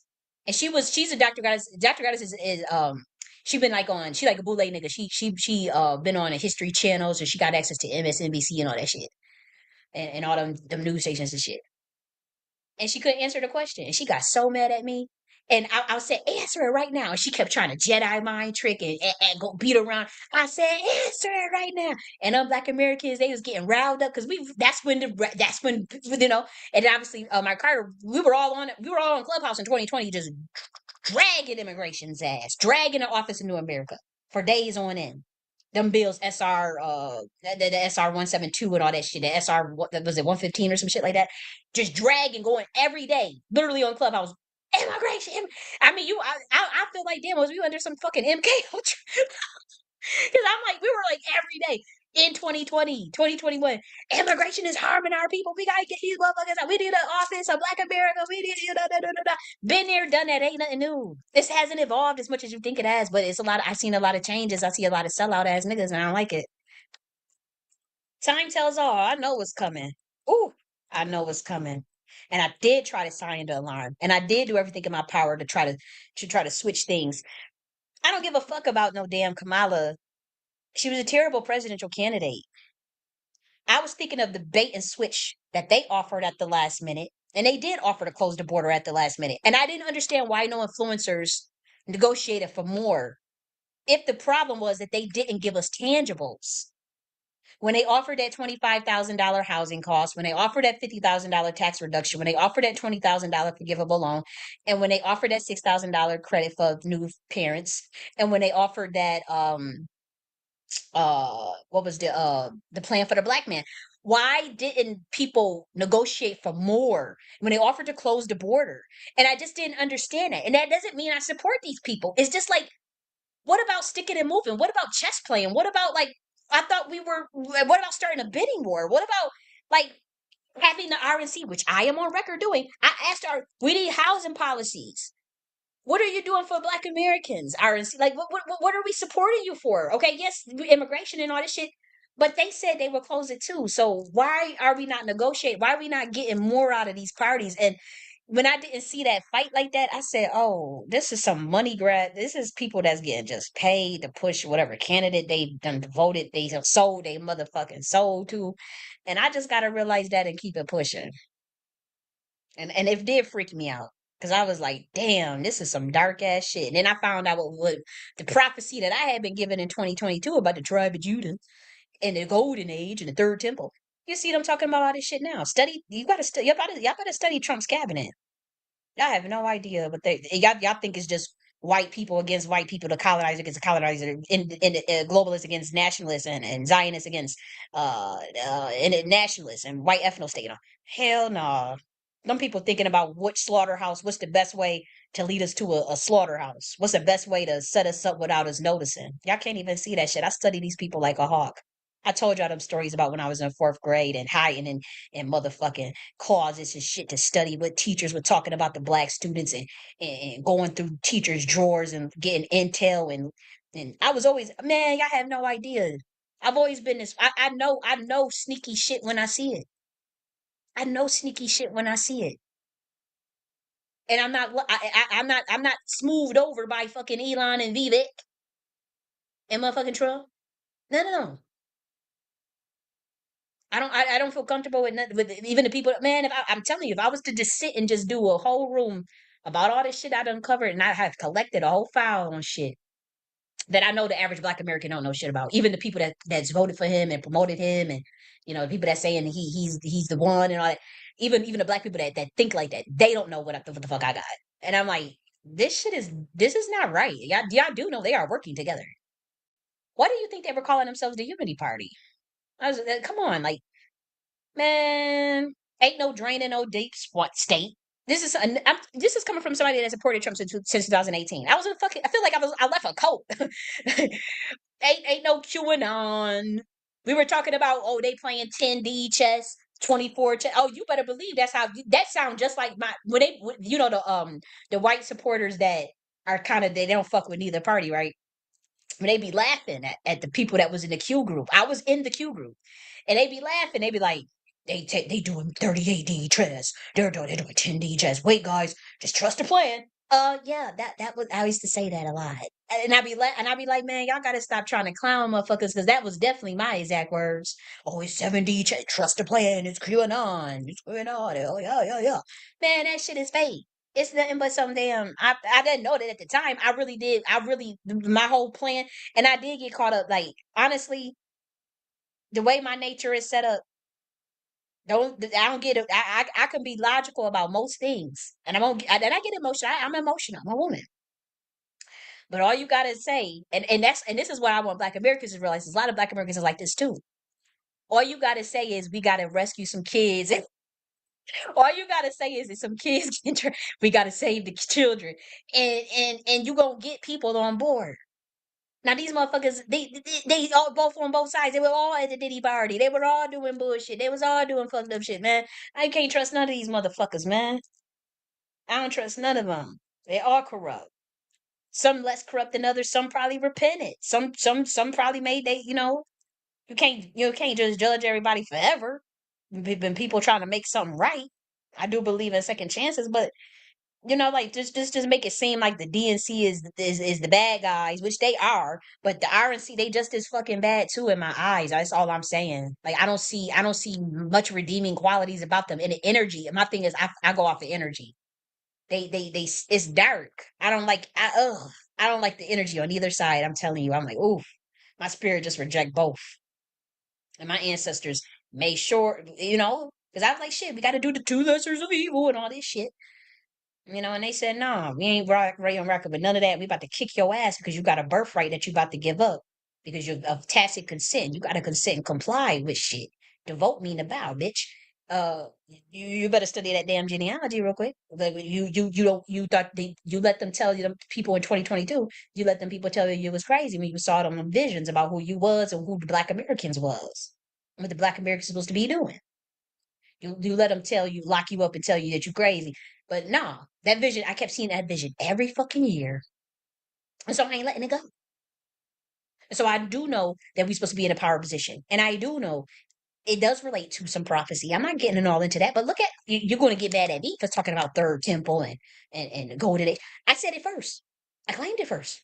They want to delete all the Twitter spaces. They want to go in my files and delete shit off my drive and delete phone calls that I recorded and shit. I'm literally in the days in 2022. Hey, I'm in a quantum entanglement session. What's this about some third temple Solomon talking about he coming to you know the government freaked out and they came for my motherfucking ass in 2023 like you wouldn't know believe it.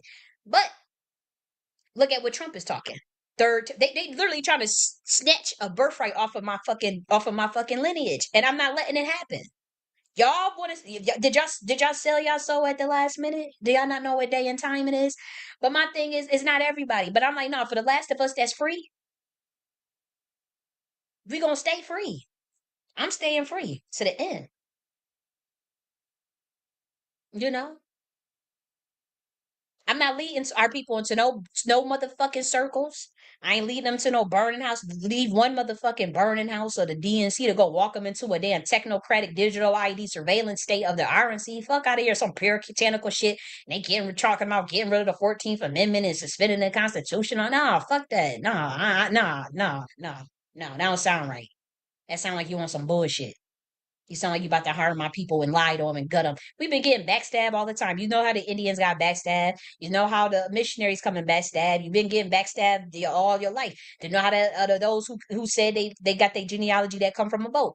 You know how our people been getting backstabbed. Why would you just willingly just trust motherfuckers like that? You have got to be kidding me. That's some weak ass shit.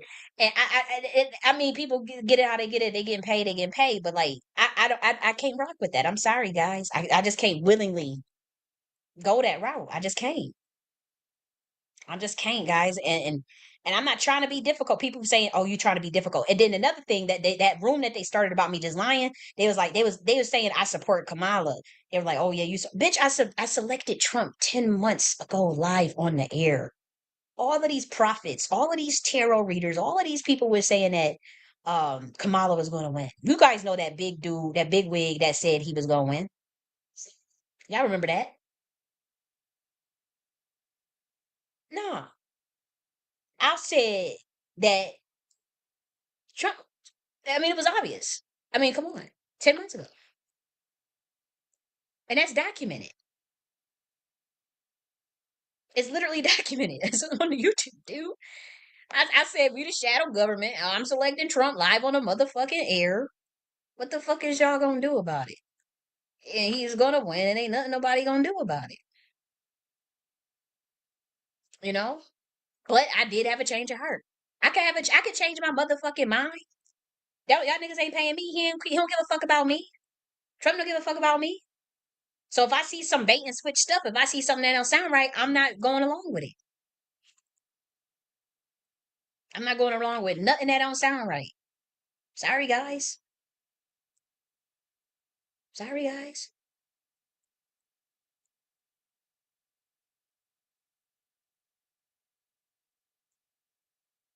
I'm trying to look. I'm going to cover some things, but yeah, man. I just something about this just don't feel right, and it ain't about no fear mongering. It's just like, dude, wake up. It's like, dude, like I'm just saying, don't trust motherfuckers. Look out for one another. We gotta look out for one another. That's first and foremost. But this infrastructure building, and whatever they say they're going to go meet. Um, they said they trying to go meet with these people to go discuss some damn plan or whatever.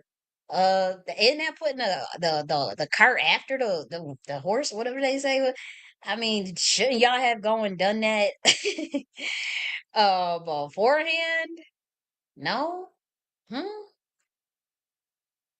And so I just don't. I'm just like whatever, man. I see the game for what it is. I see it for what it is, and I am pretty like um. I'm just disgusted. But I do know I'm gonna speak up for the Black Americans, especially the elders. The only thing I now these elders are literally like not understanding what the hell's going. They asking us questions. They don't know. They thinking that they about to go back and change. Now, I don't think all that, but they literally are freaking out.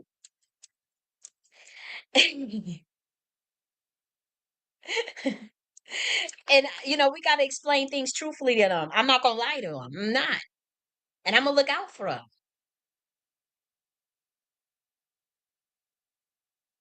I am. I'm gonna look out for them. That's just me. I'm not gonna lie to them. I'm not gonna spoon feed. I'm not gonna act like I just mm-mm. Sorry, guys. Trying to okay, here we go. I'm just trying to change some of my settings because again, I've been getting trolled a lot lately. I really have. I've been really getting trolled a lot. People been that room today was just fucking ridiculous. Like this is the comment section. I mean, they literally started there wasn't nobody really in there because they didn't have my name in the title, thank God. But yeah, it was like people just trying to just suck energy. I'm like, bitch, you ain't siphoning my god body energy, nigga. We on some negative RH type shit. We on some Atlanta, Antarctica. I'm speaking in code, but bitch, no. I already know what this is about. Y'all niggas need energy, and y'all trying to get some. And I ain't got no clout or nothing, but y'all trying to like drag somebody down in a pit of hell with you psychologically. Heaven and hell is a state of consciousness. I'm not dragging my state of consciousness down to some fucking bottom feeder ass, lying ass bitches. And I literally said, I'm like, these motherfuckers is lying. And I'm like, I'm not entertaining this shit. Nah, I ain't entertaining it. I was annoyed, but I'm like, I'm not about to get up there and be arguing with these motherfuckers because they sitting there lying on me. And the conversation that we had in the DMs was just so devolved that I couldn't even like. And I kept saying, I want to make it cool. Like I'm like, what? I'm like, it's not a competition. Why are you coming at me like this? Like, dude, I think you're an intellect. I think you're cool. I ain't never say nothing about. I said this ain't about no degrees and what are you talking about? And they just kept on just going crazy. I'm like, dude, if I was to share these comments, I could ruin your reputation. You sound like a fucking lunatic in my DMs. You jumped in my DMs, nigga. And I ain't do that. And I wouldn't do that. But his friend kept trying to get me, you know. And I'm like, dude, do you care? Are you really his friend? Let it go. Y'all just want some content. I mean, not get it, like, niggas like to be entertained and shit, but nah, I ain't getting no content off. Nah, nah. I used to do that shit on Clubhouse, going up there screaming and hollering at motherfuckers. 300, 500 people in a room watching me act a plum fool. Man, I was the queen of that shit. And they used to come and get, man, y'all remember Sam Beto? What did he say? It's about the content. Everybody remember Sam Beto? They came to me 3 times to offer me a show. 3 times to offer me a show. They wanted me to do current events, but they also knew when I was doing debates, I debated 5 minutes at once and just ragtag their ass like it was nothing. Just ragtag. And that Sam Beetle saw that shit. He said, he had his team reach out. We want you to have your own show. You want to do current events, but then we want to do some debates, and we want you to act a fool like how you be doing cussing. Y'all trying to use me for some content. Nah, I don't roll that way. That you got to get me on a good day to be doing all that shit. I don't got the energy to be. I damn sure ain't got the energy now. Oh, you wouldn't catch me dead sitting up there like that, busting it, damn near about to bust a vein out my damn forehead, cussing motherfuckers out. Because again, with them debates, I'm gonna throw them up. We gonna do ethos, pathos, logos. We gonna do a logical argument. We about to have a thesis. But we about to have some motherfucking peer review sources, scholarly sources, my own motherfucking books as a source. We about to have logical, coherent arguments. But what would happen is motherfuckers would get upset because they say, "Oh, you an uppity nigga," or whatever, and then it would devolve, and then ghetto ass Buffalo about to come out, and I'm cutting. We about to we about to duke it out with a verbal lashing, and it's about to get all ghetto, and everybody laughing. Ha ha! Oh, that's funny. Oh, that's People like to see a ghetto ass brawl out drama, and then they want to get back to the scholarship. And I ain't doing that shit no more. Them days are done, man. I had no idea. Shit I have walked away from. How long have I been on this bitch? Yeah. Man, but y'all got me fucked up. I don't be lying to these Black Americans about what the fuck is going on. And don't be lying about the work that I do. If you want to educate on something, you don't understand the nuances that I know, then don't act like you do. Don't get up there and tell no room that I'm sending motherfuckers to jail and shit. Like I'm literally on my YouTube channel every week saying, "Look, I would never tell anybody. I don't care what happened to me. Obviously, I ain't gonna go to jail, but I'm like, if they gonna send a drone or whatever. I don't give a fuck about that. Y'all better go watch that show 300. Everything you saw in that motherfucking show 300 with that white boy with the long hair and motherfucking what was it, 300 characters? Let's look at them up now. You ever watch that motherfucking movie? That every character in that 300 Sparta team. That's definitely how I act. I don't think y'all know that. I don't think y'all realize who the fuck I am.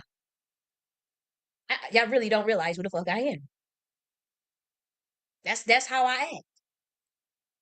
Look at this. What was the characters? Let's look at the characters and them scenes when they talk about some real fight in the shade. Oh, that's literally my spirit. Like I'm trying to look at this dude right here, Stelios. Stelios. When I was a little ass kid, this movie came when I was a little ass kid. Who is my favorite kid? Ooh, I love motherfucking Stelios. This was literally me throughout in my whole life. This Stelios dude. That's exactly like when it come to that. I remember when he was laughing at them Arcadians for being weak ass, punk ass bitches. That's literally my spirit. This motherfucker right here, Captain. Oh wait, remember at that last scene when they took him out and he took everybody that took him out? When I say I was a little kid, I kept rewinding that scene. I rewinded that scene like 50 times. That's like you literally programming yourself. Remember the Nike philosophy to content programs your own state of consciousness. I literally kept reminding that part. And I used to tell myself, if ever something like that happened to me, that's how I need to go out. Just like this man right here. Literally as a little ass kid. When did 300 come out? Captain. This dude right here, Captain. Him? I was Captain. I'm motherfucking Stelios. And I'm obviously motherfucking Leonidas. Obviously. And this is literally how, in my soul, in my mind, this is what I be thinking. Now I ain't out here just conjured up scenarios to go get myself. I mean, come on. They done came for me. I ain't a stupid motherfucker. But I'm just saying, if it came down to it, I would protect my community. I would never tell nobody in my community to go out and do nothing dumb. I'm studying shit. I don't give advice to this motherfucking government for them to use, strategies for them to use, military science for them to use. Okay? But I'm just letting you know. Don't try to put no coward ass fear in me. Because this is the type of bitch that I am. This right here. And this is who needs to be running America. You need motherfuckers that's fearless, like this, at 300. You remember when Stelios told him, bitch, go tell him you're fighting free men, not slaves. This right here.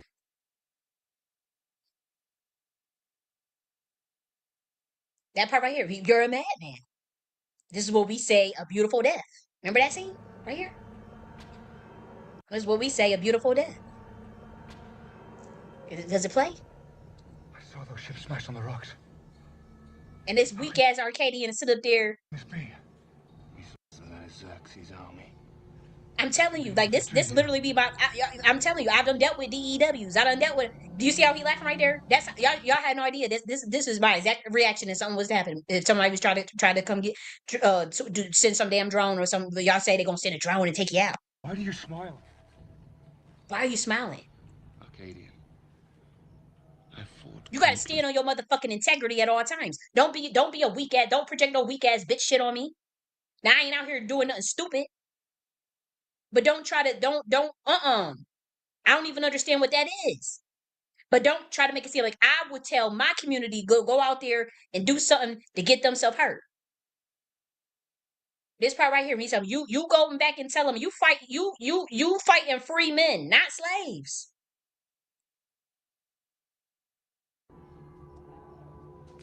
Matter of fact, let's go here. Where is the GIA? Okay, here we go, right here. Michael. Okay. This right here. We literally about to watch this shit. That's how worked up I am. We literally about to watch this shit. Should I take it off YouTube? You know what?